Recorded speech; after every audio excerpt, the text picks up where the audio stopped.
quality education to rural, tribal, and economically backward students in this region. Shri Vitthalrao Shankarrao Naik Arts, Commerce and Science College Raver is the premier academic institution and prestigious college affiliated to Kavitri Bahinabai Chaudhary, North Maharashtra University, Jalgaon. Our college provides co-education in arts, commerce, and science faculties with specialization in geography, economics, English, subject of BA, commerce in BCom, and physics, chemistry, mathematics, computer science in BSc level. College is also running 2 PhD programs in physics and chemistry. It has been re-accredited with B+ grade in the second cycle by Naik Bangalore with 2.65 CGPA grade. And our Honorable Chairman, Shri Naik, and their management body have played a vital role in the development of this college. Our principal, Professor Dr. P.V. Dalal, is always taking hard work and encouraging the staff for increasing the graph of development of this college. We know that humanities play a very important role in the overall development of any nation. It also helps to solve the problem related to human life. Nowadays, there are vast development observed in the field of humanities. So for that, recent scenario in this discipline will be change the living style of human society. For this purpose, the conference will cover the broad area of topic related to recent scenario in humanities after COVID-19. The COVID-19 pandemic has changed our lives economically, politically, socially, and emotionally. The pandemic has impacted around the world in terms of health and well-being and brought into sharp focus fault line and continuities in our lives and societies which are like to outlive the pandemic. In this light, the humanities and the social sciences will have a crucial role to play as we reimagine and reshape everything we know in the past pandemic year. This National E-Conference on recent scenario in humanities after COVID-19 aims to bring forward cutting-edge interdisciplinary research on various facets of politics, society, geography, economy, environment, culture, psychology, and well-being in the post-COVID world. This National Conference will engage with a range of topical issues that have surfaced in the wake of the pandemic and study how these emerging trends and critical developments are likely to impact the way in which humanities and social sciences are taught, researched, and understood in the year to come. We welcome interested researcher to contribute in this e-conference. Thank you.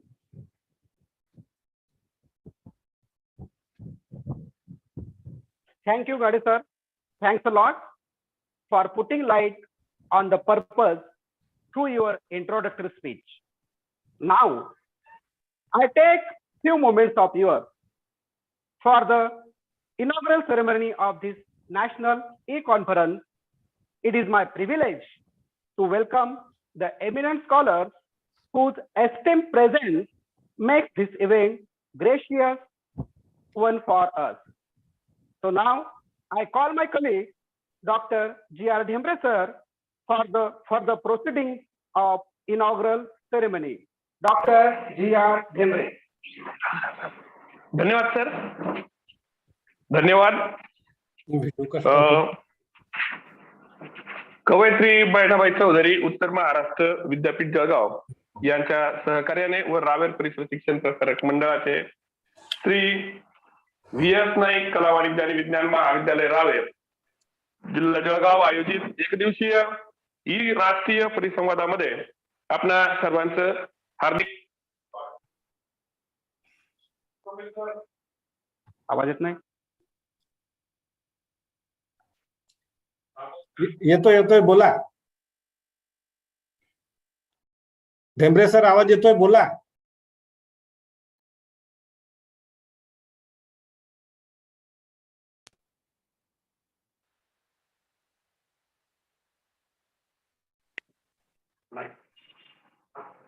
Hello, आवाज येतोय ढेंबरे sir, बोला. Corona महामारीमुळे मानवी जीवन आमूलाग्र बदलले. या महामारीमुळे मानवी जगण्याचे सूत्र बदलून गेले. जगभरातील अर्थव्यवस्था कोलमडून पडल्या. आरोग्याचे विषय जगण्याच्या केंद्रस्थानी आले. नवे सामाजिक अनुबंध जन्माला आले.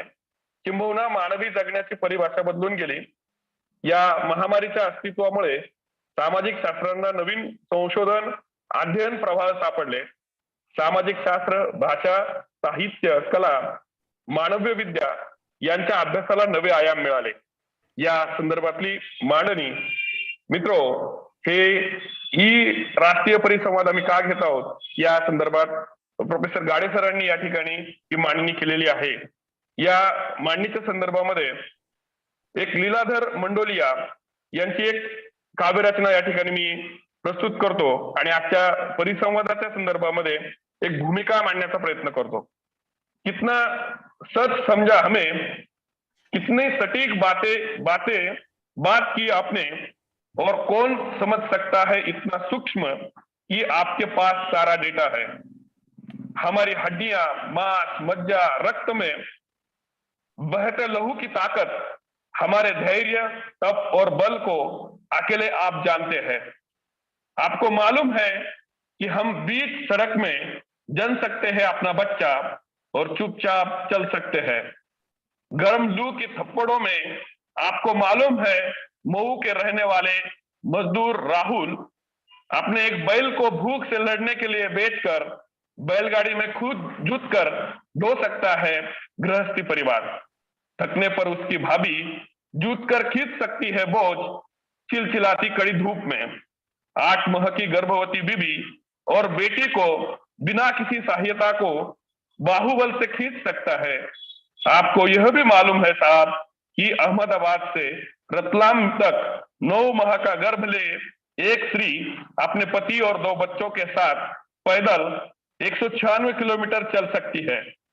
आपको सब मालूम है सिवाय इसके कि हम आपकी मनुष्यता के बारे में जो मालूम ना था आज तक आप सब मालूम हुआ. दोस्तों, कोरोना महामारीच्या काळामध्ये मानवी जीवनाचं हे सत्य मांडणारी मंडोलिया यांची ही प्रस्तुत रचना. इसी रचना के साथ आजच्या या परिसंवादासाठी उपस्थित सभी महानुभावों से मैं अनुरोध करता हूं कि इस परिसंवाद का उद्घाटन करें.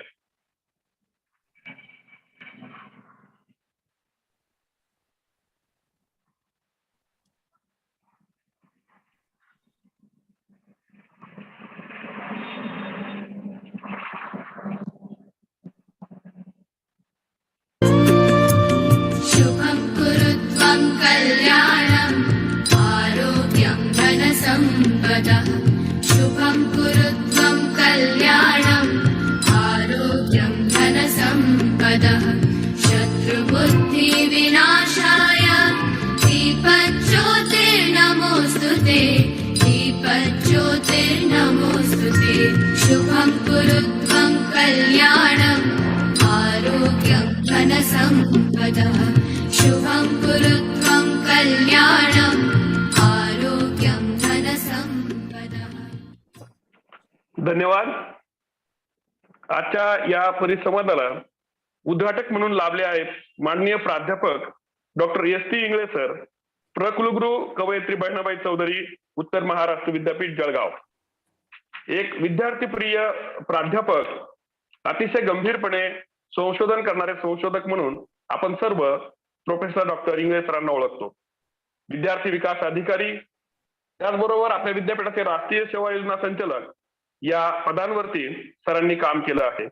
या सर्व विभागांच्या वाटचालीमध्ये सरांच्या कर्तृत्वाचा अभीट ठसा उमटला आहे. सर, आपलं हार्दिक स्वागत. मी प्राध्यापक डॉक्टर एस टी इंगळे सरांना विनंती करतो की कृपया आपलं उद्घाटनपर मनोगत या ठिकाणी व्यक्त करायला. इंगळे सर. थँक्यू. आवाज येतो? हो सर, हो, आवाज येतोय sir. Shri V S Naik कला वाणिज्य व विज्ञान महाविद्यालय रावेर, जिल्हा जळगाव आयोजित एक दिवसीय ई राष्ट्रीय परिसंवाद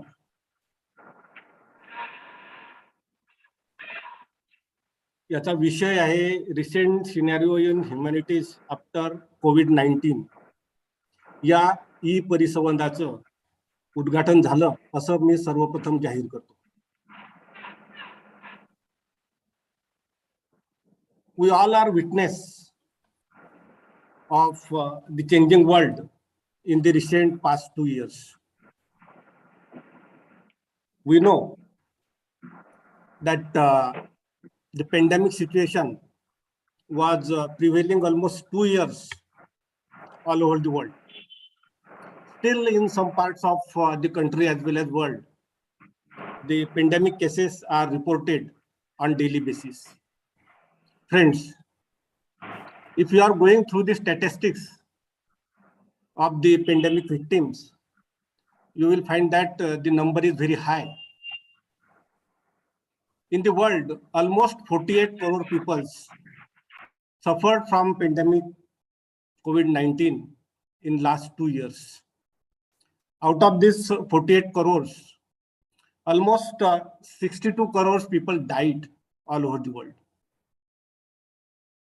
If we are taking an example of India, almost 4.3 crore cases were reported.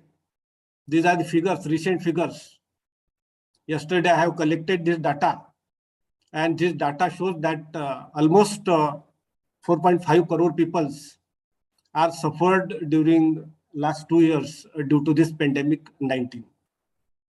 Friends, in our country also, the deaths were around 5.2 lakhs. So if you are comparing the deaths in the world and in India, you will find that in India, the deaths are little less. It may be due to the immunity that is already developed in the peoples of India. We all are aware that this situation was started somewhere in November 2019 in China, and then it spread all over the world by March 2020. And all of a sudden, our government of India, they have declared lockdown on 22nd March 2020. Since then, we have realized the pathetic conditions of the peoples, because a lot of restrictions were imposed by government of India during lockdown. The restrictions like movement from one district to another districts, from one state to another state, all were restricted during pandemic period. Educational institutes were totally closed during this pandemic period. Rallies, open meetings were banned during this pandemic period. And the most important thing is to minimize or to restrict the spread of this pandemic 19. Social distancing and use of masks, it was imposed by government of India.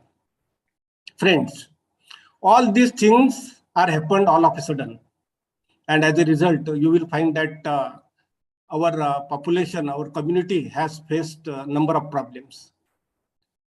Only in Mumbai, you will find that many people, they want to go to their homes, native place, because there was no work in Mumbai during lockdown. And it is very difficult to manage all these things by the poor people particularly. And that's why they have preferred to go their native place, and there was no transport. So this is one of the most severe impact that has been observed of pandemic 19 on the humanity. Friends, pandemic 19 has impacted on a lot of factors. Especially, pandemic 19 has impacted on our environment. There are both positive as well as negative impacts of COVID-19 on the environment. For example, I will say that most of the industrialization, it was closed. Most of the industries were closed, and as a result, you will find that there was improvement in the air quality of our country as well as in the world. So this may be considered as positive impact of the pandemic 19. But whatever the industries were locked, whatever the people working in the industries, they are jobless. So that was one of the first impact of pandemic 19 on the environment. In education, which is really of interest of all of us, there was a lot of impact on education system. The total traditional education system has collapsed during the pandemic 19 or during the lockdown. And we have started the alternate arrangement, that is online teaching and learning process. And during this pandemic particularly, it was easy to approach to the students with online mode. But again, in our country, you know, our country is vast and there are n number of problems. If you are going in the rural areas, there is problem of connectivity. And that's why sometimes the rural students, they may not be able to take advantage of this online facility. Friends, we are fortunate that now the things are recovering, and hope that in future such type of things may not happen in the world. But again, there is a little bit problem because the cases of pandemic in China are increasing, and in some cities of China, the lockdown was imposed by the Chinese government. The third and very important sector which are impacted by pandemic 19 is economy. So there were a lot of problems related to the economies. Whatever the rich economies were there in the world, most of these economies were collapsed during this pandemic period and ultimate lockdown. Unemployment has increased because most of the people, those who are working in the small sector, they were jobless. And because of this, you will find that the unemployment has increased. And the most serious effect of pandemic 19 is the cases of crimes has increased all over the world. Friends, we have seen some good humanity in pandemic 19. And particularly, whatever our frontline workers are there related to health sector and police department, all these frontline workers, they have taken a lot of pain to protect our population during pandemic 19. I will really appreciate the work conducted by health office bearers and frontline workers related to health, that are really a very important, what you can say, humanity point of view. If we should consider it is a positive thing which has happened during pandemic 19. Friends, lot of celebrities came forward and they have shown their willingness to help the people. I will quote here example of Sonu Sood. He is one of the celebrity and he came forward, and whatever the people they want to go their native place, he has made arrangement of transport of all these people for a long distance. So this is I can say which is one of the good example of humanity during this pandemic period. Most of the NGOs, they came forward and they have provided food, clothes to the people, those who are needy. And here also we have seen a lot of humanity by the non-governmental organizations. So many good things happens during the pandemic 19, but we are witness for some bad things also. And that bad things includes cases of divorce, particularly in the community, has increased. So whatever the domestic violence cases are there, that domestic violence cases are also increased. For today's seminar, we have got eminent personalities as a speaker, and a keynote address will be delivered by Dr. Praveen Saptarshi. Praveen Saptarshi sir, he is a very good friend of mine, and really he is considered as a man of sustainability. So whenever he used to go in the foreign countries and foreign universities, most of the teachers and his friends as well as students, they are calling him as a man of sustainability. So certainly he will highlight the changing scenario of the world after COVID-19, and most of the things will be covered during his keynote address. With this, some other resource person like Aparna Ashtaputri from Aurangabad, she will also highlight some of the important issues related to humanity and some of the changes that has been carried out after COVID-19. Similarly, Professor Chan Khan, he's from I don't know, Gwalior, and he's going to guide us on diet and sport nutrition. Very important topic he's going to speak. That is diet and sports nutrition, because this is a really important issue in post-COVID scenario. And that's why this subject will highlight some of the important points related to health and nutrition of a human being. Then one important resource person from Maruti, Professor Maruti Bhuge, he is also likely to guide in this seminar, and I'm sure that all these resource person will highlight the changing scenario after COVID-19 and what are the changes that took place in the humanities faculties particularly. And I'm sure that this seminar will be most successful, and the students, the participants will take a very good message to their home during this seminar or after this seminar. So once again, I congratulate to the team organizing, secretary as well as principal of the college for organizing such a wonderful seminar. And particularly this seminar, it is being organized in the rural part of North Maharashtra region, particularly the tribal belt of Jalgaon district. The college is located in the tribal belt of Jalgaon district, and that's why this is really a very important point that the seminar is organized for particularly tribal students or rural students. So certainly this seminar will be very much successful. I wish all the best for this seminar, and I'm sure that Professor Saptarshi will give justice for the subject. With this few remarks, once again, I am thankful to the organizer for inviting me as the inaugurator of this function. Thank you. Thank you very much. Thanks a lot, sir. Thank you, Honorable Pro VC, sir, for your inaugural address, through which you, sir, put light the pathetic condition into the human life as well.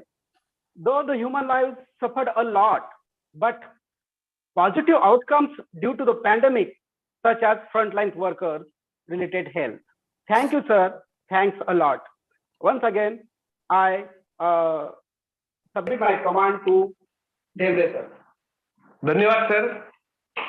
यानंतर मी निमंत्रित करतो आजच्या परिसंवादाच्या उद्घाटन सोहळ्याचे प्रमुख पाहुणे माननीय प्राचार्य डॉक्टर प्रमोद पवार सरांना. अधिष्ठाता मानव विद्या शाखा कवयित्री बहिणाबाई चौधरी उत्तर महाराष्ट्र विद्यापीठ जळगाव. सर, आपण एक कर्तव्यदक्ष प्राचार्य म्हणून डॉक्टर पवार सरांना आपण सर्वजण ओळखतो. बदलांना, परिवर्तनाला स्वीकारणारा एक तटस्थ अभ्यासक म्हणून आपली ओळख आहे. राज्यशास्त्र, लोकप्रशासन विषयाचे एक जाणते मार्गदर्शक, संशोधक म्हणून आपण महाराष्ट्राला परिचित आहात. मी प्राचार्य डॉक्टर प्रमोद पवार सरांचं या ठिकाणी हार्दिक स्वागत करतो. या ई परिसंवादामध्ये मी कृपया सरांना विनंती करतो की आपण आम्हाला मार्गदर्शन करावं. पवार सर.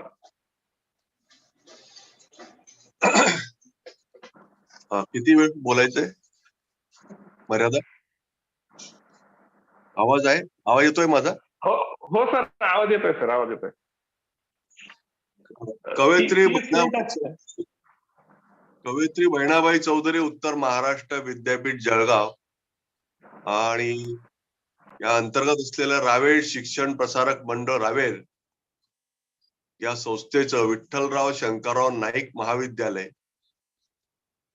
महाविद्यालयाच्या मार्फत आयोजित आजच्या national seminar recent scenario in humanities after COVID-19 या नॅशनल सेमिनारच्या उद्घाटन प्रसंगी नुकतेच ज्यांनी मनोगत व्यक्त केलं ते आपल्या विद्यापीठाचे सन्माननीय कुलगुरू professor doctor Sopan Ingale sir,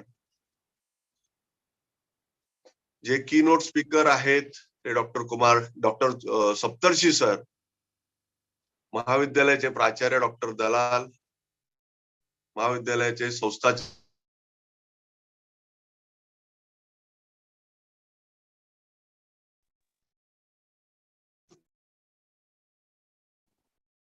sir आवाज येत नाही. पवार सर आवाज आपला आवाज येतोय? येत नाहीये. आवाज हा सर येतो. हा तो थोडा फोन हो, सर. येतोय सर, येतोय. आपल्या परवानगीने मी मराठीमध्ये थोडस बोलू इच्छितो. हो सर, प्लीज. आपण सर्वजण नुकतंच ऐकलं, इंग्रज सरांनी सांगितल्याप्रमाणे की कोविड नंतरच्या परिस्थितीचे किती आव्हानं आणि किती संकट आपल्याला झेलावी लागले आणि किती वातावरणामध्ये बदल झाला. आणि आपण बघतो की जेव्हा एखादं संकट येतं तर त्या संकटाबरोबर त्याचं उत्तर सुद्धा ते घेऊन आलेलं असतं. आणि या लॉकडाऊनच्या काळामध्ये मग ऑनलाईन शिक्षण हा एक पर्याय आपल्या समोर आला आणि ऑनलाईनच्या पद्धतीने आपण विद्यार्थ्यांना शिक्षण देण्याचा प्रयत्न केला. किंबहुना आपण आज जे या ठिकाणी एकत्र आलो आहोत त्या ऑनलाईनचा पर्याय या कोविडने दिलेला आहे आणि याचे अनेक फायदे आपल्याला मिळालेले आहेत. की आपण एका दूरदूरच्या अंतरावरचे लोक विशिष्ट काळाकरता एकमेकांशी ऑडिओ व्हिडिओ माध्यमातून सुसंवाद साधू इच्छितो आणि त्याचे खूप काही फायदे आहेत. कोविडमुळे खूप काही अडचणी आल्या, कोविडमुळे खूप काही प्रमाणामध्ये समाजामध्ये अस्थिरता, बेचैनी, अस्वस्थता आली. पण त्याचबरोबर खास करून आपल्याशी संबंधित असलेल्या शिक्षण व्यवस्थेमध्ये मात्र फार उलथापालथ झाली. प्रायमरी एज्युकेशन पासून ते उच्च शिक्षणापर्यंतच्या सर्व विद्यार्थ्यांना शिक्षण देताना आपण ऑनलाईनचा पर्याय स्वीकारला. त्यावेळेला त्याचे जसे फायदे आले तसे आपल्याला त्याचे काही तोटे सुद्धा लक्षात आले. कारण असं म्हटलं जातं, माणूस man is a social human being, मनुष्य हा समाजशील प्राणी आहे आणि तो समाजाशिवाय राहत नाही. आणि तो जेव्हा वाढतो घडतो त्याला त्यावेळेला इतरांची शेअरिंग केअरिंग करण्याची गरज पडते. आणि मग वन वे शिक्षण असताना त्यावेळेला त्या मुलाला त्याचे अनेक जे ड्रॉबॅक्स आहेत ते पण लक्षात आले. एका विशिष्ट वेळेपर्यंत शिकणं किंवा त्याच्याशी त्या इतर जे विद्यार्थी वर्गामध्ये शेअर करू शकत होते, चर्चा करू शकत होते, त्यावेळेला तो त्या आनंदाला तो मुकला, त्यापासून तो दूर गेला. पण तरीही त्यावर मात करत आपण विद्यार्थ्यांपर्यंत आपापल्या परीने शिक्षण देण्याचा प्रयत्न केलेला आहे. आणि हे जे ऑनलाईन एज्युकेशन आपल्याला पर्याय म्हणून पुढे आलेलं आहे ते पर्याय आहे, तो काही मुख्य भाग नाही. आपलं क्लासरूम टीचिंग सुरू असेल भविष्यात ज्या पद्धतीने आता ऑफलाईन कडे आपण वळल्यानंतर भविष्यात आपण या ऑफलाईन पद्धतीने शिक्षण करणार आहोत. पण त्याचबरोबर आपल्याला सोबत ऑनलाईनची राहणार आहे. जेव्हा एखादा मुख्य विषय आपल्याला शिकवायचा आहे त्याच्यातली इतर अवांतर माहिती किंवा मुख्य माहिती किंवा त्याबद्दलचे प्रॅक्टिकल नॉलेज द्यायचं असेल त्यावेळेला आपल्याला या ऑनलाईनचा पर्याय आता खुला झालेला आहे. आपण या कोविड नंतरच्या बदलाचा विचार करत असताना साथ आपण सोबत याचाही विचार करावा लागेल की आपल्या नॅशनल एज्युकेशन पॉलिसी ही मंजूर झालेली आहे आणि त्या बाबत वेगवेगळ्या विद्यापीठामध्ये विचारमंथन सुरू आहे. हे प्रत्यक्षात अंमलात येणार आहे आणि यामध्ये आमूलाग्र बदल आपण सर्वजण अनुभवणार आहोत आणि त्या आमूलाग्र बदलांना सामोरं जाण्याचा देखील आपल्याला सर्वांना विचार करावा लागणार. यामध्ये जे महत्वाचे बदल आपण बघतो आहोत तर हा जो पॅटर्न आहे जो आपण पूर्वी 10वी बोर्ड आणि 12वी बोर्ड समजत होतो त्यातला 10वी बोर्ड हे रद्द झालेलं आहे आणि 8वी बोर्ड असणार आहे. आणि 8वी नंतर 9वी 10वी 11वी 12वी हे 4 वर्षासाठी सेमिस्टर सिस्टीम असणार आहे. आणि सेमिस्टर सिस्टीम नंतर 12वी बोर्डानंतर जेव्हा उच्च शिक्षणाकडे येणार आहे त्यावेळेला उच्च शिक्षणामध्ये महाविद्यालयीन शिक्षण हे 4 वर्षाचं होत आहे. आणि त्यामध्येही आमूलाग्र असा बदल होतो आहे, तो म्हणजे जेव्हा आपण फर्स्ट इयर तो विद्यार्थी कंप्लीट करणार आहे त्यावेळेला त्याने फर्स्ट इयरचं सर्टिफिकेट कोर्स पूर्ण केला असं समजलं जाणार आहे. त्या प्रकारचं त्याला प्रमाणपत्र मिळणार आहे. त्याने फर्स्ट इयरचे 2 सेमिस्टर पूर्ण केले असतील तर सर्टिफिकेट कोर्स तो समजला जाईल. 2 वर्ष कंप्लीट केले असतील, 4 सेमिस्टर असेल तर तो डिप्लोमा समजला जाईल. 3 वर्ष असेल तर त्याला ती डिग्रीचं प्रमाणपत्र मिळेल. आणि 4थं 1 वर्ष असेल त्यावेळेला MA ऑनर्स या पद्धतीने असेल. स्वतंत्र MA, स्वतंत्र PG, MSc असेल, MCOM असेल, ते 2 वर्षाचं असेल. या पद्धतीमध्ये बदल करताना चॉईस बेस्ड क्रेडिट सिस्टीम याच्या सोबत आहे. आणि नॅशनल लेवलला अशा प्रकारची स्वतंत्र क्रेडिट बँक ही तयार केली जाते आहे. आणि या क्रेडिट बँक मध्ये मग त्या विद्यार्थ्याचे त्या पद्धतीचे क्रेडिट जमा होणार आहे. आणि ही शिक्षण व्यवस्था इतकी खुली होत आहे की ज्या वेळेला मला शालेय जीवनामधून नंतर किंवा महाविद्यालयीन जीवनामधून शिक्षण करताना मी त्यावेळेला स्पेशल पद्धतीने शिक्षण घेतलं. आपला सर्वांचाच प्रवास असा झाला आहे की सुरुवातीला आपण विशेषज्ञ बनवण्याकडे लक्ष गेलं आणि मग त्यानंतर आपण त्या 10वी नंतर arts, commerce, science, faculty, engineering, medical असं 12वी नंतर आणि मग अधिक विशेषज्ञ होत होताना आपल्या लक्षात आलं की हा असा एकांगी विचार करून चालणार नाही. आणि मग इंटरडिसिप्लिनरी अप्रोच, आंतरशास्त्रीय अध्ययनाचा गरज आपल्या समोर आली. आणि आंतरशास्त्रीय अध्ययन देता देता पुढे असंही लक्षात आलं की मनुष्य घडताना त्याला सर्वांगीण, सर्व परिपूर्ण, सर्व वेगवेगळ्या विषयांचा, वेगवेगळ्या घटकांचा देखील संबंध येत असतो. आणि त्यामुळे मल्टीडिसिप्लिनरी अप्रोच हा पुढे आला. आणि तेही आपल्याला लक्षात येत आहे की जेव्हा एखाद्या इंजिनिअरिंगच्या विद्यार्थ्याला किंवा एखाद्या मेडिकलच्या, सायन्सच्या विद्यार्थ्याला शिक्षण घ्यायचं असेल, पण त्याच वेळेला त्याला जर ड्रामामध्ये इंटरेस्ट असेल, म्युझिकमध्ये इंटरेस्ट असेल किंवा त्याला एखाद्या वेगळ्या विषयाचा एखादा कोर्स, एखादा पेपर करायचा असेल तर तो करता येणं शक्य नव्हतं. ते आता नवीन या नॅशनल एज्युकेशन पॉलिसी आणि चॉईस बेस्ड क्रेडिट सिस्टीमच्या द्वारा सर्वांना उपलब्ध होणार आहे. आणि ते उपलब्ध होताना ही जी आपण आर्ट्स, कॉमर्स, सायन्स अशा ज्या फॅकल्टीच्या भिंती होत्या त्या भिंती ह्या लवचिक होणार. या भिंती लवचिक होणार असल्यामुळे हा बहुविद्याशाखीय अभ्यासक्रम करून तो पूर्ण करून हा विद्यार्थी त्याचं एखादं स्किल ज्याला ते स्वतःला येत आहे किंवा त्याला त्याची एखादी आवड किंवा त्याचा एखादा त्या तिकडला विशेष त्याला रस असलेला विषय हा त्याला घेता येणार आहे. आणि मग कॉमर्सचा विद्यार्थी कदाचित राज्यशास्त्राचा घटनाचा पेपर अभ्यासणार आहे किंवा सायन्सचा विद्यार्थी कदाचित त्याच्यात शिकत असताना तो ड्रामा, म्युझिककडे वळणार आहे. इंजिनिअरिंग, मेडिकलचे विद्यार्थी असे बदल हे करणार आहे आणि क्रेडिट जमा करत तो त्याचं शिक्षण पूर्ण करणार आहे.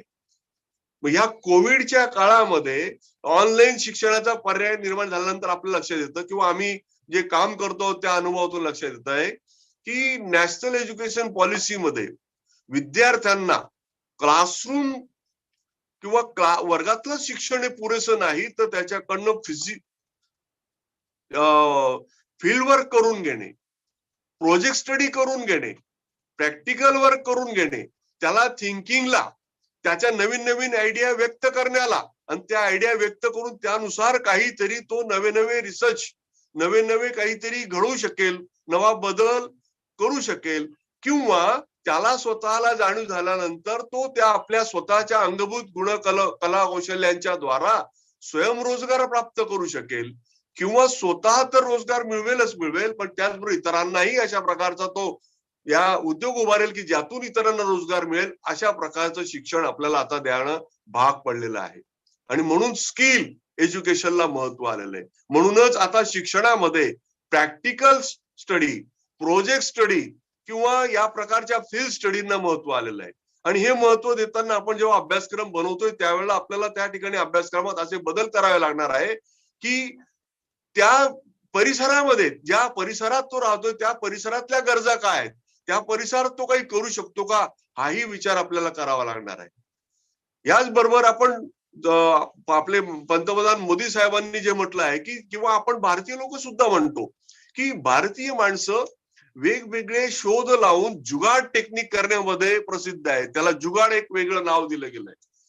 पण हा जुगाड टेक्निक करणारा केवळ त्याला इंग्लिश येत नाही किंवा त्याचं विशिष्ट डिग्रीचं कागद शिक्षण नाही म्हणून तो थांबतो, असं न होता त्याला प्रादेशिक भाषांमधून, त्याला रिजनल भाषांमधून शिक्षण देण्याचं या नॅशनल एज्युकेशन पॉलिसीमध्ये अंतर्भूत करण्यात आलेलं आहे. आणि म्हणून जेव्हा तो शिक्षण घेणार आहे त्याला मातृभाषेवर इतर भाषा देखील त्याला अवगत असणं या पद्धतीने केलं जाणार आहे.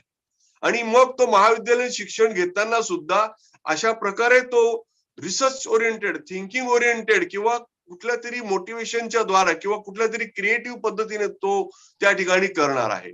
आणि हे करताना बहुविद्या शाखीय सर्वस्पर्शी असं शिक्षण हे होणार आहे. आणि याला कोविड मधल्या या ऑनलाईन पद्धतीचा पूरक मदत होणार आहे. उदाहरणार्थ, एखाद्या एक्सपर्ट व्यक्ती जे आज ज्या प्रकारे कीनोट स्पीकर आपल्याला दूरवरच्या स्थळावरून इथं आपल्याला मार्गदर्शन करणार आहे, त्याप्रमाणे एखाद्या कुठल्या तरी ठिकाणी विशेष असं रुग्णाचं ऑपरेशन सुरू असेल तर त्या रुग्णाच्या ऑपरेशनचं प्रत्यक्ष लाईव्ह टेलिकास्ट सुद्धा केलं जाऊ शकणार आहे आणि ते त्या मेडिकलच्या विद्यार्थ्यांना सांगता येणार आहे.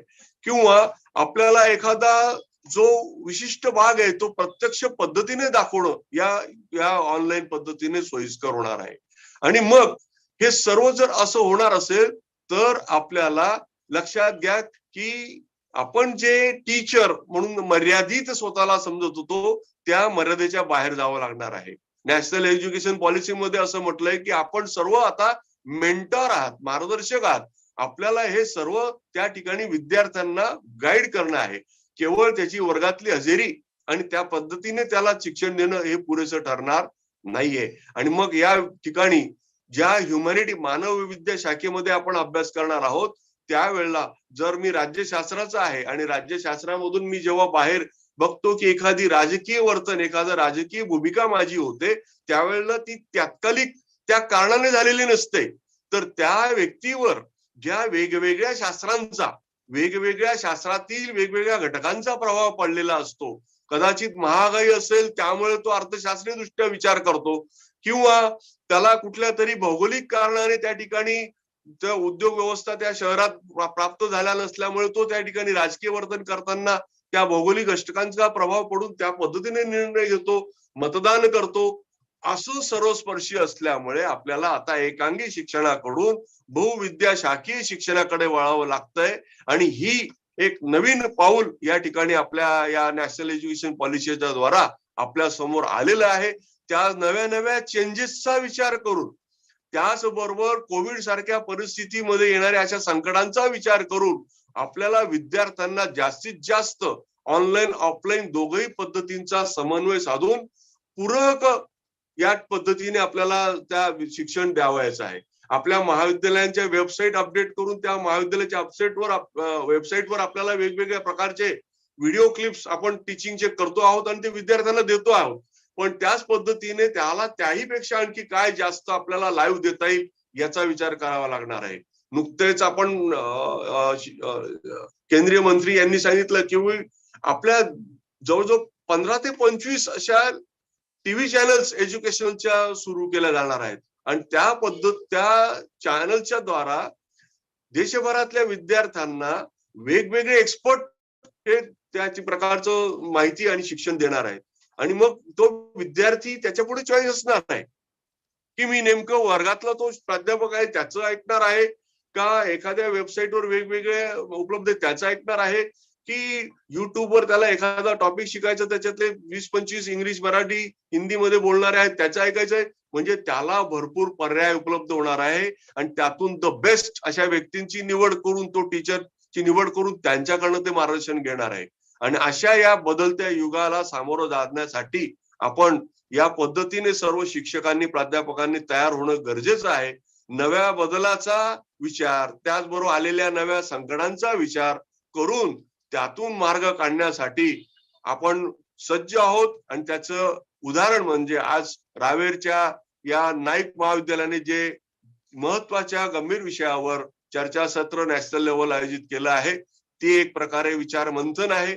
या विचार मंथनात जे जे काही तज्ञ एक्सपर्ट मार्गदर्शन करणार आहे ते फार उपयुक्त ठरणार आहे. त्या प्रत्येकाच्या याच्यातून आपल्याला काहीतरी नवीन आयडिया, नवीन मार्गदर्शन मिळणार आहे.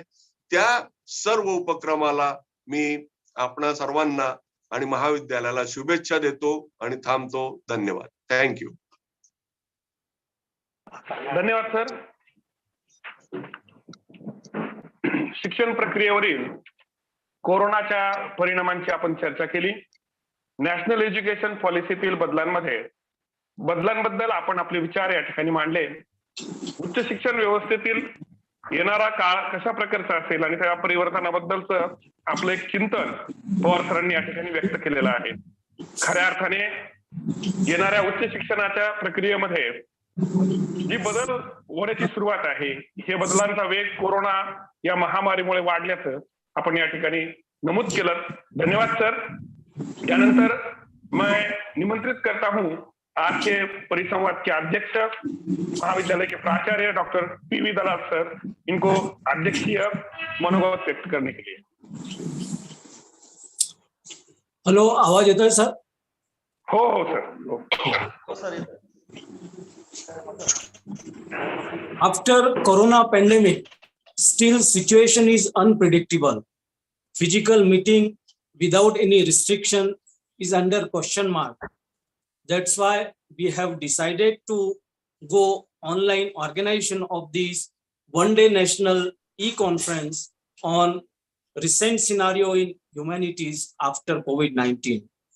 It is an immense pleasure for us that the inaugurator of this program, Honorable Professor S.T. English sir, Pro Vice Chancellor of Kaviyatri Bahinabai Chaudhary, North Maharashtra University, Jalgaon, and the chief guest of this function and Dean of Faculty of Humanities of Kaviyatri Bahinabai Chaudhary, North Maharashtra University, Jalgaon, and who is also the principal of Dandai Arts and Science College, Amalner, Honorable Principal Dr. P.M. Pawar sir are with us online for this conference.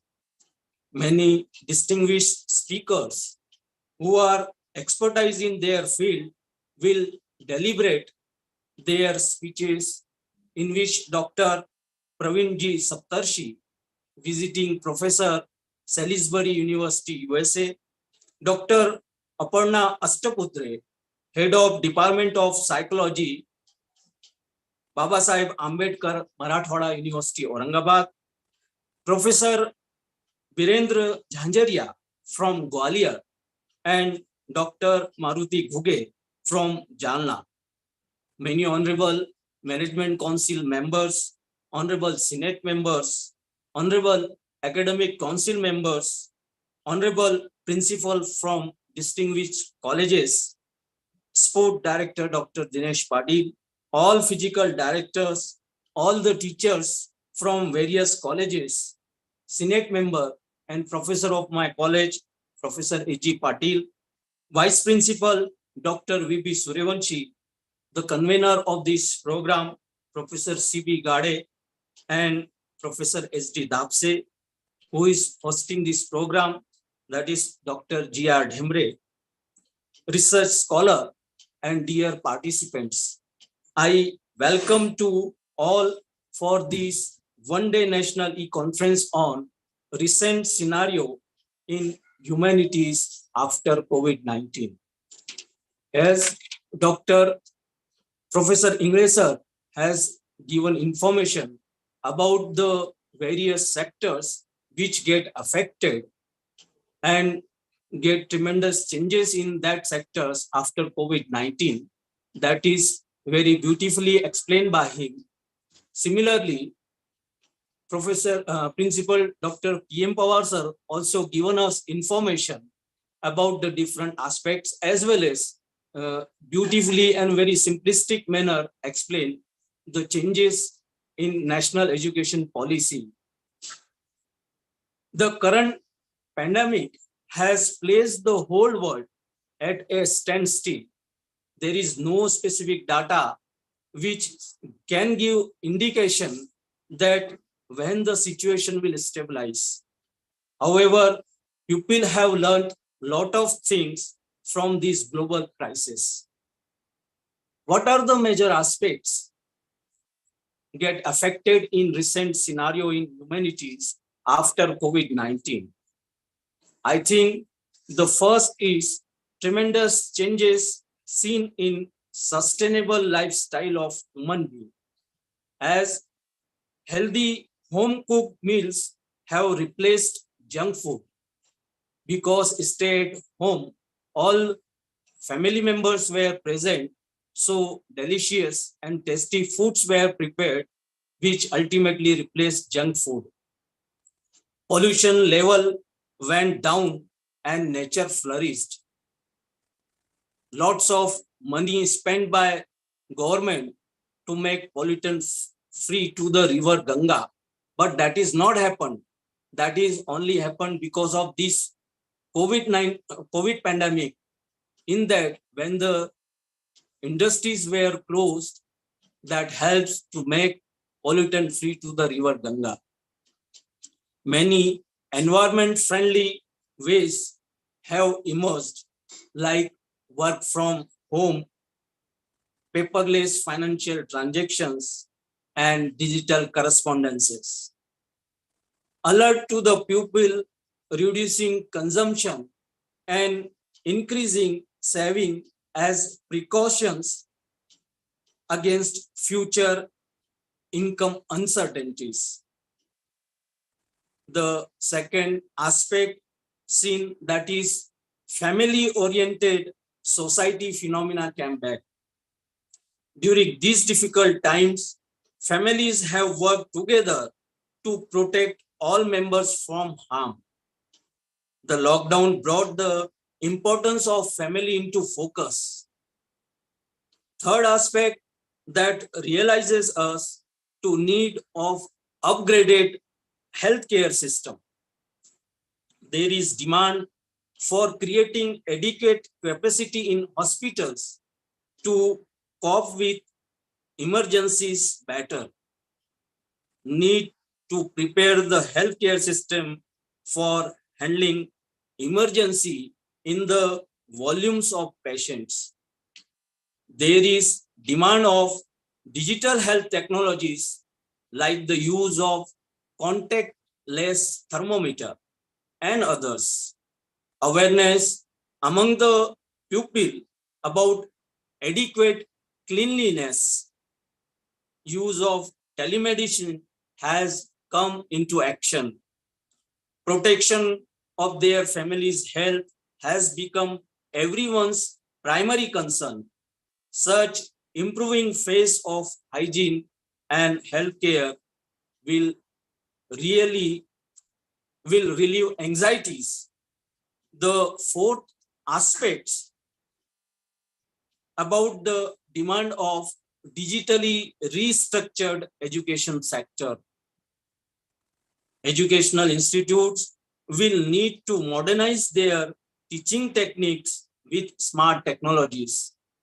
And the next aspect, that is home-centric work culture developed. Work from home, meeting through video conferencing will become the new work culture.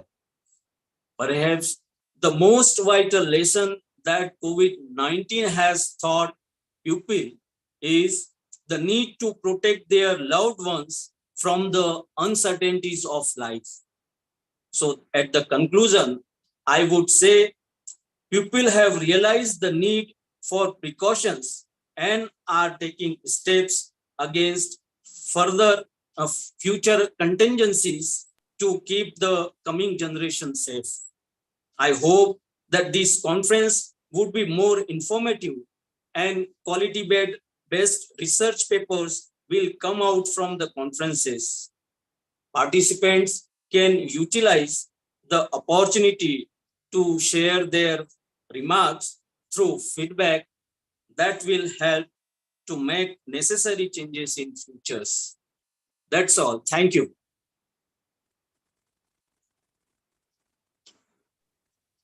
Thank you, sir. Thank you, Honorable Principal, sir. for your valuable guidance, as you always in the role of guidance to all our faculty members.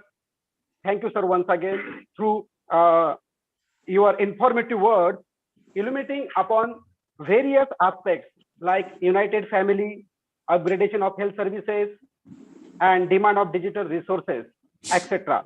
Once again, thanks a lot, sir, for your informative words. Now, I take my privilege to thank all of the dignitaries for making this event gracious with your presence, esteemed presence. And this conference is built with intent of active and interactive learning. We sincerely hope that ideas and views shared during the interaction will sow its seed for a sustained, fruitful result. Here, I need to refer Francis Bacon, sir, the father of English essay. He says rightly, reading makes a full man, conference a ready man, and writing an exact man. As per the schedule, it's now time to move toward the key and core part of our conference, and it is keynote address. It's my great pleasure to invite Professor Dr. Praveen Saptarshi, sir, visiting professor, Salisbury University, USA. Before this, I request my colleague, P.P. Gade, sir, to introduce the eminent scholar of today's keynote address, Mr. Gade, sir. Thank you, sir. Thank you. Thank you, sir. It is my immense pleasure to introduce Honorable Professor Dr. Praveen G. Saptarshi, MSc PhD, and today's age is 72-year-old, is an emeritus professor, sustainability management. It's known as a sustainability man, Indian Institute of Cost and Management Studies and Research, Pune, since November 2018. Position held by sir. First, the UGC Emeritus Fellow, Department of Environmental Sciences, Savitribai Phule University from 2016 to 18. Second, the visiting post professor of Salisbury University, Maryland, USA from 2012 to 16. Third, coordinator study abroad course in India, Salisbury University, 2008 to 14. Fourth, professor and head department of Environmental Science, University of Pune. Fifth, head postgraduate department of Geography, SP College, Pune. 50 years, including this current year teaching experience of sir, and research work is 7 MPhil student awarded under the supervision of Professor Dr. Saptarshi sir, and 51 PhD student also awarded, and 1 PhD now submitted. Research work is research project of degree is 2, sponsor research project is 13, consultancy project is 14, public research paper published is 154. In that, 107 in international level, and 47 in national journals. Published research volume is 2. The academic contribution of sir is academic editor of research journal is 5. Organization of conferences, seminar, workshop, refresher is 17, and more than 200 research person keynote address delivered by sir. Published textbook is 14. Experience of working as a member of university statutory bodies in University of Pune, expert member of BOS Geography, SPPU Pune. Past position is member of BOS Geography, member of Science Faculty, and panel member of PhD Committee, member of BOS, BOS, Environmental Sciences, member of RRC, Environmental Sciences, member of BUTR. And in our university, North Maharashtra University, Kavitri Bhenabai, North Maharashtra University, in present, external member of RRC. First position is expert member of BOS, Earth Sciences, panel member of referees of MPhil and PhD. In Shivaji University, Kolhapur, in Bharati Vidyapeeth, Pune, Deemed University, Pune, in Sant Gadge Baba Amravati University, and in also Rashtra Sant Tukadoji Maharaj Nagpur University, and also the Maharaja Sayaji Rao University of Baroda, Gujarat, Mumbai University. All these, in these universities, sir is expert member in RRC and BOS in Earth Science.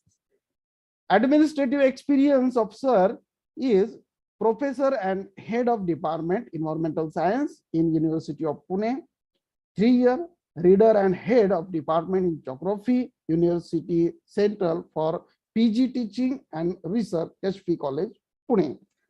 The foreign trip or foreign travel of Dr. Pravinji Saptarshi is in 1998 UK, and the purpose of visit United Kingdom, and the purpose of visit is presentation of environmental problem in India. After that, in May 1998, sir is visited to the United Kingdom for the discussion on designing the courses like environmental management, environment policy, etc. In Australia in 2006, sir visited for the purpose the presentation of paper at International Geographic Conference organized by IGU. Sir visited USA in 6 times from 2010 to the 2016, and the purpose is conducting summer courses, attend the invited participant in the conference, also the keynote speaker. In April 2017, sir visited to Bolivia for the peace, and sir visited to Peru in April 2017 to study of cultural heritage in Peru. In the year 2018, 5th September 2018, sir visited to Mexico for the presentation of paper in the conference, in Germany in 2018 for paper presentation, and in Norway in 2018 September paper presentation. Sir visited to the Norway for presentation of paper. Sir has awarded 3 best teacher award from, one is University of Pune, second one is Pune Municipal Corporation, and third one is Bharatiya Jain Sangatana. It's great pleasure for us and our college, and also I will welcome to Dr. Pravinji Saptarshi from the bottom of my heart to please deliver their valuable notes for us. Thank you, sir. Dr. Thank you, sir. Thank you, Gandhi sir, for the introduction of Dr. Saptarshi sir. I now, yes, sir.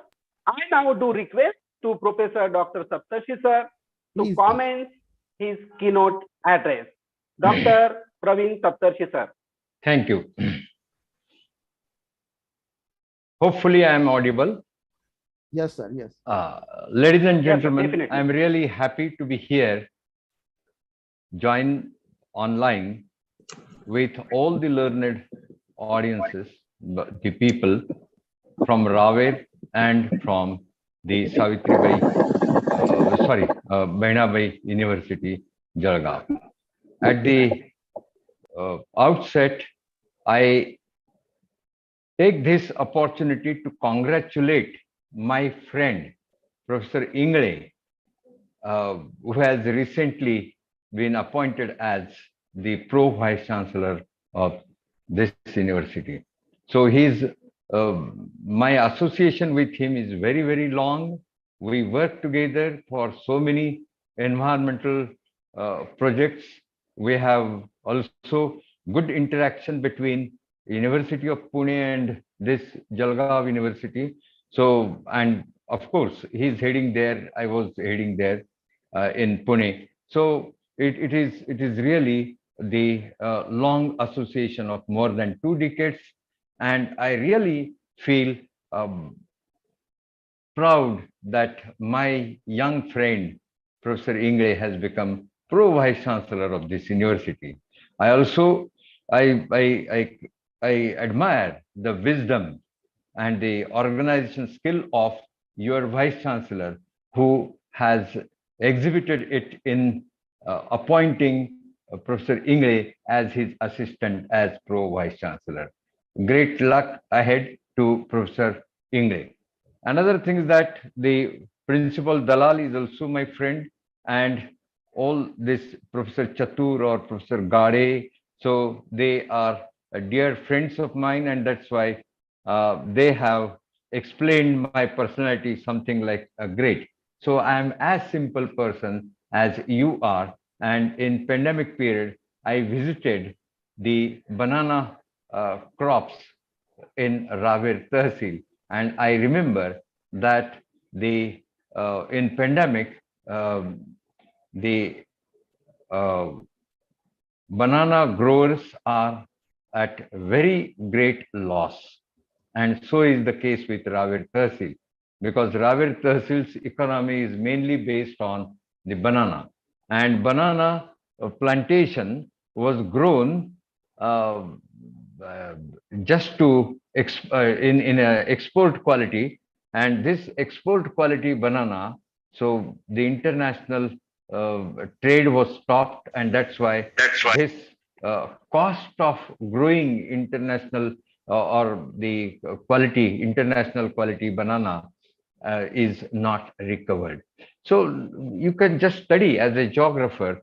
I can study this, that the whatever the inputs are there for banana growers have put in are mainly from the medicines, or some you can say that the some injections and everything brought from the corporate sector. Another thing is that even the saplings were uh, purchased from the the corporate sector in Jalgaon district. So this means that the whatever is the cost of production is already taken up, sucked up by the corporate sector, and now risk lies 100% risk lies with the farmers. This is the picture in the present economic scene, and that is why farmers are getting very little scope to just put forward or just to um, um, step forward in the economic scene. And this is the good example that you have invested in banana heavily, but returns are not there. But your companies who have supplied you all these medicines and these things and even guidance, they are not ready to share any loss of the farmers. So please remember this. This kind of situation can teach us that if anything happens, those who are selling urea, those who are selling the saplings, those who are selling the so many seeds, the great variety of seeds or pesticides, they are not at all sharing the risk of the farmers. 100% risk lies with the farmer. If his cow is dead, then he has to bear the loss. If the milk prices are down, he has to bear the milk. Milk is again the great impact of negative impact of pandemic was that the milk prices gone down. so much so that the farmers started started uh, this uh, throwing the milk uh, in the on the roads. So this is mainly because the risk sharing was not done by anything. So that's why there is a solution, and that solution is not, you should not go for the corporate supported agriculture, but community supported agriculture. Say no to corporates, say no to their technologies, say no to their medicines, but you involve the communities who are using the farming products, and you try to make the association in such a way that the risk sharing will be 50-50%. Means suppose I am a user of milk, I should also share 50% risk of those who are engaged in dairy activity. So this is the, suppose the thousands of persons like the milk purchasers should support the farmers who are engaged in dairy activity. This is a kind of community supported agriculture, and this can be you can the academicians from Raver can take up the lead, and they can organize some farmers in such a way and organize the people who are user of farming products, and their association can do certainly something good thing in future. So these are the lessons to learn. While learning process, because we got so many shocks in COVID, and um, and that's why we have to change our pedagogy, we have to change our syllabus, we have to change our attitude, means the attitude of the academicians, to understand all these things. So the professor has stated about new education policy and all these things. So new education policy, I don't think that there is something new in it. Only thing is that the development is there, but new education policy can only be implemented in its spirit only if the uh, teaching, the faculty is complete. There are 50% at higher education level, and more than 50% uh, at the teachers at the middle level and the high school level and the primary level are not, means they are absent.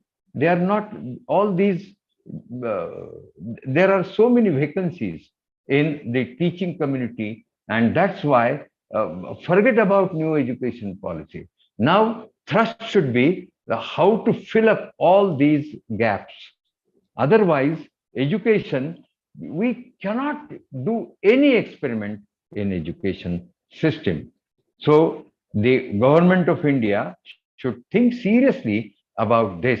All medical colleges should have the sufficient number of teaching faculty, teaching positions, and also the primary education should have sufficient number of um, teaching persons.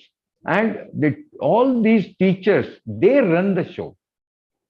And that's why we should empower the teachers and the research scholars and the great PhD programs and all these things. Then and then only will be more relevant, as it is mentioned in the new education policy, that we will be more relevant to the society. So there should be academia and community relationship. Now what happens, I'm a professor, I'm really away from the society. Societal problems I don't have, societal problems I don't, problems do not pinch me. And that's why I don't have any say on the societal problems. That's why many academicians have not said anything about the healthcare system, about the reverse migration, about the oxygen supply, about the dead bodies found in Ganga River. So nobody say anything about this. On the contrary, this in pandemic period, the media was systematically doing propaganda of something which is again going away from sustainability. That is creating hatred. What was the tabligh? And what happened in the court of law after 2 years? So it is clear if they got the clean chit, but in the pandemic period, the TV media was all the while criticizing the Muslim people for spreading this.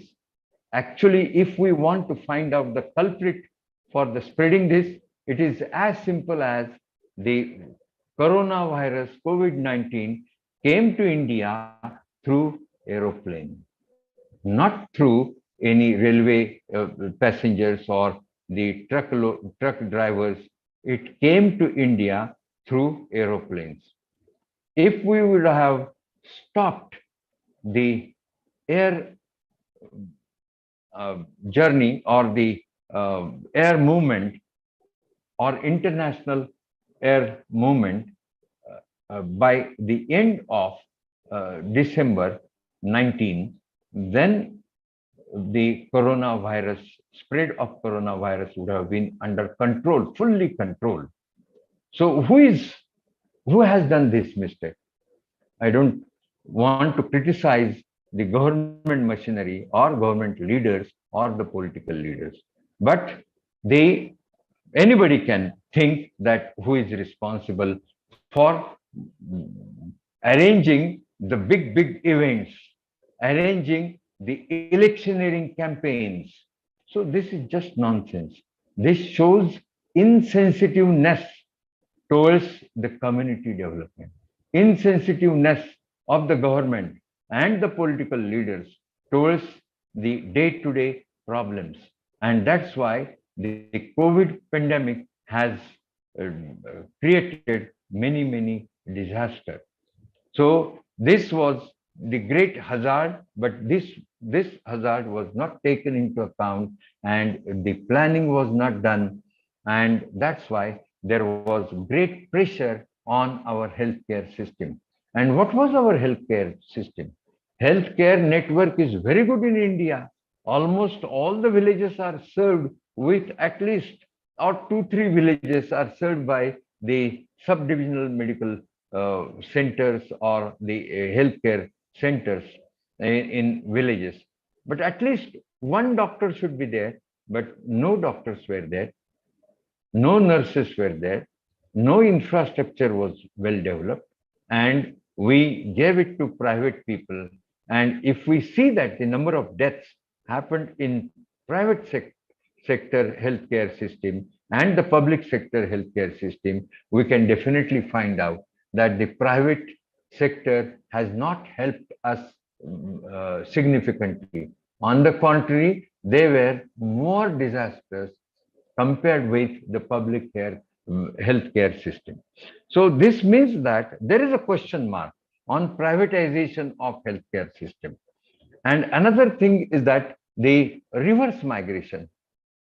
So I was in Chopra at that time, and I conducted a cursory survey of the people who are going on Agra Road, who are going back to Bihar and UP and Madhya Pradesh and Rajasthan through this Agra Road. And I have found that there are people who have served in metro cities for last 15 years to 20 years.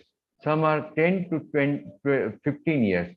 So maximum number of people were found that the high frequency was found from 14 to 16 years of service. What is what we should conclude out of this data? The data suggests us.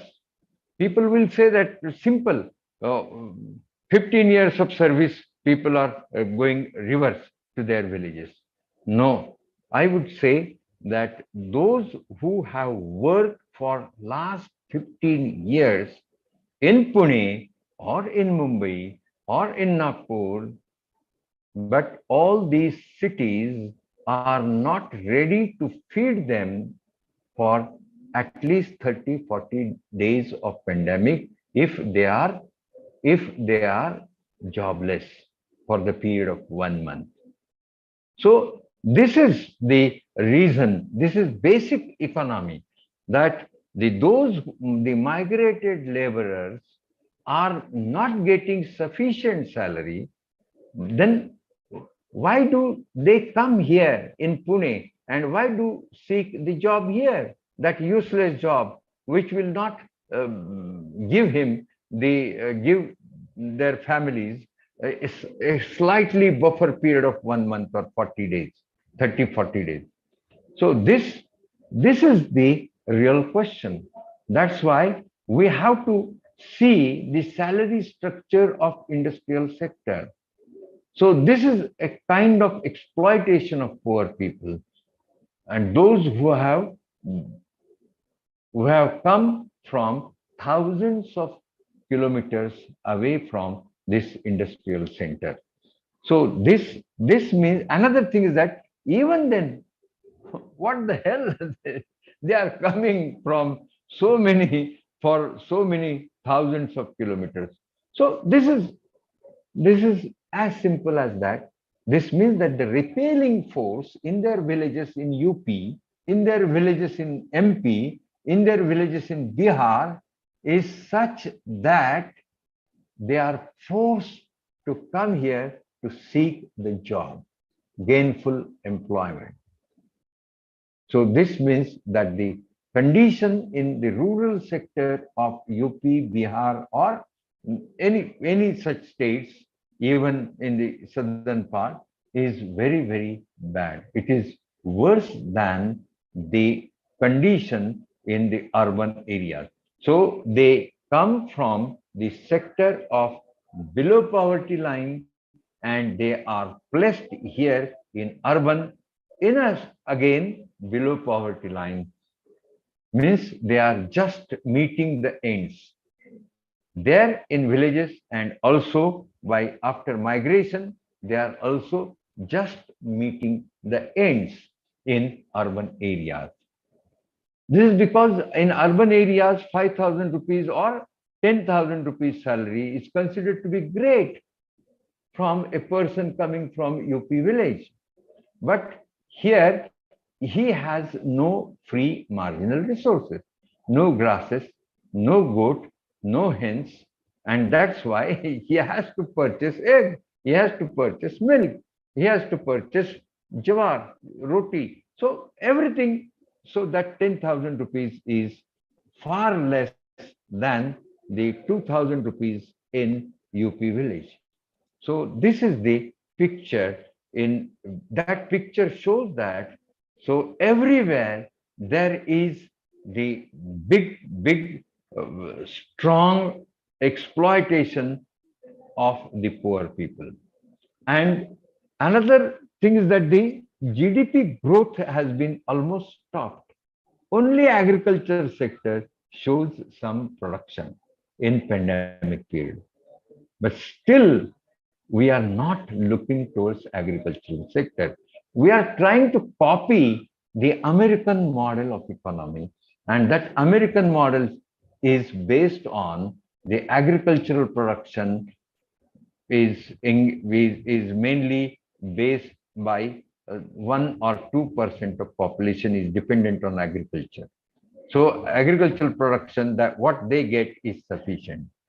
And now the companies or the corporates have pushed the seeds in such a way, and even our scientists like Swaminathan has also supported all these hybrid and genetically modified seeds. And now no agricultural patch on the surface of the earth shows the organic farming. What we get organically grown material or food grains or vegetables, it is almost more than 50% is fake. And that's why we always say that, or we should go for organic. This is just a lip service, but we are not serious about this. If at all we want to grow organic farming, we want to improve organic farming, we should stop the encroachment of corporate sectors into it. And government should stop them. Government should protect the interest of in democratic structure. If this government is having they have some sensitivity about democracy, they should they should stand by the farmers rather than the corporate sectors. But now what happened? They want the easygoing path. The corporates are giving them a lot of money.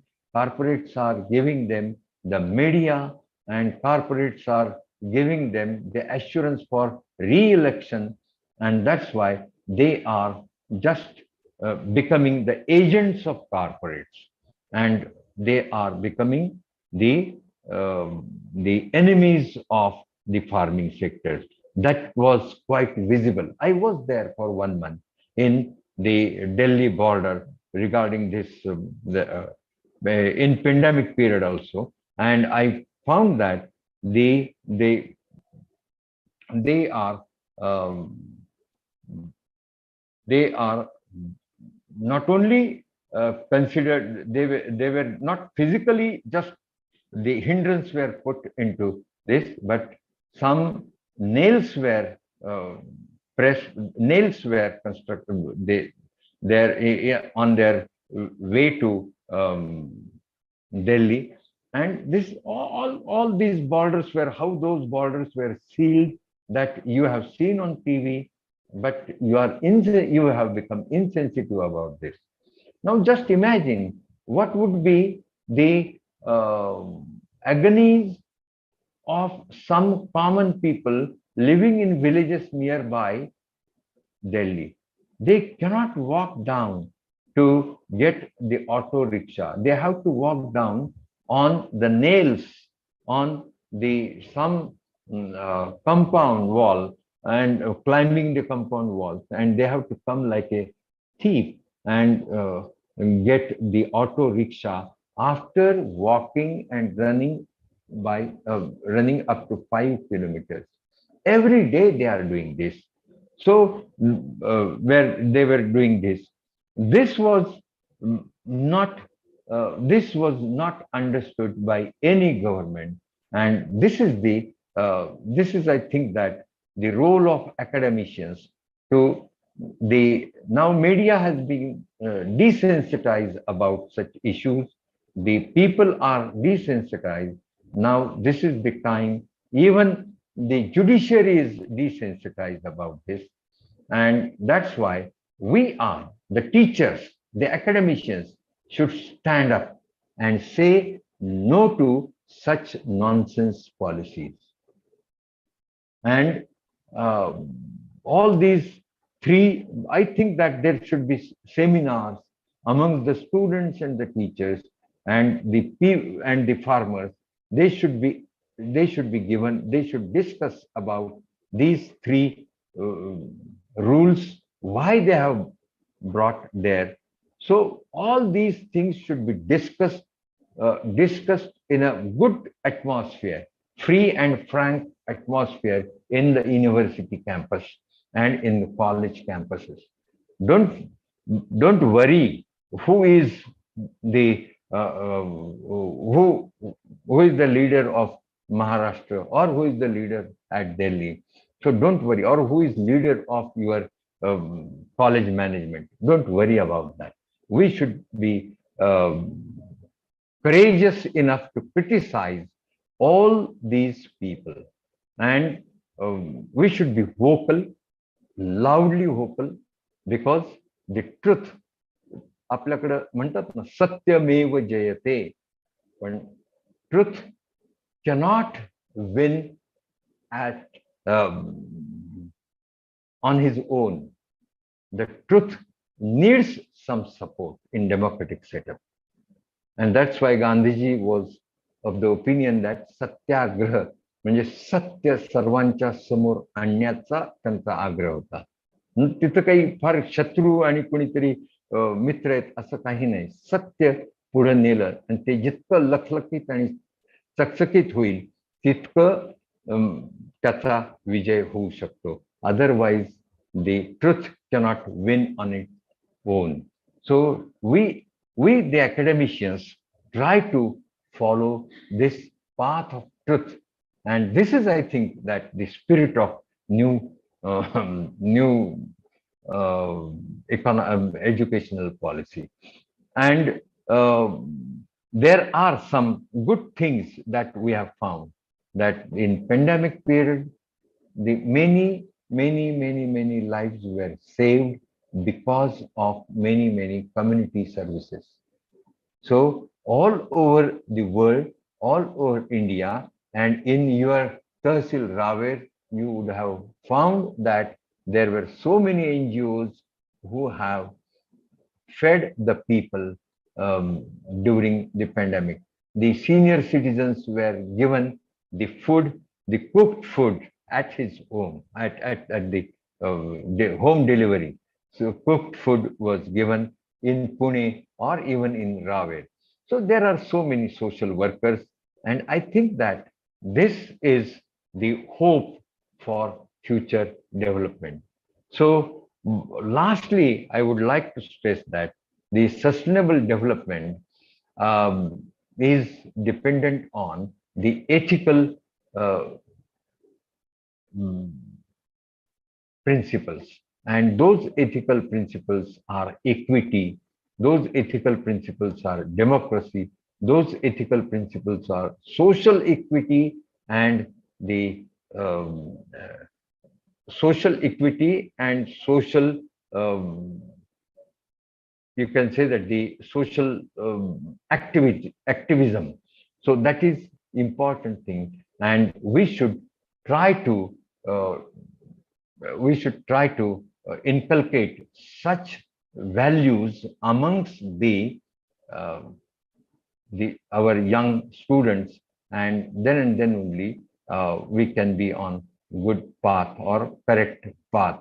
So again, I would appeal to the young minds to introspect and don't be deviated yourself from the basic principles and basic truths because of propaganda in television, because of propaganda on this, what you say, that the WhatsApp university. So stick to your own university. Don't depend on WhatsApp university. So with these words, I wish all of you a great success. And I also congratulate the organizers for selecting this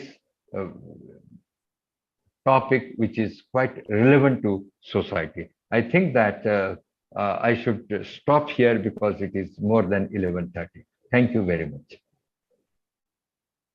Thank you, sir. Thank you a lot, Honorable Respected Dr. Saptarshi, sir, for the informative words upon the issues like maintaining of farming sector. For that we need not corporate supported agri, but community supported agri. You also said that corporate world should support farmers and agriculture. There is also need to be framed a syllabus founding upon agri. You also put light on the need to be fill the vacant posts in the education field like higher education as well primary education. Then after, the new education policy will be fruitful. And how the pandemic resulted into migration, loss of jobs, stoppage of the growth of GDP. You also put light on the need of organic farming. You also said there should be a pursuit of Satyameva Jayate. And lastly, you conclude, sir, with the sustainable development, which is based on the ethical principle. Thanks a lot for your informative words, sir. Once again, I now request to the Gawad sir to start the next section, that is the resource person speech. I now call Mr. Gawad sir. Hello, आवाज येतो ना sir? हो हो. हा, धन्यवाद sir. आपल्याला प्रथम सत्रामध्ये जे आपल्याला मार्गदर्शन मिळणार आहे ते म्हणजे doctor Aparna Ashtaputre Shisodi madam, doctor Babasaheb Ambedkar Marathwada university Aurangabad, त्यांचे करून देणार आहे. थोडक्यातच एज्युकेशन त्यांचं म्हटलं तर MA psychology, set PhD. Experience सांगितला तर मॅडमचं जे आहे ते एकीकडे बघितलं तर 2006 ते 10 मध्ये त्यांचं महाराष्ट्र लोकसेवा आयोगामाध्यमातून त्यांचं गव्हर्नमेंट कॉलेज येथे सिलेक्शन झालं होतं. त्यानंतर ते डॉक्टर बाबासाहेब आंबेडकर मराठवाडा विद्यापीठ या ठिकाणी सध्या head of the department head म्हणून ते सध्या कार्यरत आहे. आता त्यानंतर महाराष्ट्र शासनाच्या वेगवेगळ्या कमिटी असतात, या कमिट्यामध्ये सुद्धा त्यांचं काम आहे. त्यापैकीच member of policy drafting of child right act committee government of Maharashtra. त्यानंतर master trainer ministry of micro small and medium enterprises. नंतर बघितलं तर master trainers Maharashtra for enterprises development. त्यानंतर मॅडमचे वेगवेगळ्या ठिकाणी गेस्ट लेक्चर म्हणून सुद्धा त्यांचं काम आहे. त्यानंतर जर बघितलं आपण तर वेगवेगळ्या नॅशनल, इंटरनॅशनल, स्टेट लेवल त्या ठिकाणी त्यांचं रिसर्च पेपर जे आहे ते त्यांनी प्रेझेंट केलेले आहे. त्यानंतर त्यांचे पब्लिश पण भरपूर पेपर्स आहेत. त्यानंतर जर आपण बघितलं तर त्यांनी वेगवेगळे डिपार्टमेंट अंतर्गत वर्कशॉप, सेमिनार सुद्धा कंडक्ट केलेले आहेत. त्यापैकीच आपण जर बघितलं तर personality development, goal setting, memory improvement, त्यानंतर बघितलं आपण तर स्ट्रेस मॅनेजमेंट, तसंच will power and mental health. त्यानंतर career guidance, achievement motivation, emotional intelligence, REBT, तसंच चाइल्ड डेव्हलपमेंट, अशा प्रकारच्या वेगवेगळ्या विषयावर सुद्धा त्यांनी वर्कशॉप आणि सेमिनार कंडक्ट केलेले आहे. त्यानंतर ते बघितलं आपण त्यांचं प्रोफेशनल स्किल संदर्भामध्ये तर त्यांनी प्रणित सायकोलॉजिकल काउन्सिलिंग सेंटर सुद्धा ते चालवत आहे. त्यानंतर मुलांच्या बौद्धिक जे काही कॉग्निटिव्ह डेव्हलपमेंट आहे त्या संदर्भात सुद्धा पथ फाइंडर सेंटर ते चालवत आहे. त्यानंतर आपण जर बघितलं त्यांचं तर अवॉर्ड संदर्भामध्ये सुद्धा तर वेगवेगळे अवॉर्ड त्यांना आतापर्यंत मिळालेले आहे. त्यामध्ये आपण जर बघितलं तर डॉक्टर बाबासाहेब आंबेडकर मराठवाडा विद्यापीठाच्या वतीनं त्यांना डॉक्टर रामदास बोर्डे अवॉर्ड, त्यांना MA सायकोलॉजी मध्ये सायकोलॉजी या विषयामध्ये त्यांना हायेस्ट मार्क आहे, त्याबद्दल त्यांना तो अवॉर्ड प्रदान करण्यात आलेला आहे. त्यानंतर आपण जर बघितलं तर रिसर्च मध्ये सुद्धा त्यांना first award for research paper Marathi मानसशास्त्र परिषद सिम्बॉसिस कॉलेज पुणे 2000 या कालावधीमध्ये त्यांना हा अवॉर्ड प्रदान करण्यात आलेला आहे. त्यानंतर पुढचा जो अवॉर्ड आहे त्यांना लायन्स क्लबच्या वतीनं, लायन्स क्लब औरंगाबाद 2008 मध्ये त्यांना द्रोणाचार्य अवॉर्ड बेस्ट टीचर हा अवॉर्ड प्रदान करण्यात आलेला आहे. त्यानंतर आपण पुढचा अवॉर्ड जर बघितला बेस्ट टीचर मध्ये तर department of education doctor Babasaheb Ambedkar Marathwada university 2009 मध्ये त्यांना सुद्धा बेस्ट टीचर अवॉर्ड हा मिळालेला आहे. तसेच सांगायचं झालं तर माझ्यासारखा एक गोरगरीब विद्यार्थी सुद्धा त्यांनी मला मार्गदर्शन मिळवलं आणि या ठिकाणी मी त्यांचं म्हणजे चांगल्या याच्यावर मला जे मिळवता आलं ते सुद्धा मॅडमच्या मार्गदर्शनाखालीच मला हे मिळवता आलेलं आहे. तर चला आपण या ठिकाणी तायडे सर, थँक्यू. हॅलो, धन्यवाद सर. हॅलो हॅलो, हा हा मॅडम बोला सर. मॅडम ओके, सो सगळ्यांना अजूनही गुड मॉर्निंग आहे. So good morning everyone. आणि मराठीतच बोलावं कारण असं मला वाटतंय, कारण डॉक्टर संतोष गवाडनी माझं इंट्रोडक्शन मराठीत केलं. सो मी प्रयत्न करेन की मराठीतच आपण बोलूया. पण राष्ट्रीय चर्चासत्र आहे तर थोडंसं मध्ये मध्ये कदाचित इंग्लिश येईल. किंवा आपण हिंदी आणि मराठी असं थोडंसं त्याचं स्वरूप ठेवूया. सगळ्यात पहिले तर मी आपल्या सगळ्यांचे आभार मानते, की आपण मला ही संधी दिली आहे आपल्या सगळ्यांशी संवाद साधण्यासाठी. जेव्हा दलाल सरांचा मला फोन आला, की मॅडम आपल्याला बोलायचं आहे, तर मला खूप चांगलं वाटलं, की ज्या अर्थी आपल्याला परत बोलवलं जातं म्हणजे आपण बरे बोलतो आहोत आणि लोकांना आपलं बोलणं हे जरा आवडतं आहे, हे थोडंसं लक्षात येतं त्याच्यानं फीडबॅकवरनं. So thank you very much sir for allowing me to interact with you all again. I'll be talking today about what has happened after this pandemic. या पॅन्डेमिक नंतर, या कोरोना, लॉकडाऊन या सगळ्या प्रक्रियेनंतर नेमकं काय झालं आहे? माणसाच्या आयुष्यामध्ये नेमकी काय काय बदल झालेले आहेत?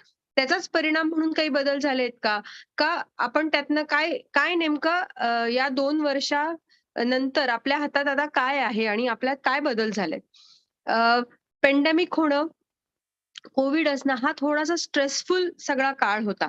त्याच्यानंतर म्हणून आम्ही त्याला म्हणतो की पोस्ट ट्रॉमॅटिक आहे. आता जो काही ट्रॉमा झालेला आहे, whatever trauma has happened because of Covid, because of pandemic and lockdown, now we are in the phase where we are now to analyse what has happened after this pandemic. काय काय बदल झालेत? 2 प्रकारे बदल झालेत. एक तर त्यांनी स्ट्रेस लेव्हल्स वाढलेले आहेत, म्हणजे आपण असं म्हणू की निगेटिव्हिटी कडे पण आपण गेलो आहोत आणि काही ठिकाणी पोस्ट ट्रॉमॅटिक ग्रोथ पण आपल्याला दिसती आहे.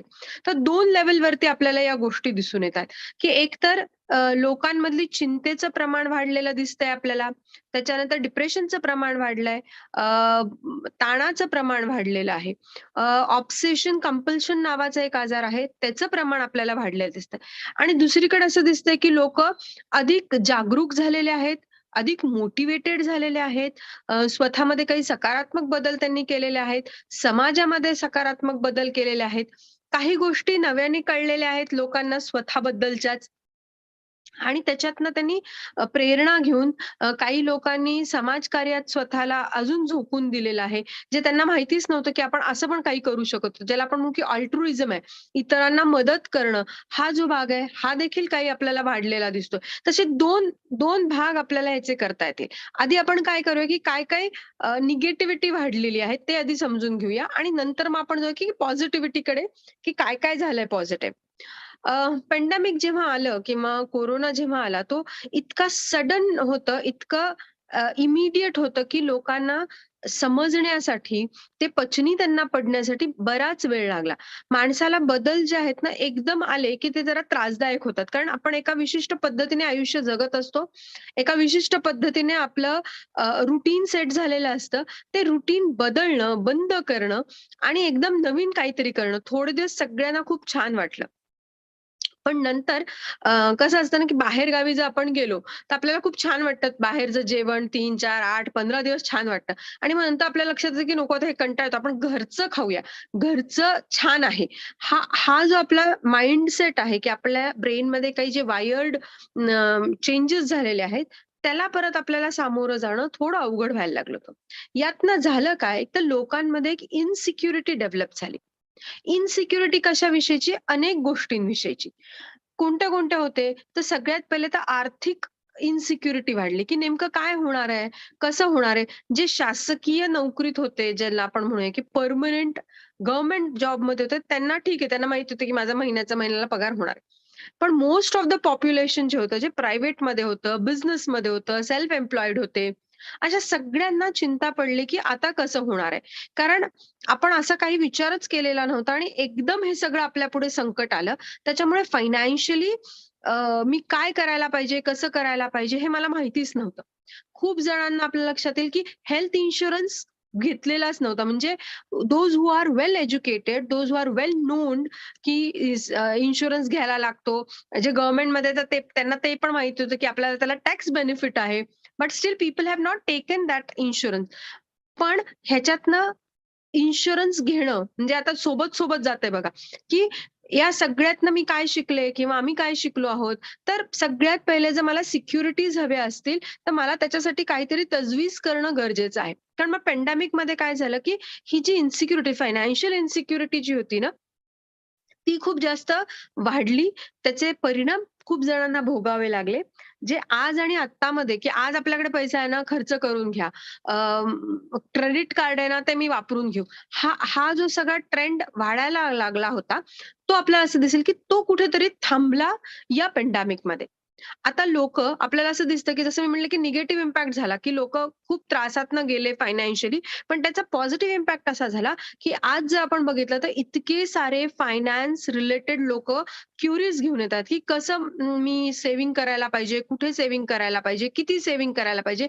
आपल्याला असं दिसेल, की आणि पेपरमध्ये सुद्धा आपल्याला दिसतं, की या विषयात अधिक जागरूकता निर्माण केली जाते आहे. म्हणजे पॅन्डेमिकमध्ये आपल्याला काय शिकवलं, की आपण फायनान्शियली डिस्टर्ब होऊ शकतो आणि फायनान्शियली जर मला डिस्टर्ब व्हायचं नसेल, तर मला काहीतरी त्याच्यासाठी तजवीज करावी लागेल. म्हणजे हा जो थोडासा ट्रेंड आला होता, की सगळ्यासाठी ई-एम-आय घ्या आणि करा. आणि पॅन्डेमिकमध्ये आपल्याला सांगितलं गेलं, शिकवलं गेलं, की अ, असं नाही चालणार. तुम्हाला नाही सांगता येणार, की उद्या काय होणार आहे. आज तुमच्याकडे 2,00,000 ₹1,00,000 तुम्हाला नोकरी आहे, 50,000ची नोकरी आहे, 30,000ची नोकरी आहे. उद्या जर काही झालं तर तुम्ही अर्ध्या वेतनावरती येऊ शकता or you can lose your job also. तर हे दोन्हीही होऊ शकतं, हे आपल्याला पॅन्डेमिकनी सांगितलं. तर त्यातनं काही लोकांनी काय म्हणत, की they have started cursing themselves, they have starting cursing others. दोष द्यायला सुरुवात केली लोकांनी. आणि एक असा गट होता लोकांचा, की जिथे लोकांनी याला प्रॉब्लेम ओरिएंटेड किंवा प्रॉब्लेम सॉल्व्हिंग ओरिएंटेड घेतलं. इमोशनल ओरिएंटेड न घेता प्रॉब्लेम ओरिएंटेड घेतलं, की ठीक आहे हा प्रॉब्लेम आहे का? तर हा प्रॉब्लेम मी कसा-कसा सॉल्व्ह करू शकतो? काय-काय करता येऊ शकतं? या अँगलनी लोकं विचार करायला. कारण आर्थिक जी गोष्ट आहे यावरती अनेक गोष्टी अवलंबून आहेत असं लोकांच्या लक्षात यायला लागलं. माझं मानसिक स्वास्थ्य पण बऱ्याचदा माझ्या आर्थिक स्थैर्यतेशी संबंधित आहे. आर्थिक किती उत्पन्न आहे यापेक्षाही स्थिरता किती आहे यावरती अवलंबून आहे असंही लोकांच्या लक्षात आलं. त्याच्यामुळे आपल्याला असं दिसेल, की काही लोकं पॉझिटिव्हिटी जो चांगला बदल झालाय, ग्रोथ ज्याला मी म्हणलं, की पोस्ट ट्रॉमॅटिक ग्रोथ काय झालाय, तर लोकं आपला फायनान्स जो आहे, पैसा जो आहे, तो अधिक नीट मॅनेज करायला लागले. अधिक व्यवस्थित हँडल करायला लागले आहेत.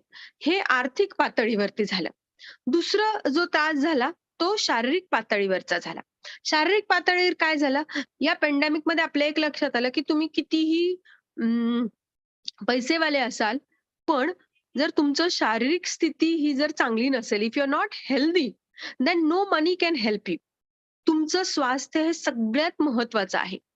आधी छोट्या-छोट्या गोष्टीकडे दुर्लक्ष करणं, हे खूप सर्रास होतं, की घरचाच उपाय करूया, बघूया, जाऊ दे, नंतर बघू आणि मग ते खूप झाल्यानंतर आपण डॉक्टर्सकडे जात होतो. पण या पॅन्डेमिकमध्ये आपल्या असं लक्षात आलं आणि हे आपण चांगल्या ह्याने जर घेतलं तर आपल्या असं लक्षात येईल, की मागच्या एक 6 महिन्यापूर्वी जर तुम्हाला सर्दी खोकला झालेला असेल, तर तुमच्या लक्षात येईल, की आपण तो घरच्या घरी काढला नाहीये. 2 दिवस घरी काढला, तिसऱ्या दिवशी डॉक्टरला फोन केलाय, की असं-असं होतंय, काय करू? चेक करू का नको करू? आणि डॉक्टरचा सल्ला आपण घेतलेला आहे. हेच जर का आपण 3 वर्षापूर्वी आपल्याला सर्दी खोकला झाला, तर आपण काय केलं असतं? आपण काहीच केलं नसतं, की सर्दी खोकला ठीक आहे. मग आपण काय झालो? आपण जागरूक झालो. आपण हेल्थ ओरिएंटेड झालो आहोत.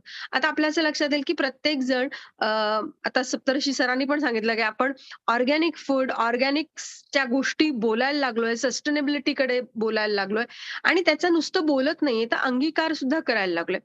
या पॅन्डेमिकमध्ये आणि जेव्हा लॉकडाऊन होतं, खूप साऱ्या लोकांनी असं वेळ असल्या कारणाने त्याचा सदुपयोग केला. घरावरती, गच्चीवरती, गॅलरीमध्ये भाज्या लावण्याचा कार्यक्रम केला आणि तो त्यांच्या अंगवळणी पडला आणि त्यांच्या असं लक्षात आलं, की अरे, घरी उगवलेली जी काही भाजी आहे, ती जास्त टेस्टी आहे विकत आणण्यापेक्षा. म्हणजे विकत आणणं आर्थिकदृष्ट्या न विचार करता आपण जर हेल्थ वाईज जर विचार केला, तर आपल्या असं लक्षात येतं, की हेल्दी फूडकडे आपण जायला लागलोय. म्हणजे या पॅन्डेमिकच्या नंतर माझ्या काय लक्षात यायला लागलंय, की I have become more conscious about my health. आरोग्याविषयी मी अधिक जागरूक झाले. म्हणजे मला कुठलाही त्रास जर होत असेल, तर तो मी अंगावर काढलेला नाही. कारण मला अनुभव आलेले आहेत. मी पाहिलेला आहे. स्वतःचा जरी अनुभव नसला, तरी I have heard about people, की अंगावर काढला आणि मग नंतर खूप जास्त झालं. घरीच उपाय केला आणि मग ते खूप जास्त झालं आणि मग आय-सी-यू आणि अशा सगळ्या भानगडी फेस कराव्या लागल्या. तर बेटर आहे, की आपण आधीच त्याच्यावरती काम करू. या पॅन्डेमिकमध्ये अधिक आपल्याला कळालं, की आपण प्रोटीन अधिक खाल्लं पाहिजे.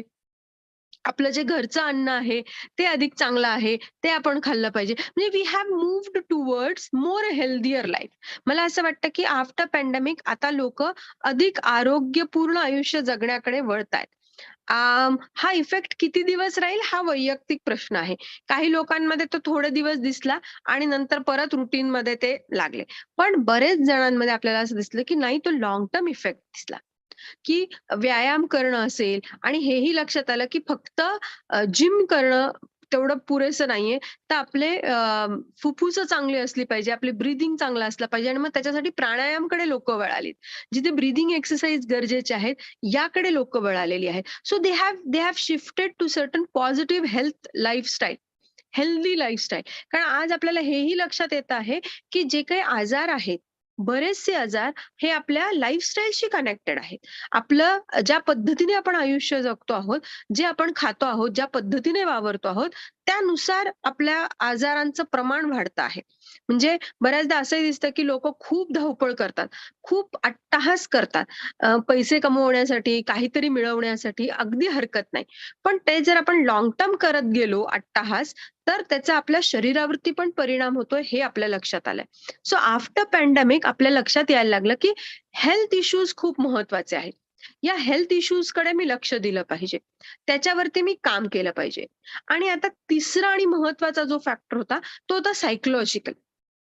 या पॅन्डेमिकमध्ये सगळ्यात जास्त आपल्या लक्षात जे आलेलं असणार आहे, ते आपलं मानसिक स्वास्थ्य. ज्याकडे आपण पूर्णपणे दुर्लक्ष केलेलं होतं, ज्याकडे आपण अजिबातच बघत नव्हतो. आपण काही अंश आपण असं म्हणूया बिफोर पॅन्डेमिक, की आपण आर्थिक आणि शारीरिक स्वास्थ्याकडे थोड्याफार प्रमाणात का होईना बघत होतो. पण मानसिक स्वास्थ्य हे काहीतरी वेगळं आहे आणि याकडे आपल्याला लक्ष द्यायला पाहिजे. त्याच्यावरती काम करणं गरजेचं असतं. हे मात्र आपण साफ विसरून गेलो होतो. या या सगळ्यामधनं आपल्या असं एक लक्षात येत आहे, की माझं मानसिक स्वास्थ्य हे माझ्या हातात आहे. My my health, my psychological health is in my hand. आणि फक्त माझ्या हातात नाही, तर माझ्या कुटुंबामध्ये सुद्धा त्या गोष्टी महत्वाच्या आहेत. माझ्या सोसायटीमध्ये पण त्या खूप महत्वाच्या आहेत. म्हणजे जेव्हा मी मानसिक स्वास्थ्याविषयी बोलते आहे, तर 3 लेव्हलवरती मला विचार करावा लागणार आहे. एक माझं स्वतःचं, एक माझ्या कुटुंबाचं आणि एक मी ज्या समाजामध्ये वावरते त्याचं. कारण समाजामध्ये राहणं ही आपली गरज आहे. As we all know, we are all social beings. है ना? आपण सगळ्यांना लोकं लागतात. काहींना जास्त लागतात, काहींना कमी लागतात. पण वी नीड पीपल अराउंड अस.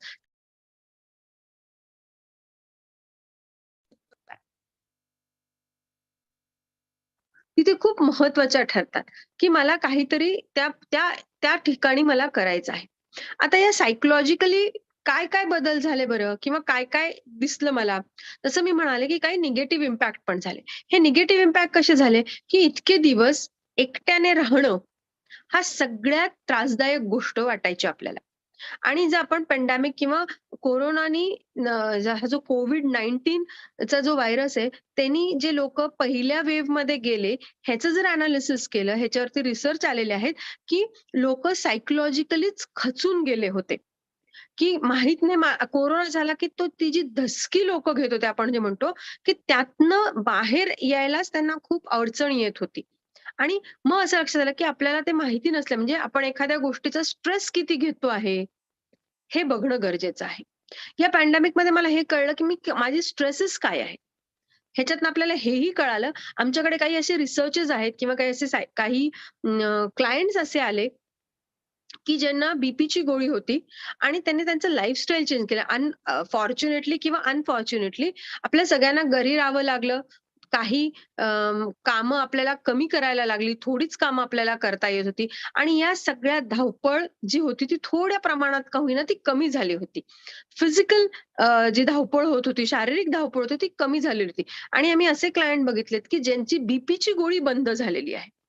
का बंद झालीये? कारण ही जी धावपळ होती ती फक्त शरीरालाच नव्हती, तर ती मनाने पण होती, की मला अमुक इतक्या वाजता हे जे सतत घड्याळ आपल्या डोक्यामध्ये चालू होतं, त्या घड्याळाचा प्रेशर आपल्यावरती येतं, की इतक्या वाजता जायचंय, इतक्या वाजता करायचंय, इतक्या वाजता हे. हा जो टाईम मॅनेजमेंटचा इश्यू येत होता, तो तिथे कमी झाला. पण त्यातनं मग लोकं काय शिकलीत, की माझं टाईम मॅनेज करणं खूप गरजेचं आहे. I need to manage my time in a more effective way. जेणेकरून हा जो स्ट्रेस आहे, हा मला कमी करता येऊ शकतो. माझ्याच स्वतःवरती लादलेले अनेक प्रेशर्स आहेत ते मला कमी करता येतात, जर का मी त्याला नीट मॅनेज केलेलं असेल तर. हा पहिली गोष्ट आपण या सगळ्यातनं आपल्या लक्षात येते. दुसरं जे होतं, की हा स्ट्रेस सोबत मला डिप्रेशन पण यायला लागलं होतं. हे डिप्रेशन काय होतं? कसं होईल? काय होईल? हे तर चिंतेचा भाग होता. हे तर अँक्झायटी रिलेटेड होतं, की अनसर्टन्टी होती. काय, कधी, कसं? हे जी अनसर्टन्टी होती, त्या अनसर्टन्टीमुळे माझ्यामध्ये चिंता वाढत होती. आणि त्याच्यासोबत मला जे मी काम करत होते, जे काही माझ्या आनंदाच्या संकल्पना होत्या, मजा करण्याच्या ज्या संकल्पना होत्या, त्या सगळ्या बंद झाल्या होत्या. यातनं काय झालं, की घरातच राहणं आणि माझ्या अवतीभोवती जे काही मी एक कवच तयार केलेलं होतं, त्या कवचामध्येच मला राहायचं होतं. आणि अनफॉर्च्युनेटली ज्या घरांमध्ये असे कवच असणारे लोकं होते, की मी माझं, माझं आणि माझे मित्र आणि असं जे सगळं होतं, त्यांना आता दुसऱ्या घरातल्या मेंबर्समध्ये ज्यांच्या अवतीभोवती कवच होतं, त्यांच्यासोबत राहावं लागत होतं. यातनं झालं काय, की वादाचं प्रमाण वाढायला लागलं. पूर्वी जे होतं, की थोडासा वाद व्हायला लागला, तर एक जण मे बी घराच्या बाहेर जायचा किंवा दुसरं काहीतरी काम करायचा किंवा ते वाद तिथे थांबले जायचे. कारण आपल्याला दुसरं काहीतरी काम ऑप्शनमध्ये किंवा दुसरं काहीतरी मला करायचं होतं, म्हणून ते थांबले होते. पण या पॅन्डेमिकमध्ये काय झालं, घरातच असल्यामुळे कुठे जाणं नव्हतं, दुसरं काही काम नव्हतं. त्याच्यामुळे घरातलं वादविवाद जो आहे, भांडणं पण म्हणू शकतो, त्या लेव्हलपर्यंत गेले. आपल्याला हेही दिसून येतं याच्यामध्ये, की डिव्होर्सचं प्रमाण जे आहे, ते या पॅन्डेमिकमध्ये वाढलं होतं. आणि वाद जे आहेत ते खूप वाढले होते. मुलांचे आणि आई-वडिलांचे संबंध बिघडलेले होते. या सगळ्यावरनं डिप्रेशनचं प्रमाण वाढलं होतं. आणि यातनं आपल्याला काय लक्षात आलं, की आपल्याला एकमेकांसोबत संवाद साधणं खूप गरजेचं आहे. घरामधला जो संवाद आहे, तोच आता नाहीसा झाला होता. गप्पा मारणं हा जो भाग होता, तो सुद्धा आजकाल बंद झाला होता, जो कदाचित या लॉकडाऊनमध्ये आपण केला असू, की "अरे असं होत होतं, अरे तसं होतं, आम्हाला माहितीच नव्हतं." ज्यांच्या घरामध्ये शेल्स नव्हते, म्हणजे काय म्हणतात, की कंपार्टमेंट्स नव्हते. लोकं आपल्यामध्येच गुंतलेले होते. त्यांनी ओपन अप व्हायला सुरुवात केली, एकमेकांशी गप्पा मारायला सुरुवात केल्या. मोबाईल थोडेसे बाजूला ठेवल्या गेले आणि एकमेकांसोबत संवाद साधण्याचा प्रयत्न केला. आणि एक असं लक्षात आलं, की घरामध्ये संवाद असणं खूप गरजेचं आहे. जर मला माझं मानसिक स्वास्थ्य नीट ठेवायचं असेल, तर मला घरामध्ये संवाद साधणं गरजेचं आहे. मग गप्पा मारणं त्याच्यामध्ये आलं, सगळ्यांनी मिळून एखादा खेळ खेळणं आलं. बाहेरून कोणी येत नसल्यामुळे घरातली कामं वाढलेली होती. त्यामुळे सगळ्यांनी मिळून काम करणं, हा जो भाग आहे, हा तिथे आला. ज्यांनी हे अंडरस्टँडिंग केलं, ज्यांना हे मॅनेज करता आलं, त्यांनी तो जो पॅन्डेमिकचा काळ आहे, आजारपणं जर नसतील, तर खूप सुखाने गेला असं ते सांगतात. पण ज्यांना हे मॅनेजच करता आलं नाही, ज्यांनी कवचाच्या बाहेरच जे येऊ शकले नाही, त्यांच्याकडे आपल्याला दिसतं की खूप जास्त भांडणं झाली. खूप जास्त वादविवाद झाले. काही जण टोकाला गेलेत, काही जणांनी असं ठरवलं की जाऊ दे आपण ह्याच्याकडे लक्षच द्यायचं नाही. म्हणजे आयदर 2 टोकाकडे गेली. पण ज्यांना हे जमलं मॅनेज करायला, त्यांनी मात्र खूप पॉझिटिव्ह त्याचा वापर केला. लोकांनी मुलांसोबत खेळणं असेल, काही क्रिएटिव्ह गोष्टी करणं असतील, काही राहून गेलेल्या गोष्टी असतील, त्या करायला सुरुवात केली आणि हा पॉझिटिव्ह इफेक्ट आपल्याला दिसतो आणि तोच नंतर काही लोकांनी पुढे कॅरी ऑन केला. आज आपल्याला अशी परिस्थिती दिसते की मानसिक पातळीवरती लोकांनी त्याचा विचार करायला सुरुवात केली, की काय-काय करता येऊ शकतं? स्वतःला असणारी एखादा छंद असलाच पाहिजे, जो की माझा मला कुणाची गरज पडणार नाही. काहीही नसलं, तर मी माझा स्वतःचं एंटरटेन करू शकणार आहे. असं माझ्याकडे काही आहे का? कारण बऱ्याचदा काय होतं, की इंटरव्ह्यूमध्ये विचारलं जायचं, की तुमची हॉबीज काय आहे? तुम्हाला काय आवडतं? तर मग कॉमन उत्तर असायचं, की पुस्तकं वाचणे, गाणी ऐकणे. तर पुस्तकं वाचणे can be hobby, but listening to music is not an hobby. जिथे आपण काहीच कृती करत नाहीये. मग पुस्तकं वाचणं हे लोकांच्या लक्षात आलं आणि वाचनाची आवड निर्माण झाली. लोकं वाचायला सुरुवात केली. नवीन-नवीन क्रिएटिव्ह गोष्टी आपल्याला दिसतील, की या पॅन्डेमिकमध्ये पुढे आल्या. पॉझिटिव्ह आपल्याला जर बघितलं, तर हा जो ग्रोथचा भाग आहे, तोही आपल्याला खूप प्रमाणामध्ये दिसून येतोय. काही लोकं अजूनही झगडत आहेत. त्यांच्या स्ट्रेसेस, अँक्झायटी आणि काही लोकं त्यातनं बाहेर निघालेत. असे 2 जे प्रकारचे लोक होते, त्यांच्या मागे कारण काय होतं हे आपण समजून घेऊया. की ज्यांचं मुळातच पर्सनॅलिटी जी आहे, ती अधिक ओव्हर थिंकिंगची आहे, स्ट्रेस घेण्याची आहे, ते लोकं अजून निघाले नाहीयेत. जे लोक समस्या किंवा ताण आल्यानंतर इमोशनल ओरिएंटेड सॉल्व्हिंग कडे जातात, म्हणजे भावना प्रधान त्याचं विश्लेषण केलं जातं, त्या लोक अजूनही त्या ट्रॉमामध्ये आहेत. त्यांच्यामध्ये आपल्याला दिसतं की निगेटिव्हिटी खूप जास्त वाढली आहे. म्हणजे एखाद्याला थोडा स्ट्रेस पूर्वी 2 वर्ष म्हणजे पॅन्डेमिक पूर्वी जर स्ट्रेस आला, तर तो ते हाताळू शकत होते. फक्त चिडचिड व्हायची, राग-राग व्हायचा इतकं होत होतं. पण तीच लोकं आज मात्र जर त्यांनी सॉल्व्ह करू शकले नाही, तर आता फक्त चिडचिड, राग-राग नाही, तर त्यांच्या शरीरावरती त्याचा परिणाम होतोय आणि मानसिकतेवरती देखील परिणाम होतोय. कसा परिणाम होतोय, की ते ओव्हर जे आहे, म्हणजे आपण असं म्हणत की जर स्केल आम्ही म्हटलं, की समजा स्ट्रेस लेव्हलची स्केल आहे. तर पूर्वी काही घटना घडल्या तर 10 पैकी जर का त्यांचं 6-7 वरती स्ट्रेस असायचं, तर आज ते 10 पैकी 10 आहे. Because they have not learn to manage it. ते आत्ताच नाही तर आधी पण करू शकत नव्हते. मधल्या काळातही त्यांनी ते बदल केले नाहीत आणि ते आजही करू शकत नाहीत. पण काही लोकं ज्यांना आधी स्ट्रेस होता, मध्ये वेळ मिळाला, त्यांनी वाचन केलं, खूप साऱ्या गोष्टी शिकल्या नवीन आणि स्वतःमध्ये बदल केले. नुसतं वाचून आणि शिकून उपयोग नाही. Unless and until we make changes in ourself. जोपर्यंत स्वतःमध्ये आपण बदल करणार नाहीये, तोपर्यंत हे आपल्याला ऍक्च्युअल मध्ये दिसून येणार नाही. मग काही लोक असेही होते, की ज्यांनी काय केलं, की जे मुळात पहिल्यांदा खूप एन्झायटी वाले होते, स्ट्रेस वाले होते. पण या पॅन्डेमिक मध्ये ते वाढलं आणि त्यांनी मदत घेतली सायकॉलॉजिस्टची, काउन्सिलर्सची मदत घेतली आणि त्यांनी स्वतःमध्ये बदल केले. काही लोकांनी मदत न घेता देखील सेल्फ हेल्प केलं. स्वतःचीच मदत केली. काही पुस्तकं वाचून, व्हिडिओज बघून, ज्याच्या माध्यमातून त्यांनी स्वतःत बदल केले. हे काय बदल केले?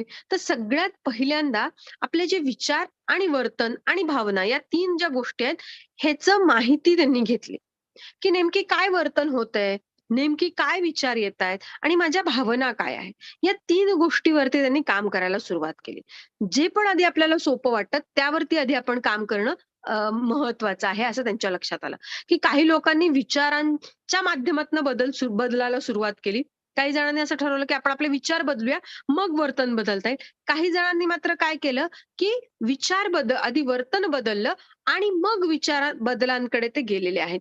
तर हा बदल ज्यांनी केलाय, ते पॅन्डेमिक नंतर आपल्याला दिसेल, की पॉझिटिव्ह लाईफ जगतायत. पण काही असे लोक होते, की ज्यांना stress levels they were able to handle those stress and anxieties. मग असे कोणते लोक होते आणि त्यांचे नेमके ट्रेड्स काय होते? ते जर मला कळाले, तर आज पॅन्डेमिक नाहीये, पण मी आज पण स्ट्रेसलेस आहे का? तर नाहीये. नो अँक्झायटी आहे का? बऱ्याचदा असू शकते.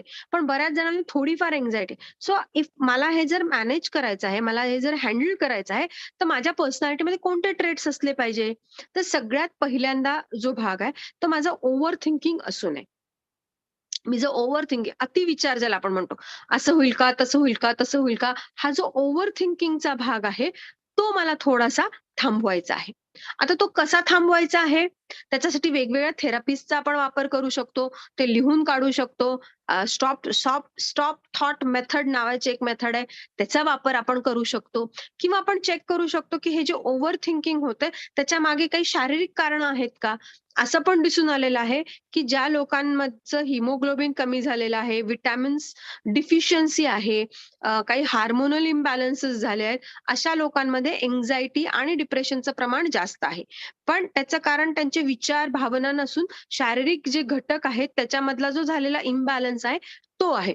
हा जो इम्बॅलन्स आहे, तो मला आधी साधणं गरजेचं आहे आणि तो जर बॅलन्स आहे असं माझ्या लक्षात आलं, तर मात्र मला सायकॉलॉजिकल लेव्हलवरती यावरती काम करावं लागणार आहे. ओव्हर थिंकिंग जर मला कमी करायची असेल, तर सगळ्यात पहिल्यांदा मी ओव्हर थिंकिंग करते, हे मला स्वीकारावं लागेल, की मी खूप जास्त विचार करते. मग मी कोणत्या एरियामध्ये जास्त विचार करते, हे मला बघावं लागेल, की काही काही जण मुलांच्या बाबतीत ओव्हर थिंकिंग करतात, काही जण जॉब्स रिलेटेड ओव्हर थिंकिंग करतात, काही जण लोकं काय म्हणतील याच्याबद्दल ओव्हर थिंकिंग करतात. मला लोकांनी चांगलं म्हणलं पाहिजे, याच विषयी आपले थॉट असतात. तर मे बी तिकडे ओव्हर थिंकिंग. तर माझं नेमकं ओव्हर थिंकिंग कशा एरियामध्ये, कुठल्या एरियामध्ये होतंय, हे मी आधी शोधलं पाहिजे. एकदा मला ओव्हर थिंकिंग कुठे आहे हे कळाल्यानंतर मग ते खरंच बरोबर आहे का? मी जो विचार करते तो अगदी 100% बरोबर आहे का? हे मी विचारू शकते. आणि आपल्या असं लक्षात येतं, की कुठली गोष्ट 100% बरोबर किंवा चूक नसते. त्याच्याने हळूहळू मी ते चेंजेस करता येतील. म्हणजे जर मला पॉझिटिव्ह, मला या स्ट्रेस, ट्रॉमा आणि हे जे काही पॅन्डेमिक असेल, सॉरी, ह्याच्यातनं मला पॉझिटिव्ह किंवा मला ग्रोथ जर हवी असेल, तर पहिली गोष्ट मला ओव्हर थिंकिंग कमी करायची. दुसरं काय करू शकते, म्हणजे हे थिंकिंग लेवलवरती झालं. दुसरं मी काय करू शकते, बिहेव्हिअरल लेवलवरती. बिहेव्हिअरल लेवलवरती एक्सरसाइज व्यवस्थित रोजच्या रोज करणं, फिजिकल एक्सरसाइज करणं, प्राणायाम करणं, हे मला करता येऊ शकतं. आणि असं दिसून आलेलं आहे, की जे लोक हे सगळं करतात त्यांच्या पॉझिटिव्ह थिंकिंग आणि प्रोडक्टिव्ह बिहेवियर हे जास्त आहे. दुसरं मला काय करता येतं, तर मी दुसऱ्यांची मदत केली पाहिजे. ज्या लोकांनी किंवा जे लोक दुसऱ्यांची मदत करतात, त्यांच्यामध्ये आपल्याला सकारात्मक भावनाही अधिक दिसते. आता मदत करताना मी त्याची जर नोंद ठेवत असेल, मी कोणाला किती मदत केली आणि कोणी कशी मला वापस ती मदत करायला पाहिजे आहे, असं जर मी करत असेल, तर मात्र ती मदत होणार नाही. पण मला ती मदत हवी असेल किंवा मला मदत करायची असेल, तर ती निस्वार्थ असावी. त्याच्याकडनं कुठल्याही अपेक्षा असू नयेत. मला आनंद मिळतोय म्हणून मी मदत करतेय. मग ही मदत कुठल्याही स्वरूपाची असू शकते. आपल्याला पॅन्डेमिकमध्ये हेही कळालं, आपण शिकलो यातनं, की फक्त कोणासोबत तरी असणं can also be a help. ती सुद्धा मदत शकते. एकटेच आहेत आणि तुम्ही जाऊन त्यांच्याशी गप्पा मारतायत. एखादे आजी-आजोबा आहेत, ते एकटेच राहतात दोघं जण आणि तुम्ही त्यांच्याकडे गेलात आणि त्यांच्याशी गप्पा मारतात, त्यांचं ऐकून घेतात, त्यांना पण पुष्कळ सांगायचं असतं. So that can also be a help. मदत करण्यासाठी पैसा, कष्ट असं सगळंच पाहिजे असं अजिबातच नाहीये. कुठल्याही वेगवेगळ्या अँगलनी किंवा कुठल्या वेगवेगळ्या पद्धतीने आपण मदत करू शकतो. लहान लेकरं आहेत ज्यांच्या घरामध्ये ज्यांचे आई वडील सतत त्यांच्या मागे लागून लागून कंटाळलेले असतात. मग जाऊ दे म्हणतात, वा बघ टीव्ही बघ, जाऊ दे मोबाईल बघ. तर असे तुम्ही मुलांना घेऊ शकता, त्यांना गोष्टी सांगू शकता, त्यांच्यासोबत खेळ खेळू शकता. लहान मुलांसोबत खेळणं हा सगळ्यात उत्तम व्यायाम आहे असं मी म्हणेल, शारीरिक आणि मानसिक. कारण लहान मुलांकडे बघून कोणीही तोंड वाकडं करत नाही. आपल्याला स्माईल आपोआपच आपल्या चेहऱ्यावरती येते. छान गोंडस लेकरं असतात, मस्ती करत असतात, खोड्या करत असतात आणि ते बघणं आणि ते समजून घेणं ही खूप मजेचा भाग असू शकतो. त्याच्यामुळे इतरांना मदत करणं.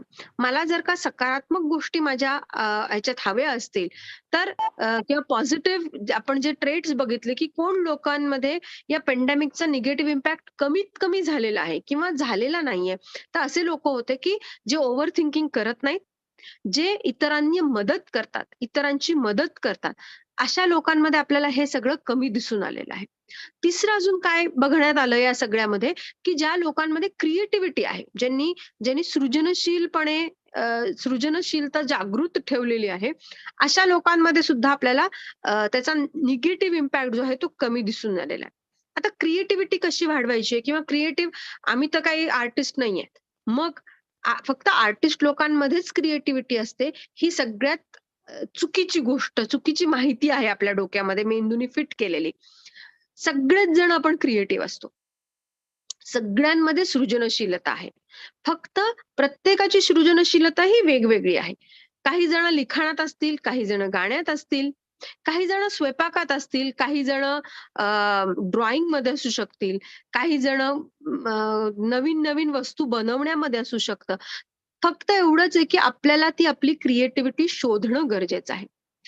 मला कशातून आनंद मिळतो आहे, मी काय नवीन केल्याने किंवा नवीन गोष्टी तयार केल्याने, समजून घेतल्याने मला आनंद मिळतो आहे, हे मला शोधायचं आहे आणि ते शोधून ते केलं पाहिजे. सोशल मीडियाचा खरं तर कन्स्ट्रक्टिव्ह वापर आपल्याला करता येऊ शकतो. आपण बरेच जण करतोही. एक मॅडम आहेत, माझी मैत्रीण आहे. तिने खूप छान क्रिएटिव्ह त्याचा वापर केला. काय वापर केला? तर डान्स तिला लहानपणापासून आवडायचा. कालांतराने मधल्या काळात ती नाही करू शकली आणि नंतर वय झालं तसं तिच्या असं लागलं की आता काय आपल्याला जमणार नाही. पण या पॅन्डेमिकमध्ये वेळ मिळाला, घरी आहे आणि मग मुलांनी पण सांगितलं की YouTube वरती आहे. तर ती डान्स शिकली. डान्स शिकून आता ती छोटे छोटे स्वतःचे रील तयार करते आणि टाकते आणि शी इज हॅपी. तर काहीतरी क्रिएटिव्ह करत राहणं हा हा हा आपल्याला सतत काय म्हणू की आपण जिवंत असण्याचं त्याचं प्रतीक आहे. मग ते काहीही असू शकतं.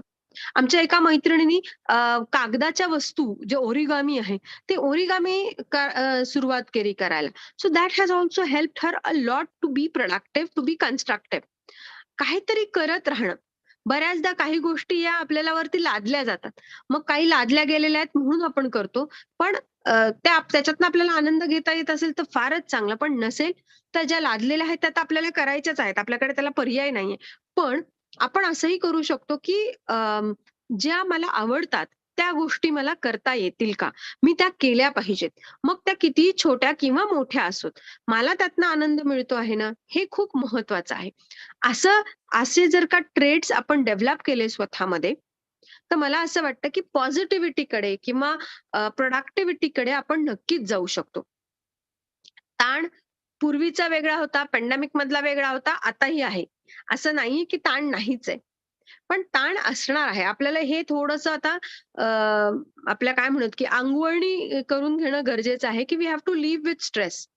स्ट्रेस असणारच आहे. आणि मे बी आपलं आता लाईफस्टाईल असं झालेलं आहे, की आपल्याला जर स्ट्रेस नसेल तर उलट त्रास होईल, की काहीच नाहीये करायला. एकदम व्हॅक्यूम सारखं होईल. सो थोडासा स्ट्रेस जो आहे तो गरजेचाच आहे आणि तो असलाही पाहिजे. तर तो जर असेल, फक्त त्याला आपण त्याची जी लेव्हल आहे ती कंट्रोलमध्ये ठेवणं, ती एव्हरेज आउट ठेवणं हे गरजेचं आहे. आणि ते आपण सायकॉलॉजिकल लेव्हलवरती पण करू शकतो. मग त्याच्यासाठी आपल्याला अजून एक करता येऊ शकेल. अजून काय करता येईल? म्हणजे हे पॅन्डेमिकने आपल्याला दिलेले ऑप्शन्स आहेत. मी असं म्हणेन की त्याचा आपल्याला फायदा झालेला आहे. निगेटिव्ह इम्पॅक्ट 100% आहेच आहे. बट सगळंच काही वाईट नसतं. काही वाईटमधनं काही चांगल्या गोष्टी पण येतात आणि या चांगल्या गोष्टी आलेल्या आहेत. अ, मागे पण मी कदाचित बोलताना बऱ्याचदा म्हणते, की आपण सगळे जे लेक्चरर लोकं आहोत, की याआधी कुणीही Google क्लासरूम, Zoom हे कधीच वापरलं नव्हतं. आपल्याला माहिती नव्हतं का? आपल्याला सांगितलं गेलं होतं, की ऑनलाईन कंटेंट तयार करा. है ना? पण आपण कधीच करत नव्हतो. But this pandemic has helped us to do. आता आपण खूप छान पद्धतीने कंटेंट तयार करू शकतो आहोत. ऑनलाईन कंटेंट आपल्या प्रत्येकाचे तयार झाले. ई कंटेंट तयार झालेले आहेत. So this is something good that has happened because of this pandemic. This pandemic has not given everything bad. Few things are there which have learned only with the positive mindset. We have changed. We have made ourselves more positive because of this pandemic. तर हा जो सकारात्मक बदल आपल्या सगळ्यांमध्ये झालेला आहे तो तसाच ठेवणं, तो कंटिन्युएशन मध्ये ठेवणं खूप गरजेचं आहे. आणि यात आपल्या असं लक्षात येईल, की मदत करणं हा जो भाग मी आधीही म्हणाले, तो आता ज्या लोकांनी वाढवलेला आहे, that they will lead to a better human being. पॅन्डेमिकमुळे आपण अधिक चांगले व्यक्ती होण्याच्या मार्गावरती आहोत असं मला वाटतं. लोकांशी आपण अधिकाधिक संवाद साधण्याचा प्रयत्न करतोय. लोकं आले बोलायला तर आपण मोबाईल बाजूला ठेवतोय आणि त्यांच्याशी बोलतोय, जे पूर्वी कदाचित बोललो नसतो. ह्या सगळ्या पॉझिटिव्ह गोष्टी आपल्याला बघायला मिळाल्यात या पॅन्डेमिकमुळे. हा जो बदल झालेला आहे, हा जो सकारात्मक बदल आहे, त्याच्यावरती जर आपण फोकस केलं, तर मला असं वाटतं, की we would lead a more better and a healthier life. हे एक आपल्याला एक असा झटका बसलाय, की ज्याच्याने सांगितलं, की "रे हे बंद करा. हे जे व्हर्चुअल आपण सगळं जगण्याचा प्रयत्न करत होतो, ते थोडंसं थांबवूया. आजमध्ये आपण येऊया. आज आणि आत्तामध्ये जगण्याचा प्रयत्न करूया." सायकॉलॉजीमध्ये गेस्टाल्ट सायकॉलॉजी नावाचा एक स्कूल आहे, जे असं म्हणतात, की तुम्हाला आज आणि आत्तामध्ये जगता येणं गरजेचं आहे. आज आणि आत्तामध्ये जगणं म्हणजे काय, की मी आत्ता काय करू शकते? माझ्याकडे आज काय रिसोर्सेस आहेत, की ज्याच्या सहाय्याने मी या सगळ्या ज्या गोष्टी आहेत त्याला पॉझिटिव्ह मला करता येऊ शकतं. So I have to really think on it, की माझं पॉझिटिव्ह काय-काय मला करता येणं शक्य आहे. मला जे करणं शक्य आहे त्याची मी यादी करणं आणि एका वेळेला एकच बदल करायचा आहे. एकदम सगळे मला बदल करायचे नाहीयेत. So this has helped us to be more positive. मला उलट असं वाटतं, की या पॅन्डेमिकमध्ये काही निगेटिव्ह जरी आलेलं असलं, तरी आपण माणूस म्हणून अधिक इंट्रोस्पेक्ट करायला लागलोय. आपण थोडंसं आत डोकावून बघायला लागलो आहोत, की नेमकं आत माझं काय चाललंय, माझे विचार काय चाललंय, मला तो वेळ मिळालाय. आणि इंट्रोस्पेक्शन करायचं असतं, हे देखील आता मला क्लिअर झालेलं आहे, की सगळ्या गोष्टी मला बाहेरून नाही मिळणार आहेत. मला थोडंसं आतही बघावं लागणार आहे. स्वतःच्या आत डोकावणं हा जो भाग आहे ना, हा खूप महत्वाचा आहे. जो आपण या धावपळीच्या काळामध्ये विसरून गेलो होतो. या पॅन्डेमिकमुळे थोडा जो आपल्याला ब्रेक मिळाला, थोडासा एक धक्का मिळाला, त्यामध्ये आपण थोडंसं स्वतःच्या आत काय चाललंय, माझे विचार काय चाललेत, माझ्या भावना काय आहेत, याकडे आपण बघायला लागलो आहोत. स्वतःला बघणं हे खरं तर खूप जिकिरीचं काम आहे. मी जिकिरीचं याच्यासाठी म्हणते कारण जेव्हा आपण दुसऱ्यांसमोर जातो ना, तेव्हा खूप सारे कव्हर्स असतात. आपण स्वतःला खूप वेगवेगळ्या कव्हरिंग मध्ये टाकलेलं असतं आणि खूप छान प्रेझेंट करतो. पण जेव्हा आपण स्वतःलाच बघत असतो, तर कुठलेही कव्हर्स नसतात. ते बऱ्याचदा अगली असू शकतं, बऱ्याचदा चांगलं असू शकतं. तर हे बघणं, हे मला आता जमायला लागलंय. नसेल तर ते सुरू करणं गरजेचं आहे, की मी काय करतीये, काय करायला पाहिजे आहे. हा जो थोडासा पॉजिंग टाईम ज्याला आपण म्हणतो, तो तिथे गरजेचा आहे. या सगळ्या गोष्टी ज्या आहेत, त्या मला या पॅन्डेमिक नंतर प्रकर्षाने जाणवायला लागल्या आणि लोकांमध्ये ते आपल्याला दिसायला लागल्या, की हे होऊ शकतं आणि हे हे अमुक एखादी गोष्ट केली तर त्याचे पॉझिटिव्ह रिझल्ट्स आपल्याला दिसतायत. आणि जेव्हा लोकांनी स्वतः केल्या या गोष्टी, तर त्यांना ते बदल दिसून आलेले आहेत. ज्या लोकांमध्ये ऑब्सेशन होतं, ऑब्सेशन पुन्हा-पुन्हा तेच-तेच करणं किंवा तेच-तेच विचार करणं. त्यांच्या असं लक्षात आलं पॅन्डेमिकमुळे काय झालं ते एकदम मॅग्निफाय झालं. खूप मोठ्या प्रमाणात पुढे आलं, की "अरे बापरे! आपण असं करतो." आणि मग ते कमी करण्याकडे पण आपण जाऊ लागलो. स्ट्रेस लेव्हल्स होत्या, पण त्या या सगळ्या पॅन्डेमिक आणि सगळ्यामध्ये ते एकदम खूप लार्जर झालं, मोठं झालं. मोठं झाल्यामुळे काय झालं, की आपल्या ते लक्षात आलं, की "अरे मी असं करते आहे, मी असं वागते आहे." हा जो सेल्फ इंट्रोस्पेक्शन, सेल्फ अवेअरनेसचा जो भाग आहे, सेल्फ नॉलेजचा जो भाग आहे, तो मला असं वाटतं, की या पॅन्डेमिकने आपल्याला सगळ्यात चांगली गोष्ट जी दिली, की आपण अधिक अंतर्मुख व्हायला लागलो आहोत. अधिक चांगल्या पद्धतीने स्वतःला समजून घेण्याचा प्रयत्न करायला लागलो आहोत. पॅन्डेमिकचा हा जो ह्युमॅनिटेरियन ॲस्पेक्ट आहे, जो आपण जुडायला लागलो एकमेकांशी. आधी फक्त जे मेसेजेस करायचो, आता असं वाटायला लागलं नाही, एकदा फोनवर बोलून घेऊया. अ, एक म्हणजे फक्त सुशिक्षित शहरात हे बदल झालेत का? तर असं नाहीये. अगदी ग्रामीण भागात वयोवृद्ध लोकांमध्ये सुद्धा बदल झालेले आहेत. काल परवाच आमच्या गावाकडचे एक काका आहेत आणि त्यांनी असं ठरवलं, की अजून माझे हातपाय हालतात, तर मी सगळ्यांना एकदा भेटून येणार आहे. जेवढे नातेवाईक जिथे-जिथे आहेत, त्यांना मला एकदा भेटून यायचं आहे. मला नाही माहिती उद्या काय होणार आहे. ही किती चांगली गोष्ट आहे, जी पूर्वी कदाचित ते आले नसते. कदाचित त्यांनी हा विचारही केला नसता. पण त्यांना आता असं वाटतं, की नाही सगळ्यांना एकदा भेटून यावं, एकदा सगळ्यांना बोलून यावं. So this is a positive angle आहे या पॅन्डेमिकचा, की माहीत नाही कधी काय होऊ शकतं. आणि मला असं वाटतं, की हा जो बदल प्रत्येकाने केलेला आहे, हा बदल प्रत्येकामध्ये झालेला आहे. काही पॉझिटिव्ह झालाय, काही निगेटिव्ह झालाय, पण डेफिनेटली हा बदल झालेला आहे. पॉझिटिव्ह ज्यांच्यामध्ये झालेला आहे त्यांनी तो अधिकाधिक करावा. ज्यांच्यात निगेटिव्ह झालाय थोडासा तो मागे सारून काय वेगळं मला करता येईल? हा जो निगेटिव्ह इम्पॅक्ट झालेला आहे माझ्यावरती. मग ज्यांच्या घरामध्ये खूप सारे मिसहॅप्स झालेत, लोकांच्या डेथ झाल्यात, जवळच्या लोकांच्या डेथ झाल्या. त्यांना अजूनही यातनं उभारणं, यातनं बाहेर येणं खूप कठीण जात आहे. अशा लोकं जर आपल्या आजूबाजूला असतील, तर आपण फक्त त्यांच्या सोबत आहोत, हे सांगणं, हे मला या पॅन्डेमिकमध्ये समजलेलं आहे. किंवा ते रादर मला माहिती होतं, पण आता ते सरफेसला आलेलं आहे. ते आता मी अधिक जाणीवपूर्वक करते आहे किंवा करतो आहे. तर या सगळ्यांचा हा सगळा परिणाम आपल्या मानसिकतेवरती झालेला आहे. जे पटकन डिप्रेशनमध्ये जात आहेत, अँक्झायटी ज्यांची वाढते आहे, त्यांनी नक्की मदत घ्यावी आणि स्वतःत बदल करणं पुन्हा-पुन्हा सांगेन, की जर बदल केले नाहीत, तर मात्र काहीही उपयोग होत नाही. म्हणजे आपण हे आता ऐकतो आहोत या कॉलेजने खूप चांगला आणि मोठा पुढाकार घेतलाय, की काय-काय बदल झालेत हे आले पाहिजेत, हे लोकांना कळले पाहिजेत. कळल्यानंतर लोकं बदल करतील असा हा त्यांचा विश्वास आहे. इथे जे सगळे प्रोफेसर्स काम करतात, जे प्राचार्य आहेत, त्यांचा हा विश्वास आहे, की लोकांपर्यंत जर माहिती मिळाली, तर लोकं हा बदल करतील आणि हा सकारात्मक आणि चांगला बदल जो आहे, हा त्यांच्यापर्यंत पोहोचणार आहे. हा जो विश्वास आहे, मला असं वाटतं, की हे आपण ऐकतो आहोत सकाळपासून तुम्ही सगळेच जण ऐकता आहात. मी पण ऐकते आहे आणि हे एक लक्षात येतं, की आपल्याला काय करायचं आहे. नुसतं ऐकून उपयोग नाहीये, तर आपल्याला हे बदल करायचे आहेत. तर मला असं वाटतं, की हे सगळे बदल आपण करू. थोडंसं रिकॅप करते आणि तुमची रजा घेईन. आपल्याला ओव्हर थिंकिंग जे आहे ते कमी करायचं आहे.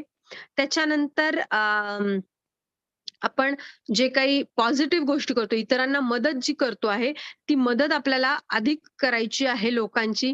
स्वतःमध्ये जे आपण चांगल्या सवयी लावल्यात, मग व्यायाम करणं असेल, हेल्दी खाणं असेल, ते आपल्याला चालू ठेवायचं आहे. आपलं जे फायनान्शियल स्टेटस आहे, सेव्हिंग्ज करणं असेल, इन्व्हेस्टमेंट करणं असेल, इन्शुरन्स घेणं असेल, याकडे आपण लक्ष देणार आहोत. तर या ज्या 4-5 गोष्टी आहेत, या आपण सगळ्यांनी हळूहळू का होईना आपल्या वर्तनात आणायच्या आहेत आणि त्या आणून आपण आयुष्य अधिक सकारात्मक जगूया असा मला विश्वास वाटतो. So thank you very much everyone for listening me and thank you college for inviting me so that I can interact with everyone. Thank you very much. Thank you. धन्यवाद madam.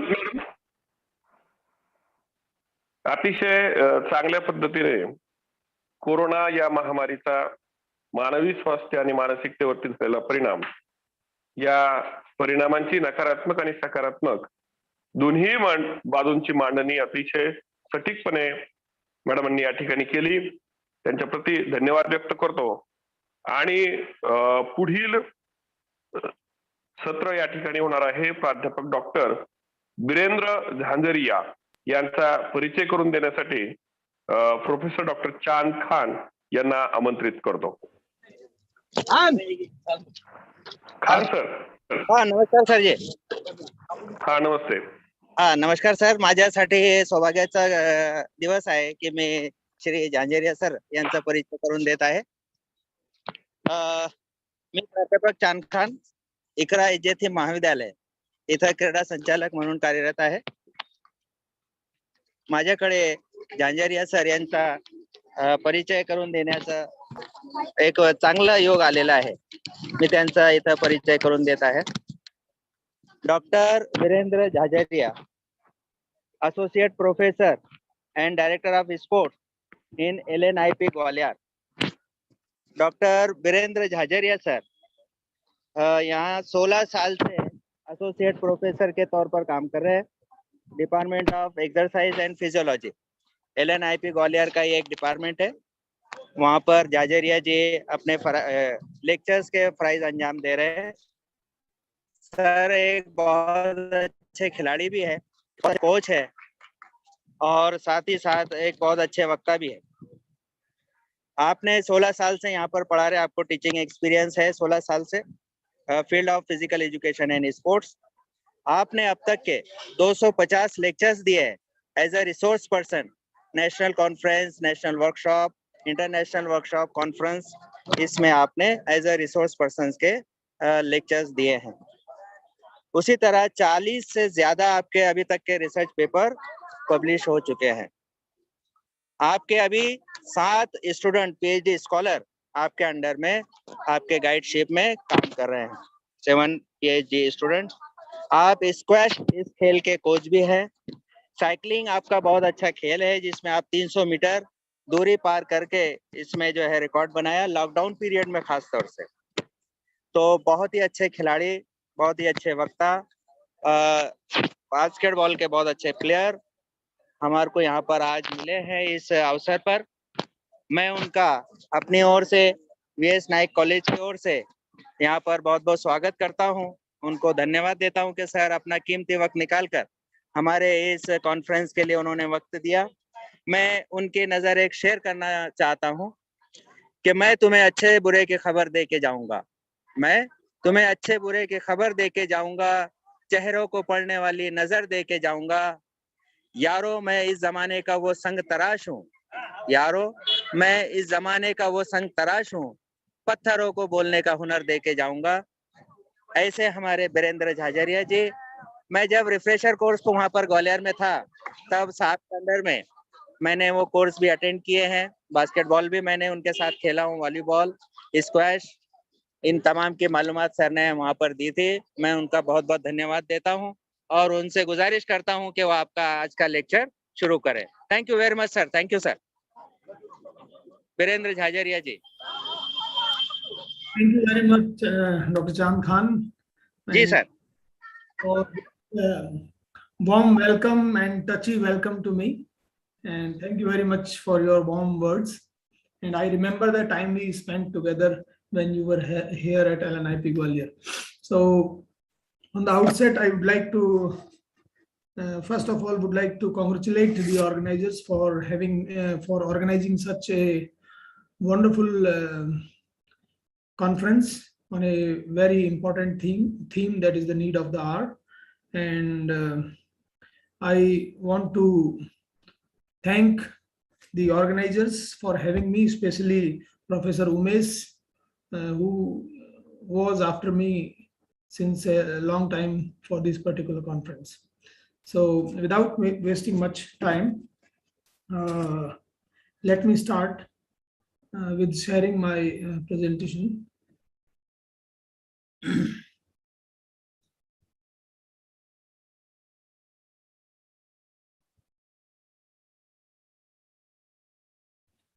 Please tell me if my presentation is visible to you.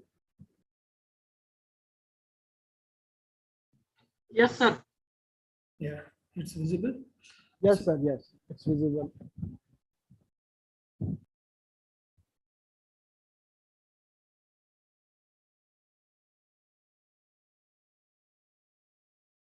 So I was listening to the previous presenters. They have talked a lot about the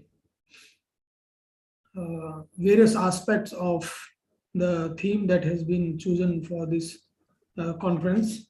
And I was listening to the respected Professor S.T. Ingle. He has talked about many facts and figures of from various researches, especially in Indian condition and at the global level about this pandemic and how this pandemic is creating many challenges in front of us, and how we along with the government, NGOs and private sectors trying to manage and get out from this particular pandemic situation. So I have been given the theme on that I have to talk is recent scenario in humanities after COVID-19, and I will be very particular about pre and post condition about physical activity and nutrition, means how sports and nutrition can jointly help us to come out from this pandemic.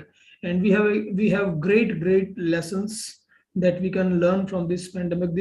This pandemic is I should consider it's a wonderful teacher who has taught a lot many lessons that we have forgotten in our busy lifestyle. So we have learned a lot from this pandemic. So we'll be talking about that also. So these are the various areas on which I am talking to you all today. I have been advised to talk in both Hindi and English, both languages. So I'll try to be in Hindi also. Beach में हिंदी भाषा भी हम इस्तेमाल करेंगे. So सबसे पहले हम थोड़ा सा lifestyle, हमारी पहले क्या lifestyle थी और अभी क्या है. So I'll be talking you on that in the beginning. After that, I'll be talking to you on various research evidences, the factful information that I have gathered from various sources available on the various platforms. Then what changes we are seeing after this pandemic, means changes are in various fields. So we'll be talking about them, few of them, not all. Then what are the exercise consideration? किस तरह की exercises हमें करनी चाहिए so that we can boost our health and we can live healthy. Then I'll be talking to you about dietary considerations, कि किस तरह की diet Khan पान हमारा किस तरह का हो, कौन कौन सी चीजों को हमें ध्यान में लेना है. And then how sports and nutrition jointly improve our lifestyle. इसके बारे में मतलब खेल और physical activity और हमारा जो न्यूट्रिशन है वो मिलके हमारे जीवन को कैसे बेहतर बनाते हैं उसके बारे में भी हम बात करेंगे. और फिर हम will try to reach to certain conclusions. So surely we'll have a question answer session at the end, and in between also if somebody wants to ask something, beach में भी आपको लगता है कि आपको कुछ पूछना है तो you can intervene and ask. So our lifestyle, हम सबको पता है कि हमारी जो दिनचर्या है, हमारा जो जीवन जीने का तरीका है, it has drastically changed. Even before pandemic also, the experts and even our parents or ancestors, they are concerned about how we have changed our lifestyle. We used to do lot of physical work, lot of physical exertion. We were not having these transportation mode, this internet connectivity, and so we used to do all the household work by our own, starting from cooking the meals, cleaning our houses. Means for everything, we had to put in ourselves in some kind of physical work. But now we have our lifestyle. Before pandemic also the lifestyle has changed. We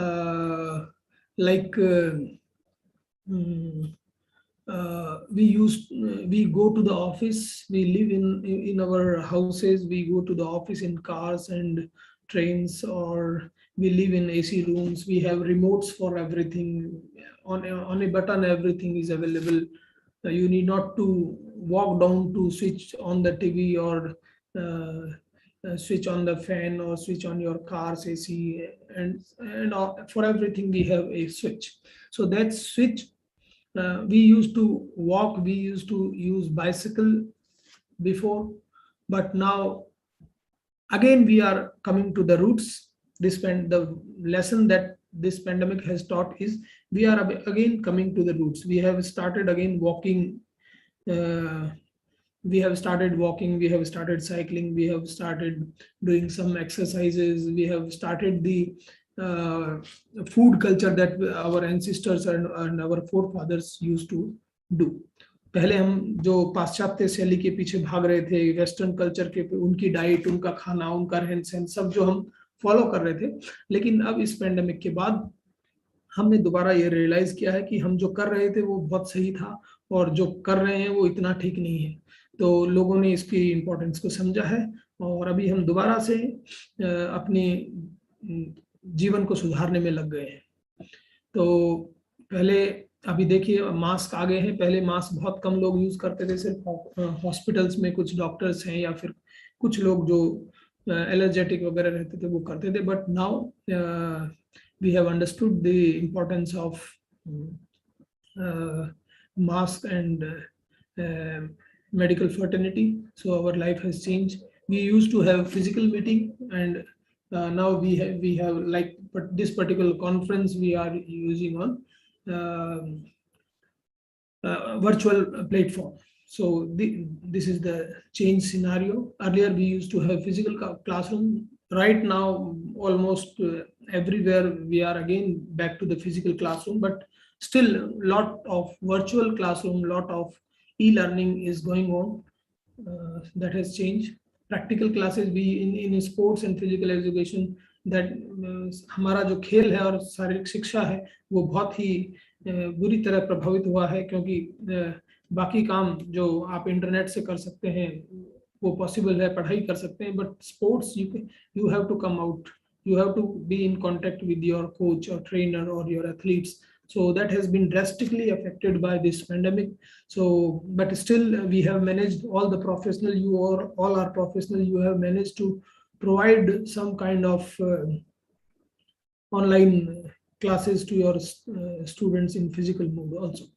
So this new era of education is from net-based culture, internet to internet. We are using many screen right now. Also, we are sitting in front of the screen and interacting with each other. It's a wonderful to interact the person who are far away from you and you cannot reach physically. So at that particular time, this particular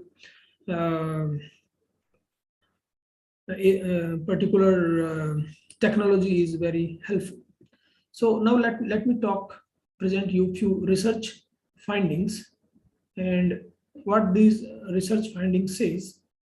You can see on your left side, if you do physical activity and sports, so exercise improves your, it serves as a medicine. It serves as a medicine. Exercise improves students' ability to focus in class. और उसके कितने chances बढ़ जाते हैं, 3.1 times more active students become. This research is conducted by Center of Disease Control and Prevention. जिसमें more than almost 40 years तक ये research conduct की गई और उसमें ये पाया गया कि the students or kid become 3.1% more active. He is participating in some kind of exercise program along with your academic workout. Okay. Then University of Columbia conducted a study. They found that 3 months of sports or physical activity improves your memory by 30%. So अगर आप किसी भी खेल की गतिविधि में लगभग 3 महीने अगर पार्टिसिपेट करते हैं तो आपकी मेमोरी का because how your memory improves, because when you do physical activity your body become active, you have faster blood circulation. When the blood circulates in your body faster, it reaches to the cells and tissues, it takes fresh oxygen to the cells and tissues, it gives fresh nutrition to the cells and tissues, even your neuron and brains, and it take away the waste product out from your body. So that's how it helps to improve your memory. You can prevent Alzheimer's disease. And again, survey conducted by FICCI, in which 90% of Indian believe that schools and workshops, workplaces are responsible for creating a healthy and active movement. So overall, we feel we can conclude through these presentation, these research evidences, that if you participate in sports activities, or you can definitely improve upon your academic achievements in your mental faculty, or in your day-to-day life also. You can take better decision, you can serve better to the society. So let us talk about more research evidences. They are very particular to this pandemic. Let me remove this. Okay, so a research study was conducted by Lal and Singh, a recent 2020 study, perception regarding online classes.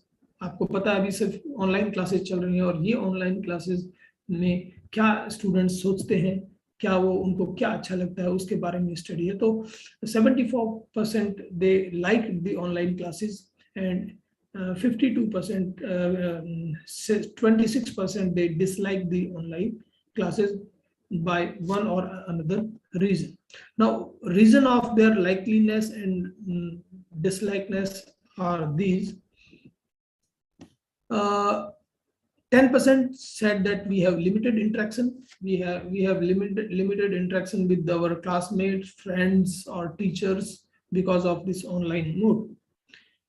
Whereas why they like this, they said there is a flexibility of time, means teacher or student, they can sit together and decide their time at what time they, so they have, so 49% said that flexibility of time is important, and flexibility of location. You are sitting at home, you are sitting at your office, play field, wherever, you can take the class. So 31% said flexibility of location is a reason to for the liking of this class. And no physical visit, you need not to go, you sit at home. And 5% there are some other reason for this likeliness. Now, what are the drawbacks of online classes? Through this research is the language. 22% said the language is a drawback, and there is no curricular, because this pandemic situation has just came 2 years before, so there is no act or standard policy at the government level to do the online classes, and so everybody is doing by their own effort, but still we don't have any strong curricular activities or curricular act to run the online classes. Not meeting friends and peer groups is another drawback, because you know, when you have classes on physical mode, you have lot many interaction with your friends and your circuit. Lack of two-way communication. We communicate like we are taking a lecture, we can communicate, but still by seeing the students' face, their expression, you can understand, you can get a feedback then and there only. Net connectivity is another issue that's it. Yes, still net connectivity is the main drawback. Then choice of the sources of online classes, कौन कौन से choice हैं, कुछ लोग 19% PPT को पसंद करते हैं, पीपीटी विद ऑडियो को 19%, वीडियो को 39%, सबसे मैक्स ज्यादा वीडियो को प्रेफर करते हैं कि ऑनलाइन क्लासेस में वीडियो होना चाहिए, वेबिनार एंड वीडियो कॉन्फ्रेंसिंग को भी लोग पसंद करते हैं। नाउ मैं एक और रिसर्च का हेल्प लूंगा जिसमें lifestyle related behaviours A cross sectional audit response from 995 participants from India. ये इंडिया के अंदर ही 2020 में एक रिसर्च हुई है जिसके अंदर लगभग 1000 पार्टिसिपेंट्स को का इसमें राय जिसमें ली गई है। एंड व्हाट दे फाउंड इस पैंडेमिक के बारे में, हमारे लाइफस्टाइल बिहेवियर के बारे में, they said that an improvement in healthy meal consumption pattern. सबसे पहला जो चेंज आया है, जो लोगों को फील लगता है कि उनके जो खाने का तरीका है वो उसके अंदर बहुत ही ड्रास्टिक चेंज आए हैं। लोग बहुत कंसर्न हो गए, हमें क्या खाना है, कब खाना है, कितना खाना है, कैसे खाना है, कहाँ से खाना है, किस तरह से पकाना है। ठीक है, so this is one conclusion result. Then next is restriction of unhealthy food. हमने अनहेल्दी फूड को खाना बंद कर दिया, हम घर पे बना के खा रहे हैं। बिकॉज एक तो रीजन हो गया कि भाई हम घर पे ब्लॉक हो गए ड्यू टू लॉकडाउन और उनकी वजह से, लेकिन फिर भी अभी लॉकडाउन खुल गया है तो भी लोग रेस्टोरेंट्स में और जो फास्ट फूड है इसकी तरफ कम आकर्षित हो रहे हैं और घर पे ही ज्यादा एक्सपेरिमेंट कर रहे हैं। कभी पेरेंट्स बना रहे हैं, कभी बच्चे बना रहे हैं। They are seeing online recipes and they are cooking at home and getting a fresh food. तो ये एक इसका आउटकम आया है इस रिसर्च से। Another outcome is a reduction physical activity. थोड़ा फिजिकल एक्टिविटी में जरूर रिडक्शन हुआ था, अभी दोबारा से पैंडेमिक ओपन हो गया है, मीन्स हमारा लाइफस्टाइल थोड़ी खुल गई है, स्कूल खुल गए, कॉलेजेस खुल गए, एकेडमीज शुरू हो गई है, लोग बाहर जाने लग गए हैं। तो जो फिजिकल एक्टिविटी लेकिन उस ड्यूरेशन में जरूर हमारी कम हो गई थी। और स्क्रीन टाइम बढ़ गया है, मतलब स्क्रीन टाइम, हम मोबाइल पे क्लासेस कर रहे हैं, अभी भी हम वर्चुअल कॉन्फ्रेंस कर रहे हैं, तो पहले हम इतना हमारा स्क्रीन टाइम नहीं होता था, तो उससे एक जो हमारे हेल्थ इश्यूज आते हैं, जैसे I was not using this specs, पहले चश्मा यूज नहीं कर रहे थे, लेकिन अभी ये इतने लेक्चर्स ऑनलाइन हो रहे हैं, उनके लेक्चर्स की प्रिपरेशन के लिए आपको लैपटॉप पे बैठना पड़ता है, फिर मोबाइल से ही आप इंटरेक्ट कर रहे हैं, तो स्क्रीन टाइम बढ़ने से एक ये आंखों में जो इश्यू आ रहा है वो भी एक प्रॉब्लम हो गई है। फिर इसकी वजह से your eyes are connected to your head, तो आपको हेडेक और आपको जो स्पॉन्डिलाइटिस की प्रॉब्लम है, बैक पेन है, because you are sitting for hours on the chair और टेबल, तो ये कुछ हेल्थ इश्यूज इसके अंदर आए हैं। फिर क्वारंटाइन इंड्यूस स्ट्रेस, इसकी वजह से क्योंकि आप घर में थे तो आपका स्ट्रेस है, एंजाइटी है, डिप्रेशन है, ये भी कम से कम 1/4 पार्टिसिपेंट ने इसके अंदर फील किया है। तो राइट नाउ दे आर, अभी हम थोड़ा सा दोबारा से खुल गया है सब चीजें, तो हम दोबारा से थोड़ा सा रिलैक्स महसूस कर रहे हैं I think. So covid marginally improve the eating behaviour, हमारे खाने की जो दिनचर्या है, जो तरीका है, जो व्यवहार है, उसको ठीक किया है। Yet 1/3 of the participant gain weight, 1/3 लोगों ने अपना वजन बढ़ाया था। ठीक है, as physical activity declined significantly coupled with increase in screen time and sitting at home. ठीक है, mental health was also adversely affected. जब भाई हमारी सभी चीजें रुक गए हैं तो definitely we are not mentally stable. अभी जो हमारे प्रो वाइस चांसलर साहब ने एक अपने स्पीच में कहा भी था कि डोमेस्टिक वायलेंस और डिवोर्स केसेस ये सब बढ़ गए हैं, तो that is also because we lost our mental health, हमारी मेंटल हेल्थ में डिक्लाइन आया है। तो this is the conclusion of this. Let me take one more research, एक और रिसर्च हम लेंगे, उसके बारे में बात करते हैं। ये रिसर्च है कि ये भी लेटेस्ट है, 2020 के अंदर कुवैत में एक रिसर्च हुई है। Does covid changes dietary habits end lifestyle behaviour, क्या कोविड-19 ने हमारी जो खान पान की जो आदतें हैं और हमारी जीवन शैली है, हमारा जो बिहेवियर है, क्या उसमें कोई बदलाव लाया है? तो ये इसमें कहते हैं कि क्या क्या इसके कंक्लूजन निकल के आए कि स्किपिंग ब्रेकफास्ट रिमेन कांस्टेंट, पहले भी ब्रेकफास्ट को लोग बहुत बार स्किप करते थे, वो अभी भी, लेकिन अभी थोड़ा सा इसकी वजह से कोविड की सिचुएशन में हमारा ब्रेकफास्ट स्किप करने का जो आदत है वो थोड़ी सी बढ़ गई है, क्योंकि हम लेट सोते हैं, लेट उठते हैं, तो लाइफस्टाइल थोड़ा चेंज हुआ है. Drastic decrease in the frequency of food consumption during covid. Drastic decrease in frequency of fast food consumption. लोगों ने फास्ट फूड का जो कंजम्पशन है वो 82% तक कम हो गया है. तो फास्ट फूड इंडस्ट्रीज जरूर अफेक्ट हो रही है, but let me tell you कि this is a good sign. People rely on their home food. लोग घर पे बना के खा के साथ में है, तो उनकी मेंटल हेल्थ भी इंप्रूव हो रही है. दे आर इंटरेक्टिंग विद family, they are sitting with their parents और सबके साथ. तो 82% has reported that they have decrease the consumption of fast food. There was significant increase in the percentage of participants who had their main meal freshly. अब लोग fresh खाना लग गए हैं, ठीक है ना. पहले मतलब अभी they have understood कि अगर आप फ्रेश खाते हैं, ताजा खाते हैं, तो आपकी हेल्थ को ज्यादा बेनिफिट है.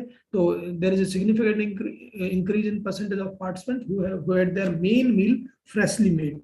मतलब उनका जो मेन खाना है दोपहर का या रात का, उसको वो एकदम फ्रेश ही खाना पसंद करते हैं. Though no remarkable change in beverage consumption. आप जो लिक्विड लेते हैं चाहे वो, उसके अंदर कोई भी चेंज नहीं आया है, वो वैसा का वैसा है. Further more there was a great reduction in physical activity. Physical activity में बहुत कम आया है. अभी हमें दोबारा स्टार्ट हो गया है और हमें स्टार्ट करनी चाहिए, क्योंकि activity we are bound to move. हम मूवमेंट के लिए पैदा होते हैं. बच्चा माँ के पेट में भी मूवमेंट करता रहता है, तो movement is natural.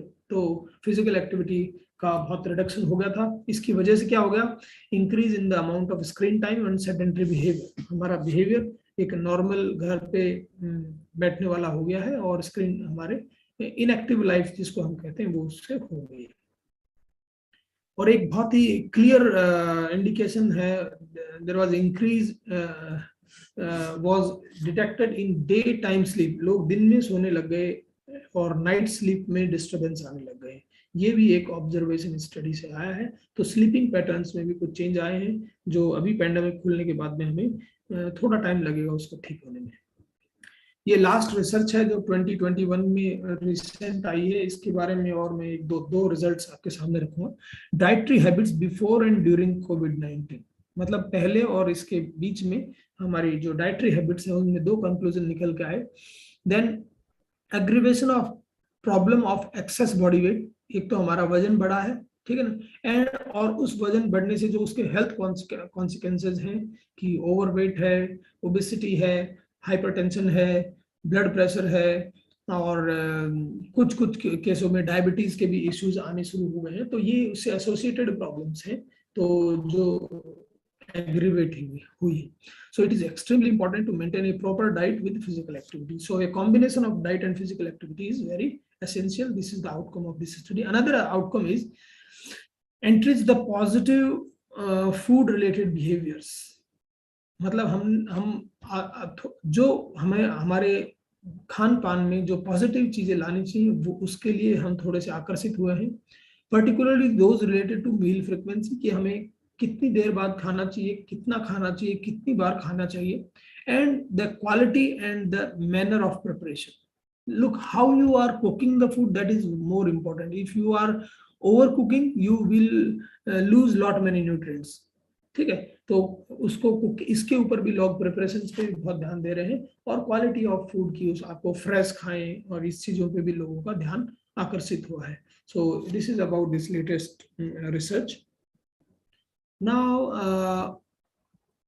what are the changes that we see in this pandemic? Is pandemic में क्या क्या बदलाव आए हैं, ये भी मैं कुछ रिसर्च फाइंडिंग के ऊपर ही आपको बारे में बात करूंगा. One is remote learning. मतलब आप अपने घर पे बैठे हैं और पढ़ रहे हैं. ये एक बहुत बड़ा एक मेजर शिफ्ट आया है. ऐसा नहीं है कि ये टेक्नोलॉजी पहले नहीं थी. ये जो जूम है, मीट है, गूगल मीट है, वेबएक्स है, जितने जो प्लेटफॉर्म है, ऑनलाइन प्लेटफॉर्म्स है, ऐसा नहीं कि वो पहले नहीं थे. पहले भी थे और they are used.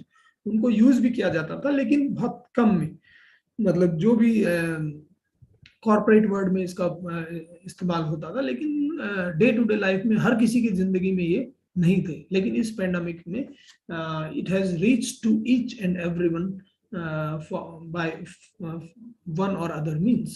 So the shift to remote learning has been a disaster for the traditional schooling. जो हमारा traditional schooling system था उसके लिए disaster है, उसके लिए बहुत ही बड़ा setback है. Why it is a setback?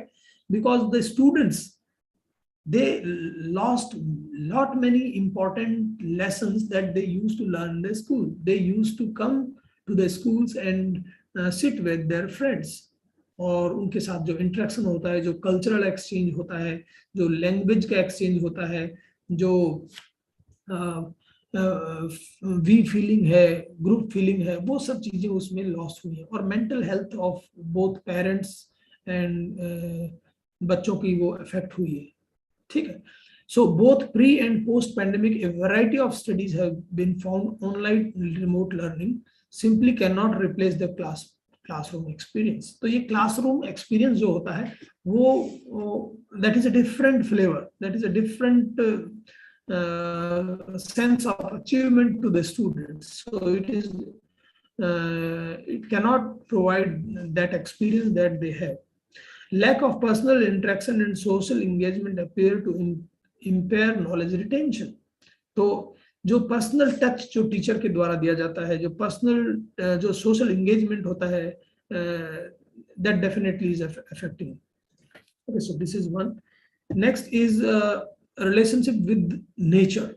We have understood, अभी पहले हम कितना ग्लोबल वार्मिंग और इन सब के बारे में पढ़ते थे, लेकिन जब सारा ड्यूरिंग द लॉकडाउन सब ट्रैफिक रुक गया, फ्लाइट्स नहीं चल रहे हैं, ट्रेन्स नहीं चल रहे हैं, बसेस नहीं चल रहे हैं, ट्रक नहीं चल रहे हैं, कार नहीं चल रही है, सब everything was on halt. So the global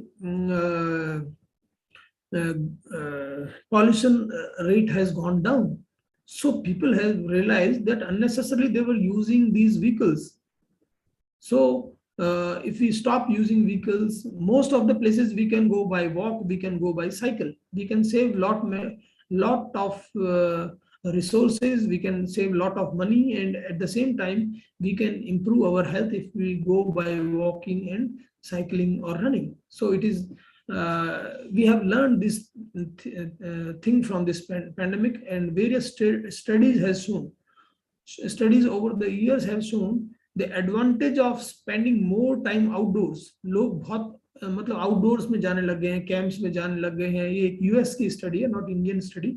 And the medical journal The Lancet, उसकी रिसर्च में ये नोट किया गया कि access to green spaces means आप जंगल में जा रहे हैं, कहीं बाहर हिल स्टेशन पे जा रहे हैं, या फिर आप कहीं और कहीं एरिया वहां जा रहे हैं, तो it is associated with more physical activity, better mental health, sound sleep, lower stress levels, improved cognition, आपके mental development होता है, and faster hospital recovery, आपकी रिकवरी भी फास्ट होता है. हमें कहते हैं ना, जाओ थोड़ी हवा पानी चेंज करो. तो वैसे ही अगर आप ग्रीन स्पेसेस और नेचर के पास जाते हैं, अपने घर में छोड़ के और थोड़े फ्री रहते हैं, तो ये आपकी सारे इंप्रूवमेंट इसमें आपकी हेल्थ में मिलते हैं.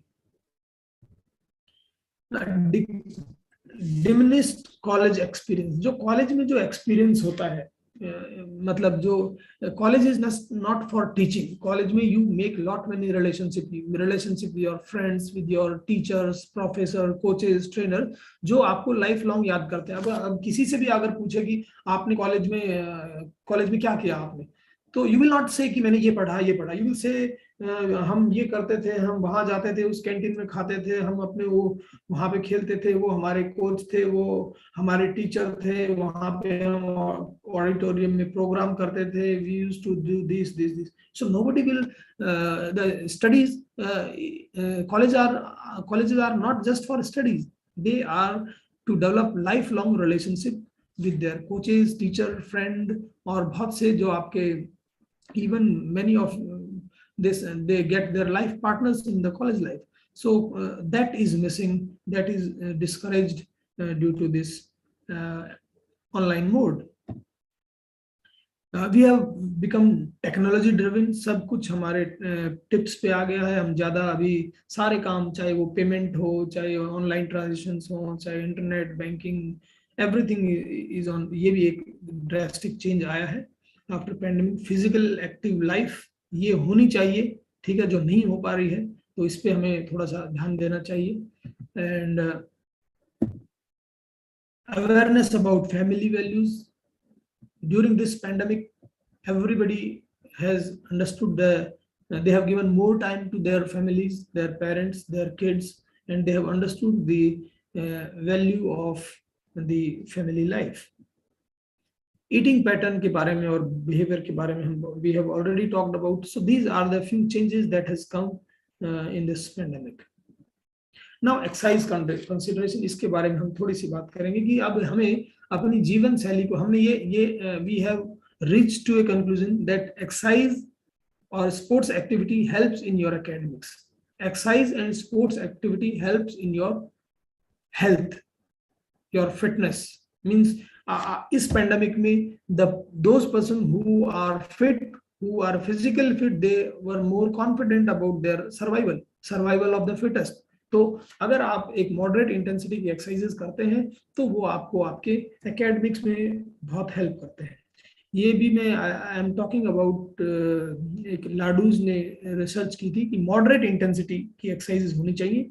ठीक है, मतलब जो स्पोर्ट्समैन है वो तो अलग बात है, but those who are not sportsman they should involve themselves in 30 minutes और 40 मिनट्स की कम से कम moderate intensity. It may be walking, it may be cycling, it may be swimming और playing badminton, doing some recreational games, going to gym, doing some workout at home, yoga, whatever means you want to choose, but do some physical activity of moderate intensity or aerobic dance or aerobic activity you should perform. 30 minutes a day, ये recommended है. हमारी जो guidelines है उनमें at least मतलब per day 30 minutes की आपकी activity moderate intensity की, एरोबिक नेचर की कम से कम आपको करना चाहिए. आप ज्यादा भी कर सकते हैं, लेकिन this is minimum, bare minimum. 2020 के रिसर्च में ये कहा गया है 5 days a week, 30 minutes of activity, aerobic intensity, moderate intensity के ऊपर aerobic exercises आपको करनी चाहिए. तो you can improve your health, you can improve upon your immunity, you can increase your memory power, you can improve upon your anxiety, depression, problems, solving ability. Everything means you can improve if you do some kind of activity, because it makes your body more active. Okay, now let us talk about few facts and figure. थोड़ा quickly इनके ऊपर बात करेंगे, time अभी थोड़ा सा कम बचा है.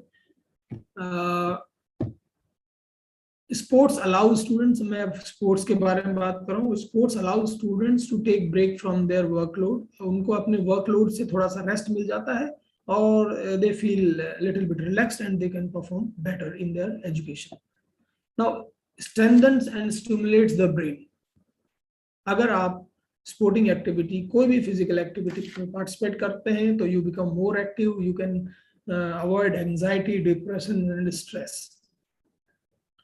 1/4 of Indian population is overweight and obese, तो इसलिए भी हमें फिजिकल एक्टिविटी करनी चाहिए. ये हिंदुस्तान टाइम का यूथ सर्वे है 2017 का. Improve sleep.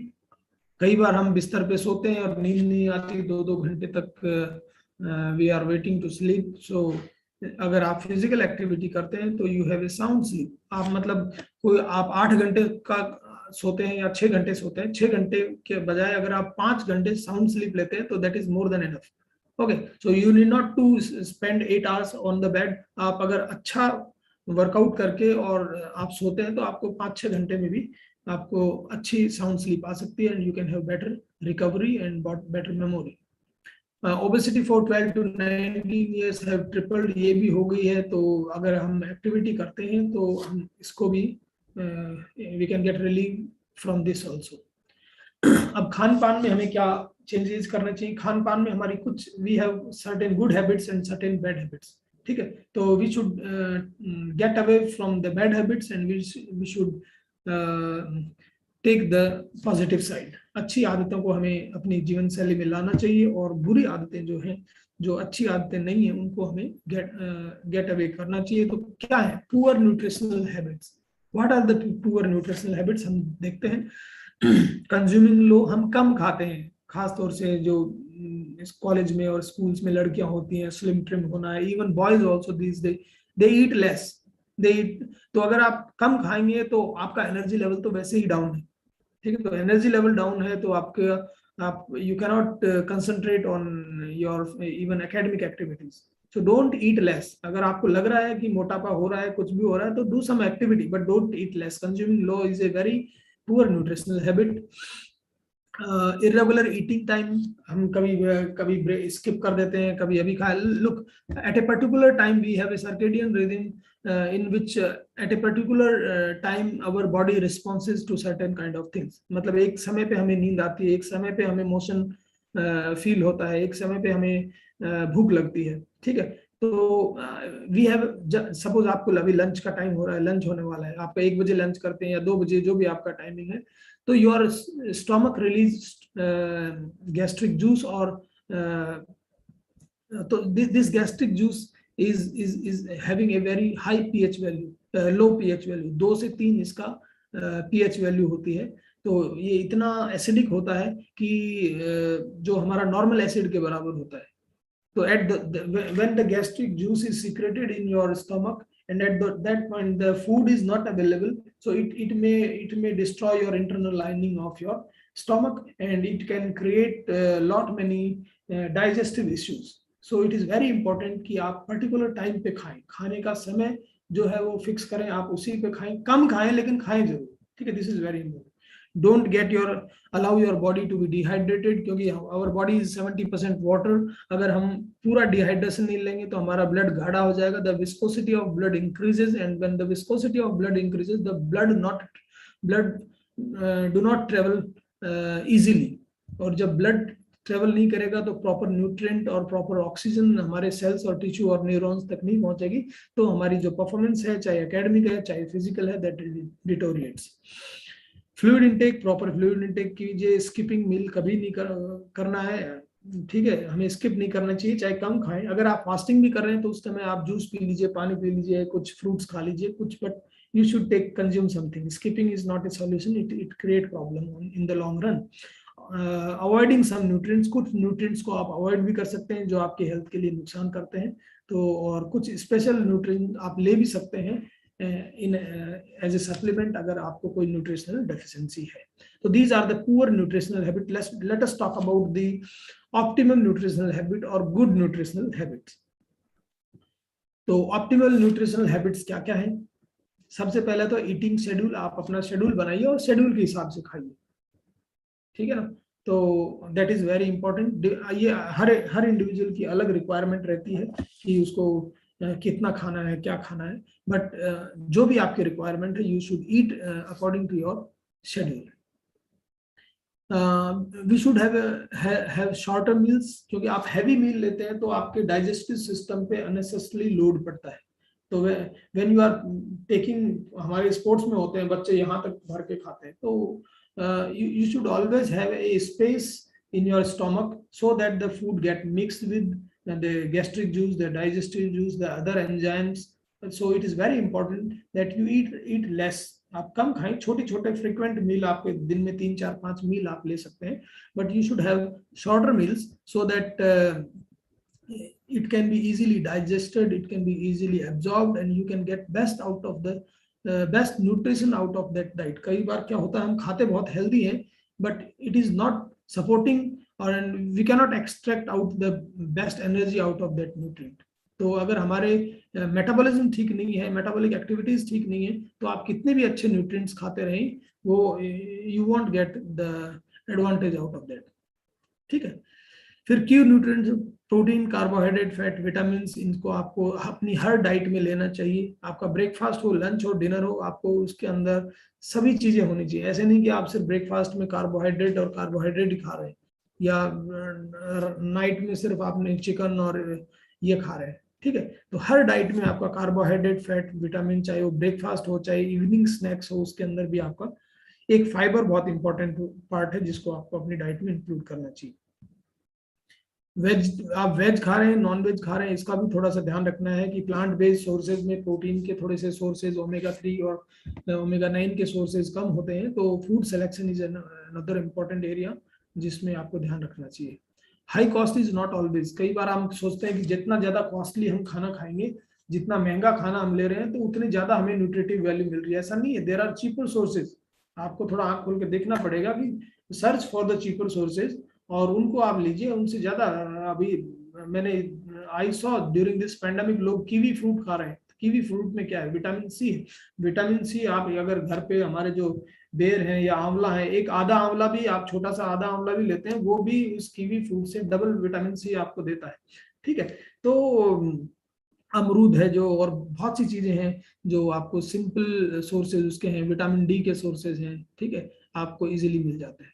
ठीक है, हाइड्रेशन इज वेरी इंपॉर्टेंट, इसका भी हमें ध्यान रखना। तो these are the optimal nutritional habits, ये इंपॉर्टेंट न्यूट्रिशनल हैबिट्स हैं जिनको हमें ध्यान रखेंगे तो हम अपनी हेल्थ को इम्प्रूव कर सकते हैं। ठीक है,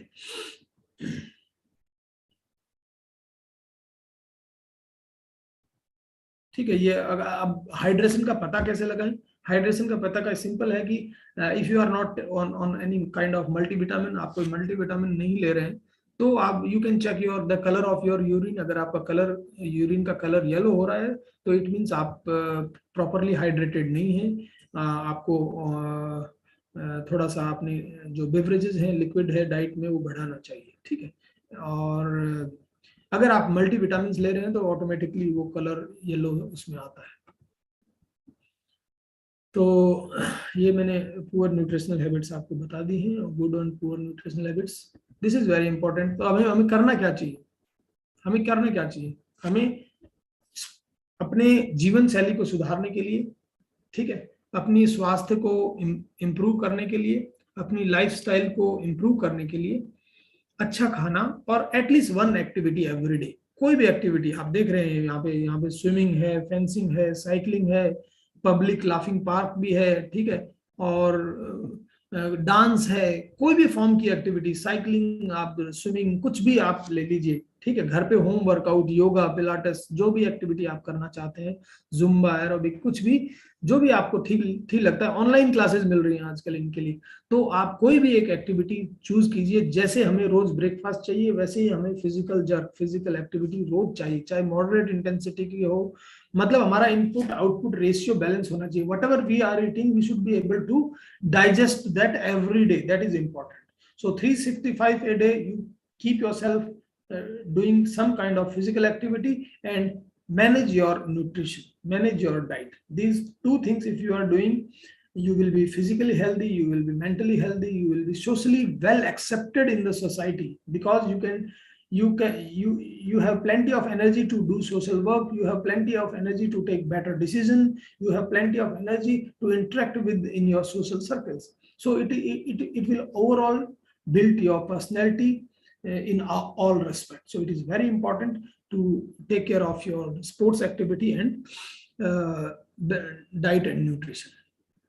So these are the references that I have used for this particular presentation, and I'll finish this presentation with this wonderful quote given by Mother Teresa: "Yesterday has gone, tomorrow has not yet come, so we have today only. Let us begin and concentrate on our today, concentrate on our present moment, and improve our lifestyle, our and our family, parents, society, everybody." So life is beautiful. Enjoy the ride. So this is my idea. Thank you very much. धन्यवाद सर। Thank you. Health is wealth, इस उक्ति का आपने परिचय कर दिया। अभी तो कोरोना सिचुएशन खत्म होने के बाद सब कुछ पहले जैसा हो रहा है, लेकिन इसके साथ ही आपको निजी जिंदगी में क्या ख्याल रखना है और किस किस चीजों की जरूरतें हैं, इसके बारे में आपने यहाँ पे हमें मार्गदर्शन किया। विजेंद्र सर, आपके मनपूर्वक आभार। और मैं आखिरी सत्र की तरफ अब इशारा करते हुए तीसरे सत्र का परिचय देने के लिए डॉक्टर बीजे मुख्यदल सर को आमंत्रित करता हूं। मेरे दोस्त मारुति घुगे जो हमें साहित्य और कोरोना इसके बारे में जानकारी देने वाले हैं। डॉक्टर मुख्यदल। धन्यवाद सर। मित्रों, आज आपल्यामध्ये professor doctor Maruti Madhavrao Ghuge sir हे आपल्याला कोरोना आणि कोरोनाचा साहित्यावर झालेला परिणाम या विषयावर मार्गदर्शन करण्यात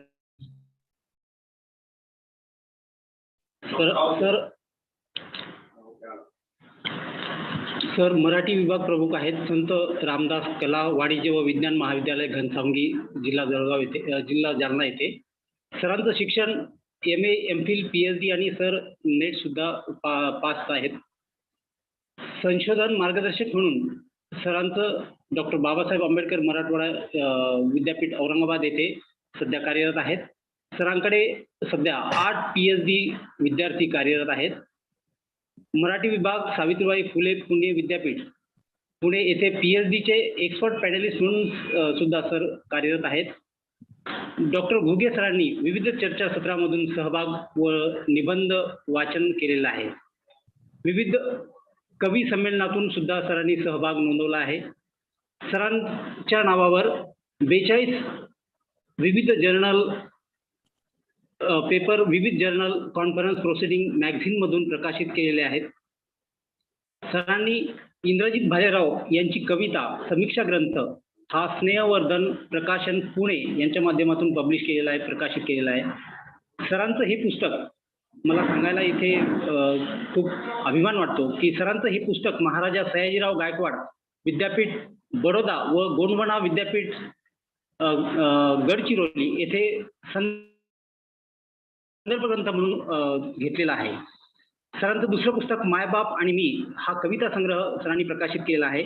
सरांची आगामी पुस्तकं सुद्धा येऊ घातलेली आहेत. त्यामध्ये 1980 पूर्वीची ग्रामीण कविता प्रेरणा आणि प्रवृत्ती, त्यानंतर दुसरं जे पुस्तक आहे 1980 नंतरची ग्रामीण कविता प्रेरणा आणि प्रवृत्ती, हे 2 पुस्तक सरांचे आगामी काळामध्ये प्रकाशित होणार आहेत. सर उत्तम कवी आहेत, सर समीक्षक आहेत, हे आपणास त्यांच्या भाषणातून जाणवेलच.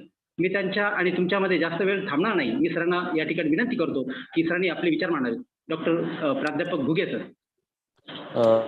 धन्यवाद सर, खूप खूप धन्यवाद. माझा आवाज येतोय, पोहोचतोय सगळ्यांपर्यंत? हा, सगळ्यांपर्यंत पोहोचतोय असं गृहीत धरून मी माझ्या विवेचनाला सुरुवात करतो.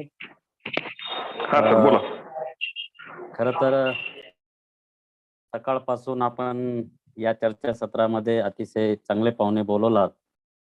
मलाही त्यांचं ऐकता आलं आणि खूप चांगलं मार्गदर्शन, वेगवेगळ्या मुद्द्यांच्या संदर्भातली माहिती या निमित्ताने मला ऐकता आली. त्याचा निश्चित आनंद मला आहे. आणि या निमित्ताने मी प्रथमतःच या महाविद्यालयाच्या या चर्चासत्राच्या आयोजनाबद्दल मी मनपूर्वक मनस्वी असं त्यांचं अभिनंदन करतो, संपूर्ण आयोजन टीम संयोजन टीमचं आणि रावेर परिसर शिक्षण प्रसारक मंडळाचे श्री विठ्ठलराव शंकरराव नाईक कला वाणिज्य व विज्ञान महाविद्यालय रावेर जिल्हा जळगाव आयोजित 1 दिवसीय आभासी राष्ट्रीय चर्चासत्र.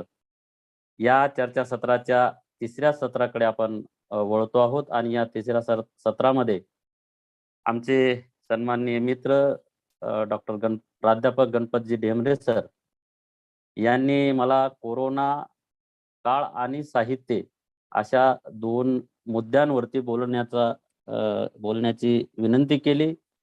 विनंतीही म्हणेन मी आणि आदेशही म्हणेन.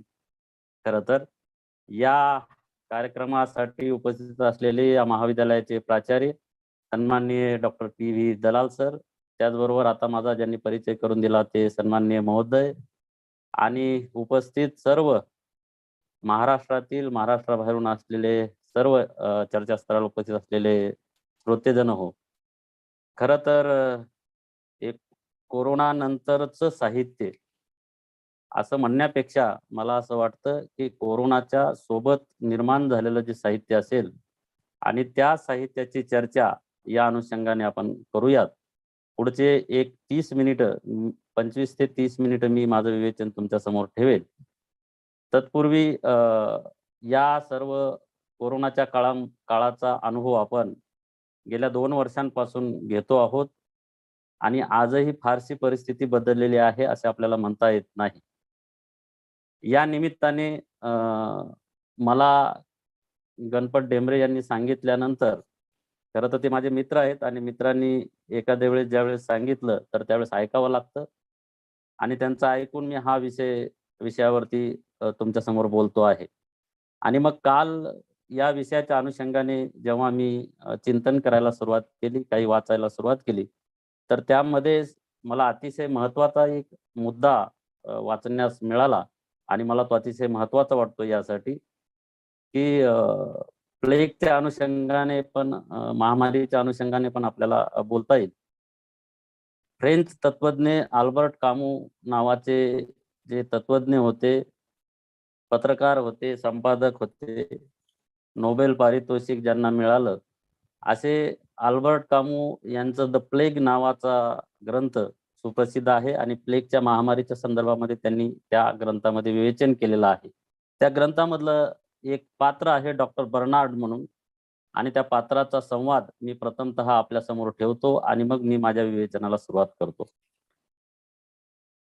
त्या पुस्तकातलं जे डॉक्टर बर्नार्ड नावाचं जे पात्र आहे, ते पात्राचा संवाद असा आहे, ते पात्र असं म्हणत आहे की मला कल्पना नाही माझा मृत्यू कोणत्या क्षणी येईल, मला कल्पना नाही माझा मृत्यू कोणत्या क्षणी होईल, पण आता खूप लोक आजारी आहेत आणि त्यांच्यावर उपचार करण्याची गरज आहे. आजारपणातून बाहेर पडलेल्या जनतेलाही यातून धडा मिळतो आहे. लोकांना आता कळून चुकलंय. अशा संकट प्रसंगी लोकांवर प्रेम करणं हेच सर्वात महत्वाचं आहे. लोकांवर प्रेम करणं हेच सर्वात महत्वाचं आहे. हा संवाद अल्बर्ट कामू यांच्या द प्लेग नावाच्या ग्रंथामधून डॉक्टर बर्नार्ड यांच्या तोंडातून येतो आहे आणि हा संवाद मला एकूण गेल्या 2 वर्षाच्या परिस्थितीच्या अनुषंगाने अतिशय महत्वाचा वाटतो.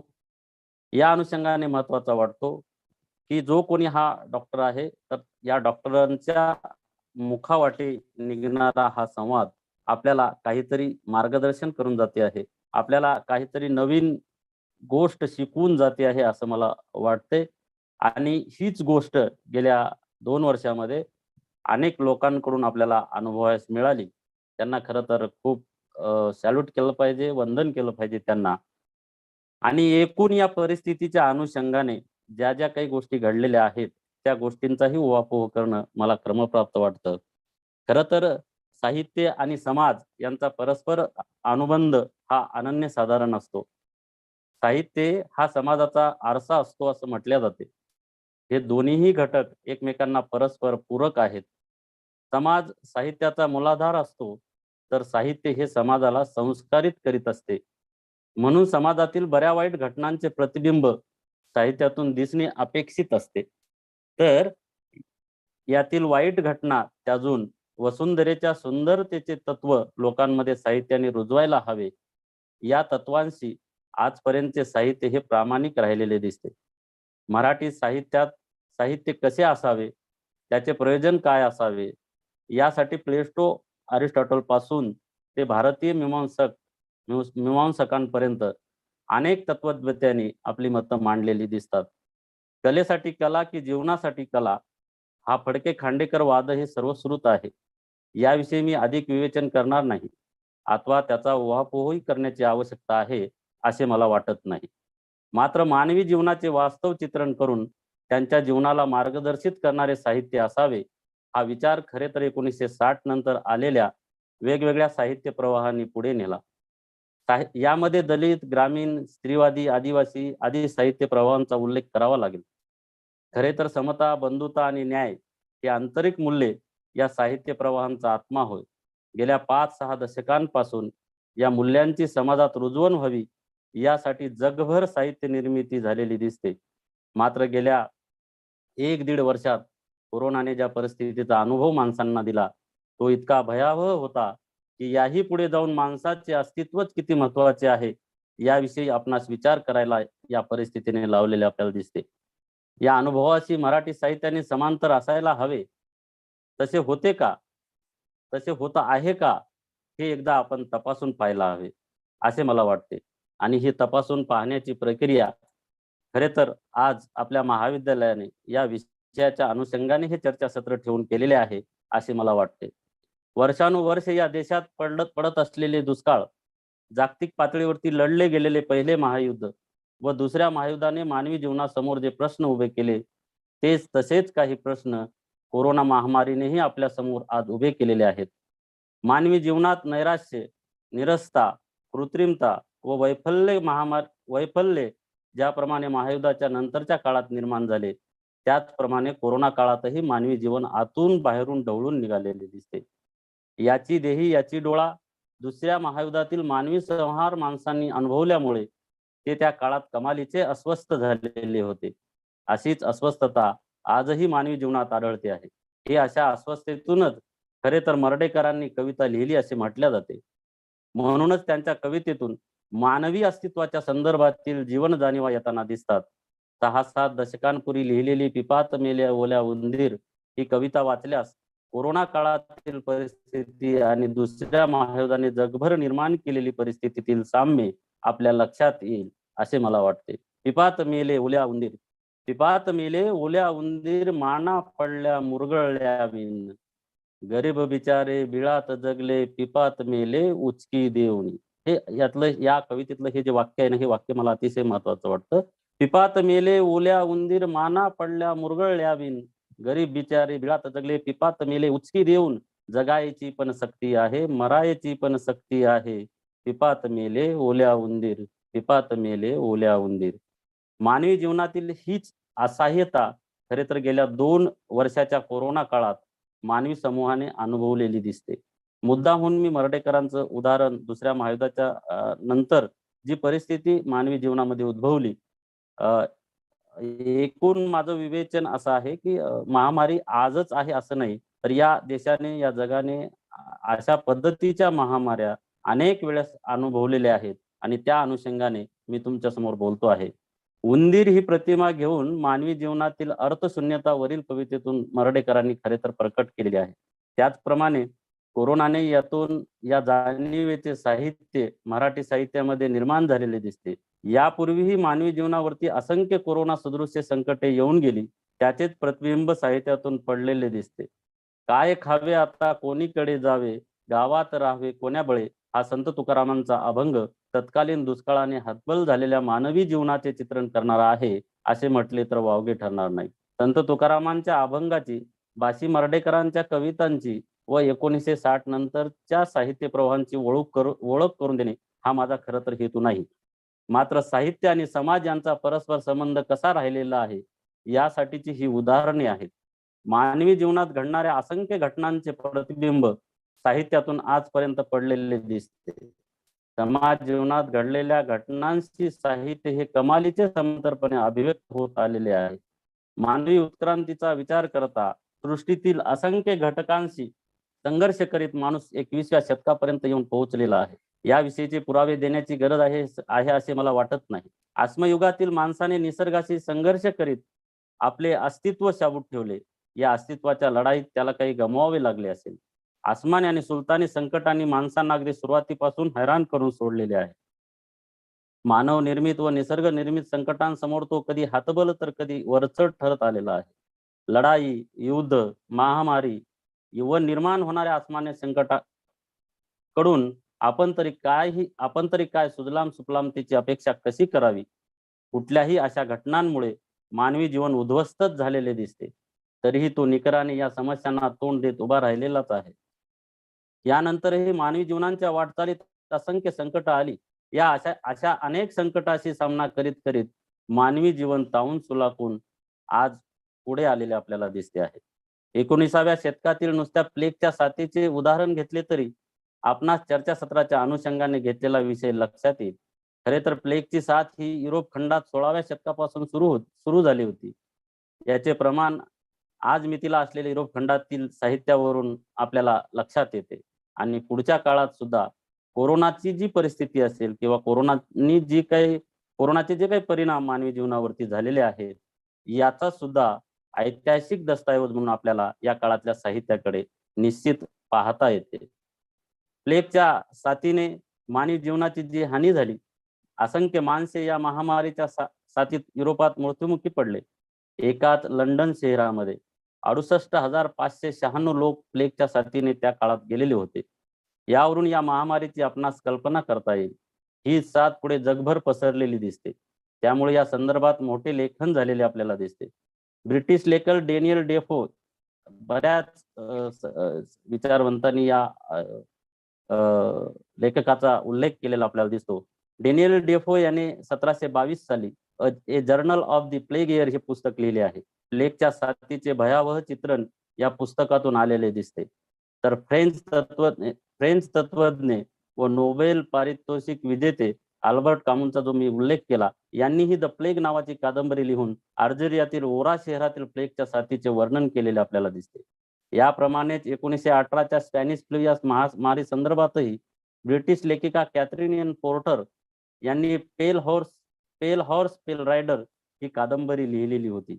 या कादंबरीतील पात्र मिरांडा जेव्हा आजारी पडते तेव्हा तिचा मित्र एडम तिला सांगतो की हे दिवस अत्यंत वाईट आहेत.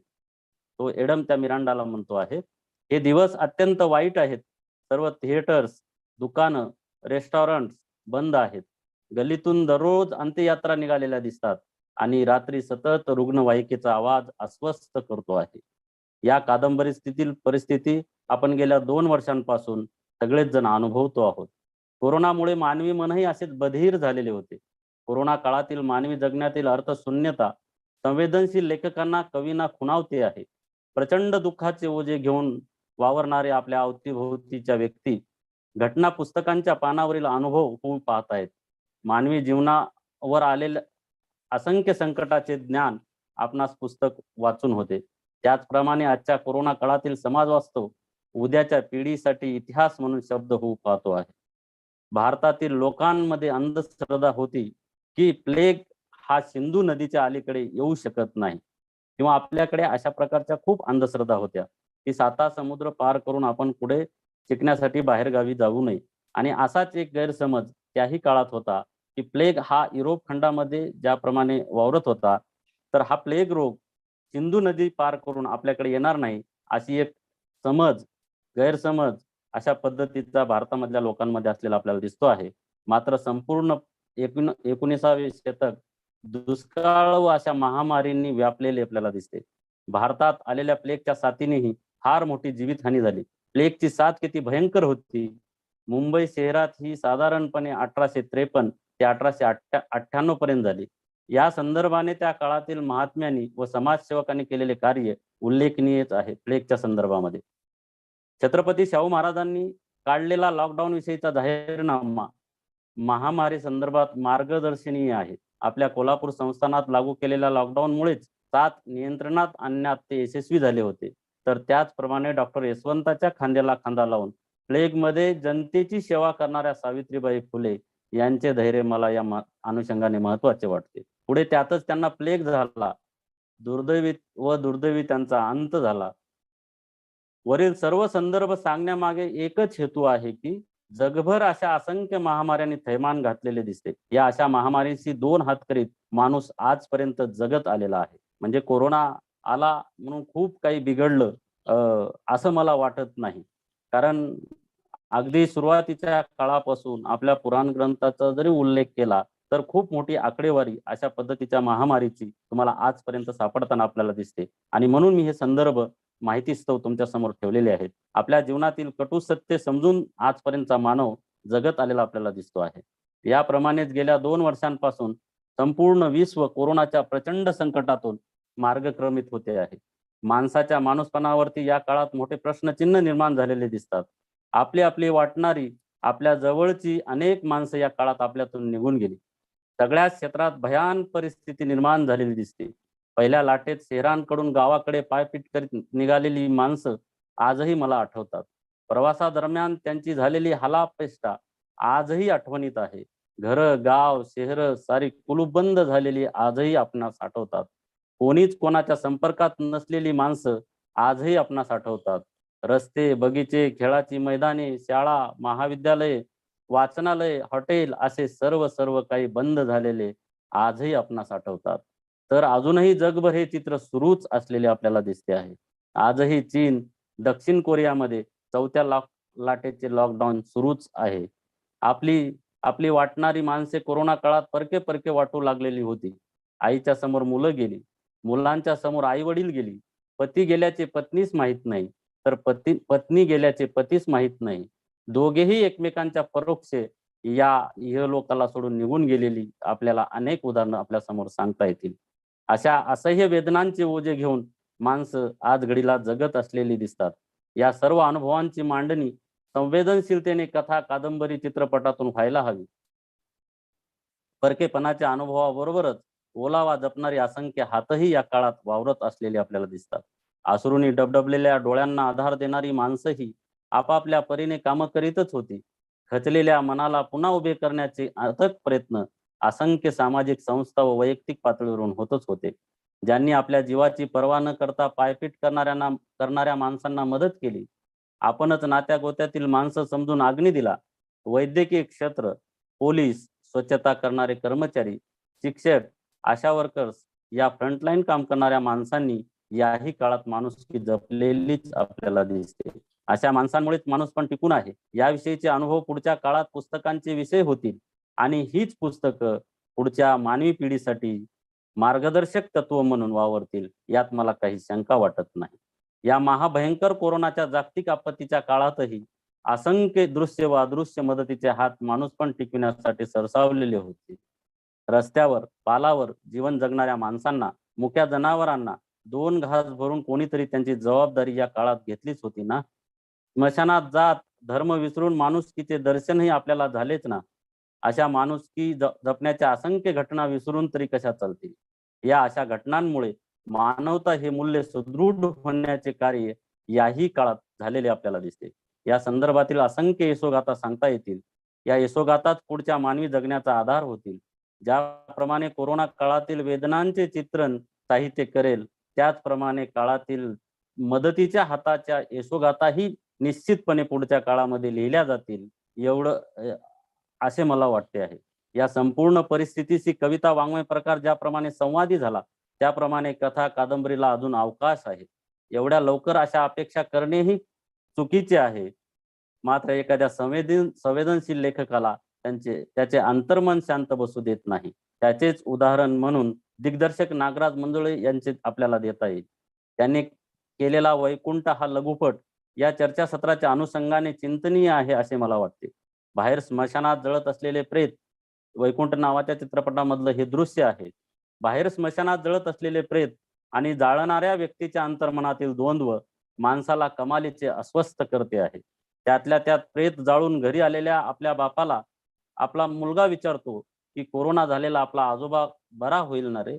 आणि मग त्याच्या डोळ्यामध्ये जे काही अश्रू येतात, अश्रूच्याही पलीकडे जाऊन त्याच्या मनामध्ये चाललेली जी घालमेल असते, ही घालमेल मला आजच्या साहित्याच्या दृष्टीने किंवा कोरोनाचा परिणाम आणि साहित्य निर्मितीच्या दृष्टीने महत्वाची यासाठी वाटते आहे की कारण तो ज्या स्मशानभूमीमध्ये दररोज प्रेत जाळून वापस घरी येत असतो आणि घरी आल्यानंतर त्याच्या वडिलाला झालेला जो काही आजार आहे, तर त्या आजाराच्या संदर्भात नातू विचारतो की बाबा आपले आजोबा घरी येतील का रे. आणि त्यावेळेस त्याच्या मनात चाललेली जी घालमेल असेल, ती घालमेल खऱ्या अर्थानं साहित्यानं चित्रित केली पाहिजे असे मला वाटते. आणि म्हणून चित्रपट सृष्टीमध्ये नागराज मंजुळेचे नाव आवर्जून घ्यावे लागेल, ज्यांनी कोरोनाच्या परिणामाचं एक लघुपट तयार केलेला आपल्याला दिसतो आहे. यातून कोरोना काळातील संपूर्ण अस्वस्थताच अधोरेखित झालेली आपल्याला दिसते. या काळात एक महत्वाची गोष्ट घडली, ती म्हणजे हे जग डिजिटलायझेशन कडे वळाले. खूप मला असं वाटतं की या गोष्टींचा उल्लेख अगदी बीज भाषणापासून तर ते आतापर्यंत झालेला आहे असे मला वाटते. कर लो दुनिया मुठ्ठी में या उक्तीचा अनुभव या काळात अनुभवायस मिळाला. आपल्या हातातील मोबाईल म्हणजे आपल्या जीवनातील अत्यावश्यक बाब होऊन बसली आहे. Online class, online meeting, online birthday, work from home, ऑनलाईनद्वारे मित्रांशी संवाद, ऑनलाईन चर्चासत्र. या ऑनलाईन मित्रांशी संवाद तुम्हाला जर पाहायचा असेल, युट्यूबवरती जर तुम्ही सुप्रिया सुळे यांना जर सर्च केलात तर त्या काळामध्ये खासदार सुप्रिया सुळे यांनी आपल्या मित्रांशी संवाद साधलेला आहे. तो युट्यूबवरती आता उपलब्ध असलेला आपल्याला दिसतो. तर असा मित्रांशी संवाद सुद्धा आपण या काळामध्ये ऑनलाईनद्वारेच केलेला होता आणि हे एक आपल्याला देण आहे असं आपल्याला म्हणता येईल. ऑनलाईन चर्चासत्रे, सेमिनार, कार्यशाळा, short term course, orientation course, refresher course इत्यादी व्याख्यानमाला सुद्धा या कोरोनाच्या काळामध्ये ऑनलाईन पद्धतीनेच झालेला आपल्याला दिसत आहेत. याबरोबरच सोशल मीडियावरूनही अनेकांनी कोरोना संदर्भातील आपल्या कविता, कथा पोस्ट केलेल्या आपल्याला दिसतील. यामुळे एखाद्या खेड्यातील दुर्लक्षिलेला जो कवी सर्व जगासमोर येऊ शकला असे मला वाटते. ही साहित्याच्या प्रक्रियेतील मी जमेची बाजू आहे असे समजतो. संधीच्या अभावी प्रसिद्धीपासून दूर असलेले असंख्य अनुभव लोकांना या सोशल मीडियाच्या निमित्ताने वाचावयास मिळाले. ऑनलाईनमुळे देश परदेशातील व्याख्यातांना घरी बसून ऐकता आले. या सर्व कार्यक्रमांची मी इथे नोंद करीत नाही किंवा सगळ्या कविता काय आहेत या कविता पण मी तुमच्या समोर सांगत बसत नाही, कारण एका कवींनी जवळपास 5-5, 25-25 कविता कोरोनाच्या काळावरती लिहिलेल्या आपल्याला दिसतात. आणि सगळ्यांचा उल्लेख करत करत जर आपण बसलो तर मला असं वाटतं की त्याचं एक स्वतंत्र व्याख्यान होऊ शकते. परंतु काही नोंदी करणंही मला आवश्यक वाटतं. म्हणजे कला क्षेत्रातील तुम्हाला माहिती असेल की साबळे नावाचे जे चला हवा येऊ द्या नावाची एक मालिका ते प्रसारित करतात. तर त्यांनी एक या काळामध्ये हे सगळे कलाकार एकत्रित येत नसल्यामुळे लावरे तो व्हिडिओ नावाचा एक कार्यक्रम एका टीव्ही वाहिनीवरून प्रकाशित केला होता. आणि या कार्यक्रमाला सुद्धा खूप मोठी प्रसिद्धी मिळालेली आपल्याला दिसते. तर या लावरे तो व्हिडिओ नावाच्या कार्यक्रमामध्ये कुठली माणसं होती, तर खेड्यातली माणसं होती, जी झोपडपट्टीतली माणसं असतील, ज्यांच्याकडे व्हिडिओ आहेत, वेगवेगळी ऍक्टिव्हिटी जी आहे ही ऍक्टिव्हिटीचे व्हिडिओज करून त्यांनी या कार्यक्रमासाठी पाठविलेले होते. आणि यांना या निमित्ताने आपल्याला पाहता आलं. मला तर असं म्हणता येईल की या कोरोनामुळे आणि ह्या तंत्रज्ञानामुळे खरं तर ही जी लपून बसलेली कलाकार मंडळी होती तर या निमित्ताने ही समोर आली असंही आपल्याला म्हणता येईल. याबरोबरच अण्णाभाऊ साठे व्याख्यानमालेतून अनेक नवनवीन व्याख्यातांना, अनेक लोकांना या कोरोनाच्या काळामध्ये ऐकता आलं. आणि ही सुद्धा मला असं वाटतं की या कोरोना काळातील साहित्याच्या संदर्भातली एक जमेची बाजू आहे. कवी संमेलनांमधून नेमक्या कवींची मक्तेदारी यामुळे मोडीत निघालेली आपल्याला दिसते. म्हणजे ढेंबरे सर आमचे खरं तर हसत असतील आता की अनेक कवी संमेलन आपण पाहतो, टीव्हीवर पाहत असाल तुम्ही किंवा अनेक ठिकाणाहून तुम्ही कवी संमेलन अनुभवत असाल, तर काही मोजकेच कवी आणि कवी संमेलन अशा पद्धतीचं चित्र आजपर्यंत आपण अनुभवत आलेलो आहेत. परंतु ऑनलाईन पद्धतीमुळे काय झालं की या कवींची जी मक्तेदारी होती कवी संमेलनाच्या संदर्भातली, तर ही मक्तेदारी आज मोडीत निघालेली आपल्याला दिसते आहे. आणि साहित्याच्या एकूण चर्चेच्या संदर्भामध्ये किंवा साहित्याच्या प्रक्रियेच्या चिंतनाच्या संदर्भामध्ये मला हा मुद्दा अतिशय महत्वाचा वाटतो. या निमित्ताने खेड्यापाड्यातील जी काही कवी मंडळी होती यांना सुद्धा संधी मिळाली आणि ते बिनधास्तपणे अभिव्यक्त झालेले आपल्याला दिसत आहेत. त्याचप्रमाणे चर्चासत्रातून बोलणारे चेहरेही बदललेले आपल्याला दिसतात. आम्ही असू कुठल्याही कार्यक्रमात म्हणून वावरणाऱ्या प्रवृत्तींना खरं तर यामुळे खीळ बसलेली आपल्याला दिसते आहे.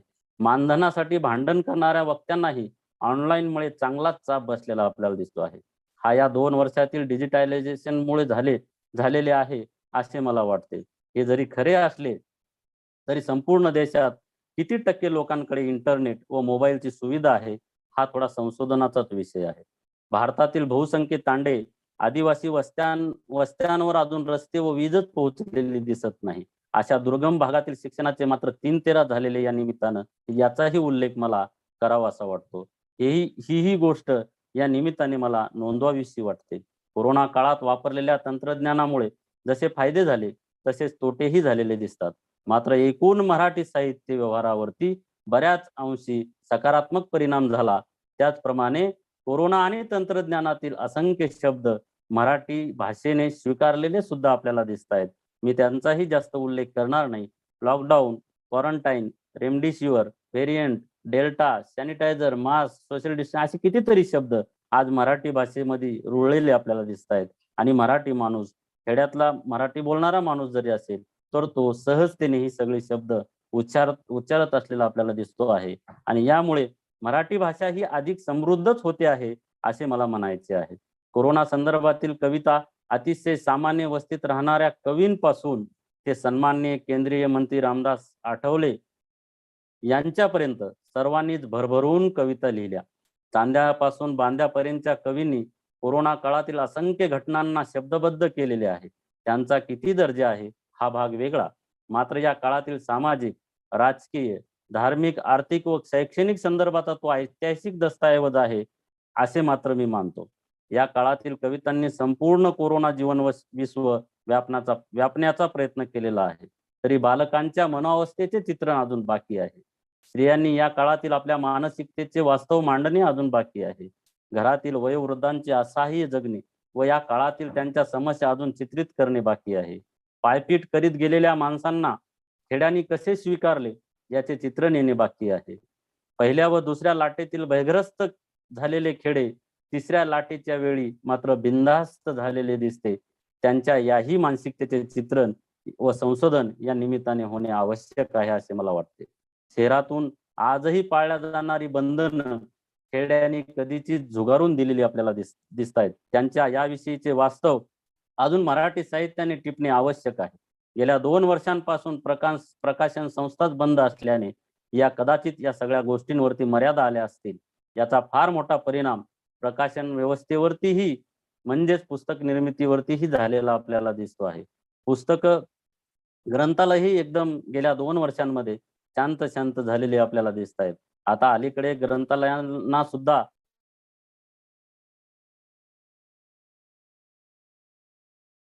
कोंडेपणाचा कंटाळा. पुस्तक तुमची माझी वाचकांची आता वाट पाहत आहेत. त्यामुळे हे कितीही मोठे संकट असले तरी काही दिवसात ते निवळेल. आपण पुन्हा एकदा पूर्वीसारखे जगायला लागू. पुन्हा शाळा, महाविद्यालय विद्यार्थ्यांनी फुलून जातील. आज ना उद्या कोरोनाचे संकट संपलेले असेलच आणि पुन्हा एकदा पूर्ववत बिनधास्त माणसं जगायला लागतीलही. मना आजही जगतायत तसं, परंतु भीती ही मनावरती आहेत. मनातील अस्वस्थता कमी होत जाऊन पुढच्या काळात हीच माणसं सुखावतील.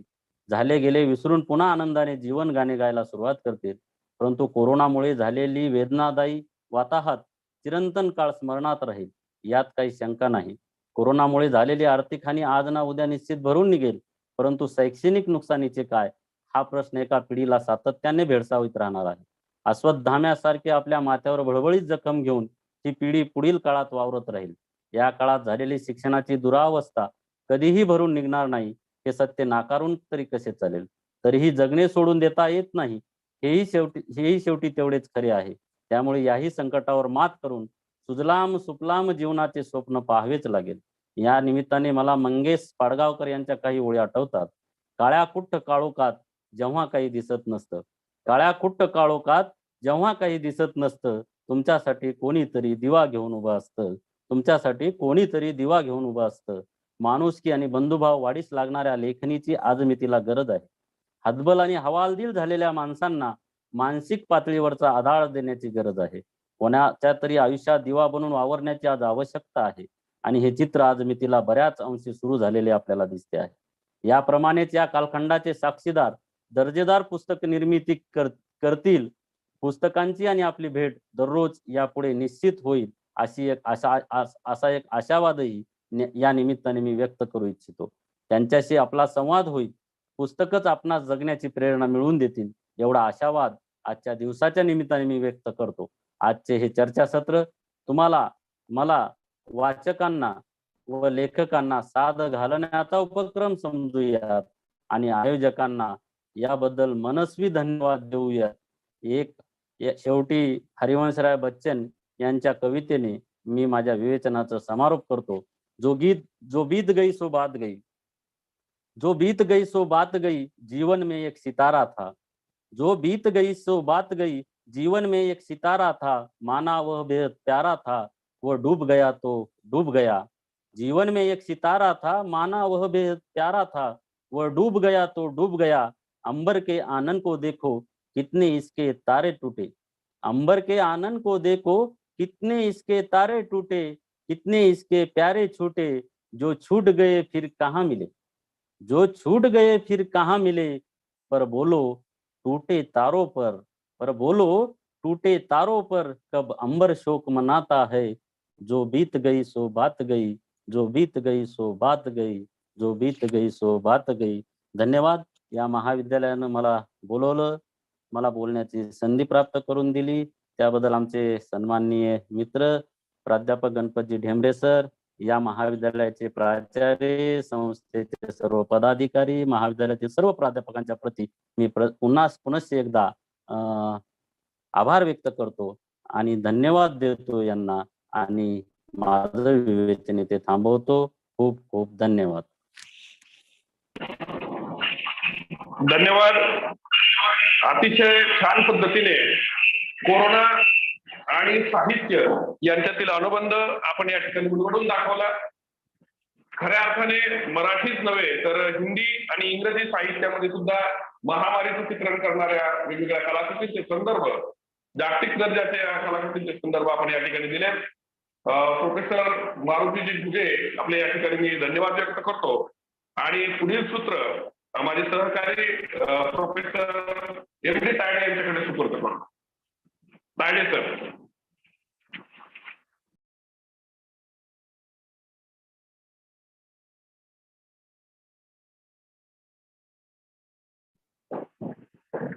तायडे सर बोला.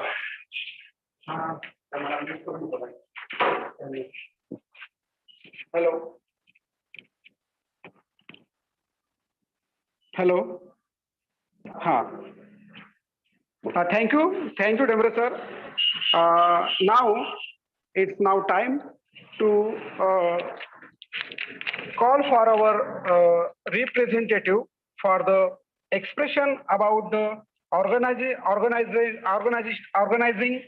the present conference, how the conference is we can say a kind of feeling for them. So I request from the participants for the feedback for this conference, national e-conference. So I would like to call first speaker of the from the participants, Ridhima ma'am from Meerut, Uttar Pradesh.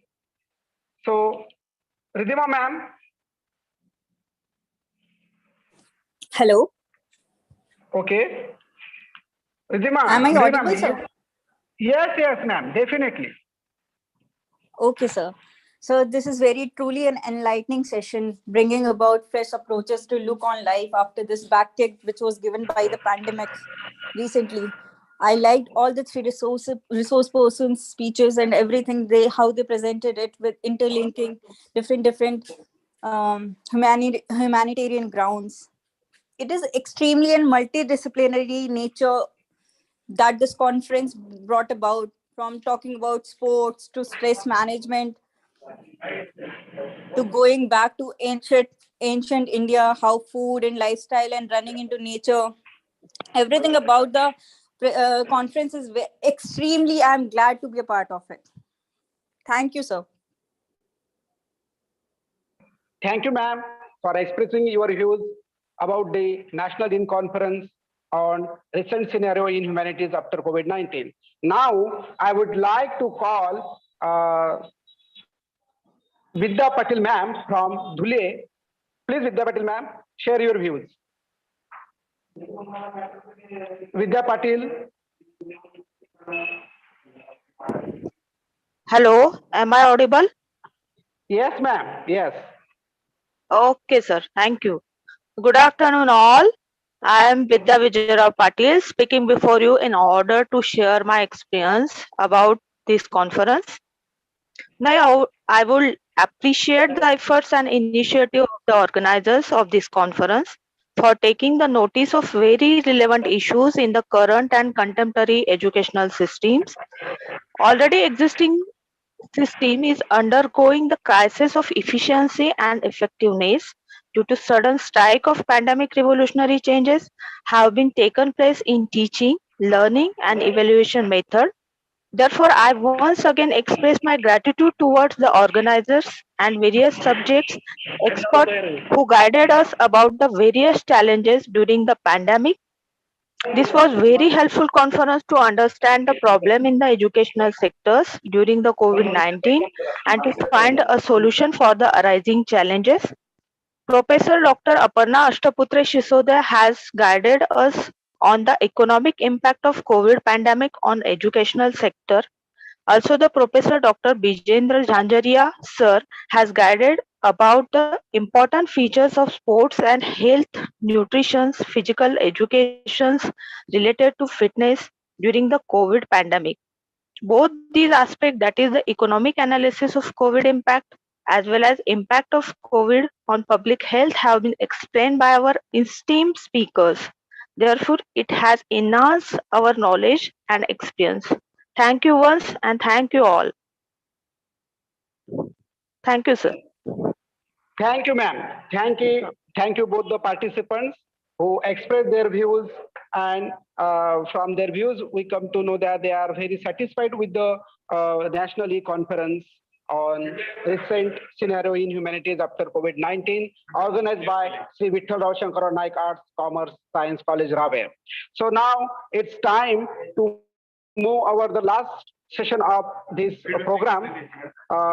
So I would like to request my colleague, Professor Dhanle sir, to have his vote of thanks. Mr. Dhanle sir.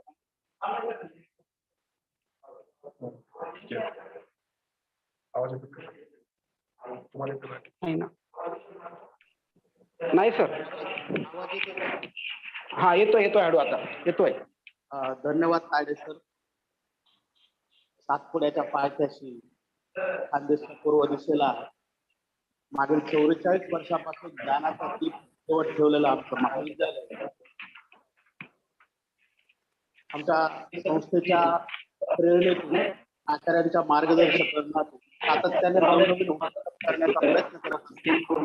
त्याच अनुषंगाने कोरोनासारख्या अभूतपूर्व पार्श्वभूमीवर मानवी जीवनामध्ये घडून आलेले जे काही मनोवैज्ञानिक बदल असतील, त्या ठिकाणी आर्थिक बदल असतील, साहित्यिक बदल असतील, त्या सर्व बदलांचा सकारात्मक नकारात्मक आढावा घेण्यासाठी आपण या चर्चासत्राचं आयोजन केलं होतं. या राष्ट्रीय चर्चासत्राला उद्घाटक म्हणून लाभलेले आपल्या कवयित्री बहिणाबाई चौधरी उत्तर महाराष्ट्र विद्यापीठ जळगावचे सन्माननीय प्रकुलगुरू एस.टी. इंगळे सर, मानव विद्या शाखा विभागाचे अधिष्ठाता प्रोफेसर प्रमोद पवार सर, तसेच या राष्ट्रीय चर्चासत्राला अतिशय मौल्यवान असं बीज भाषण आम्हा सगळ्यांना देऊन आमच्या ज्ञानामध्ये ज्यांनी भर टाकली ते डॉक्टर प्रवीण सप्तर्षी सर. या राष्ट्रीय चर्चासत्रामध्ये ज्यांनी आपलं पहिलं विचार पुष्प गुंफलं त्या डॉक्टर बाबासाहेब आंबेडकर मराठवाडा विद्यापीठाच्या मानसशास्त्र विभाग प्रमुख डॉक्टर अपर्णा अष्टपुत्रे. या सत्रातील दुसरे विचार पुष्प गुंफून ज्यांनी खास करून विद्यार्थ्यांच्या संदर्भात डाएट आणि चांगल्या आरोग्याच्या संदर्भात मार्गदर्शन केलं असे ग्वालियर विद्यापीठाचे डॉक्टर विजेंद्र झांजरिया सर. तसेच अतिशय शेवट गोड व्हावा आणि या गोड शेवटातून कुठेतरी नव्याने काही आशा उत्पन्न व्हावी, कोरोनाच्या पार्श्वभूमीवर अतिशय साहित्यिक माध्यमातून आम्हा सगळ्यांना एक आशादायी मार्गदर्शन केलं ते डॉक्टर मारुती घुगे सर. तसेच प्रातिनिधिक स्वरूपामध्ये या ठिकाणी ज्यांनी आपलं मनोगत व्यक्त केलं ते सहभागी प्राध्यापक व आजच्या या कार्यक्रमाला उपस्थित राहिलेले सर्व विद्यार्थी प्राध्यापक या सर्वांचं मी महाविद्यालयाच्या वतीने व या कार्यक्रमाच्या अध्यक्षांच्या वतीने आभार व्यक्त करतो व हा कार्यक्रम या ठिकाणी संपला असा अध्यक्षांच्या वतीने जाहीर करतो. धन्यवाद. जय हिंद, जय महाराष्ट्र. धन्यवाद धन्य सर. सर्वांना फीडबॅकची लिंक टाकलेली आहे. व्हॉट्सअप ग्रुपवरती पण फीडबॅकची लिंक टाकली जाईल. कृपया सर्व विद्यार्थी सहभागी सन्माननीय प्राध्यापक यांनी फीडबॅक लिंक भरायची आहे. त्यानंतरच तुम्हाला प्रमाणपत्र त्या ठिकाणी मिळणार आहे आणि एका दिवसाचे 100ची मर्यादा असणार आहे प्रमाणपत्राची. मेलवरती आपल्याला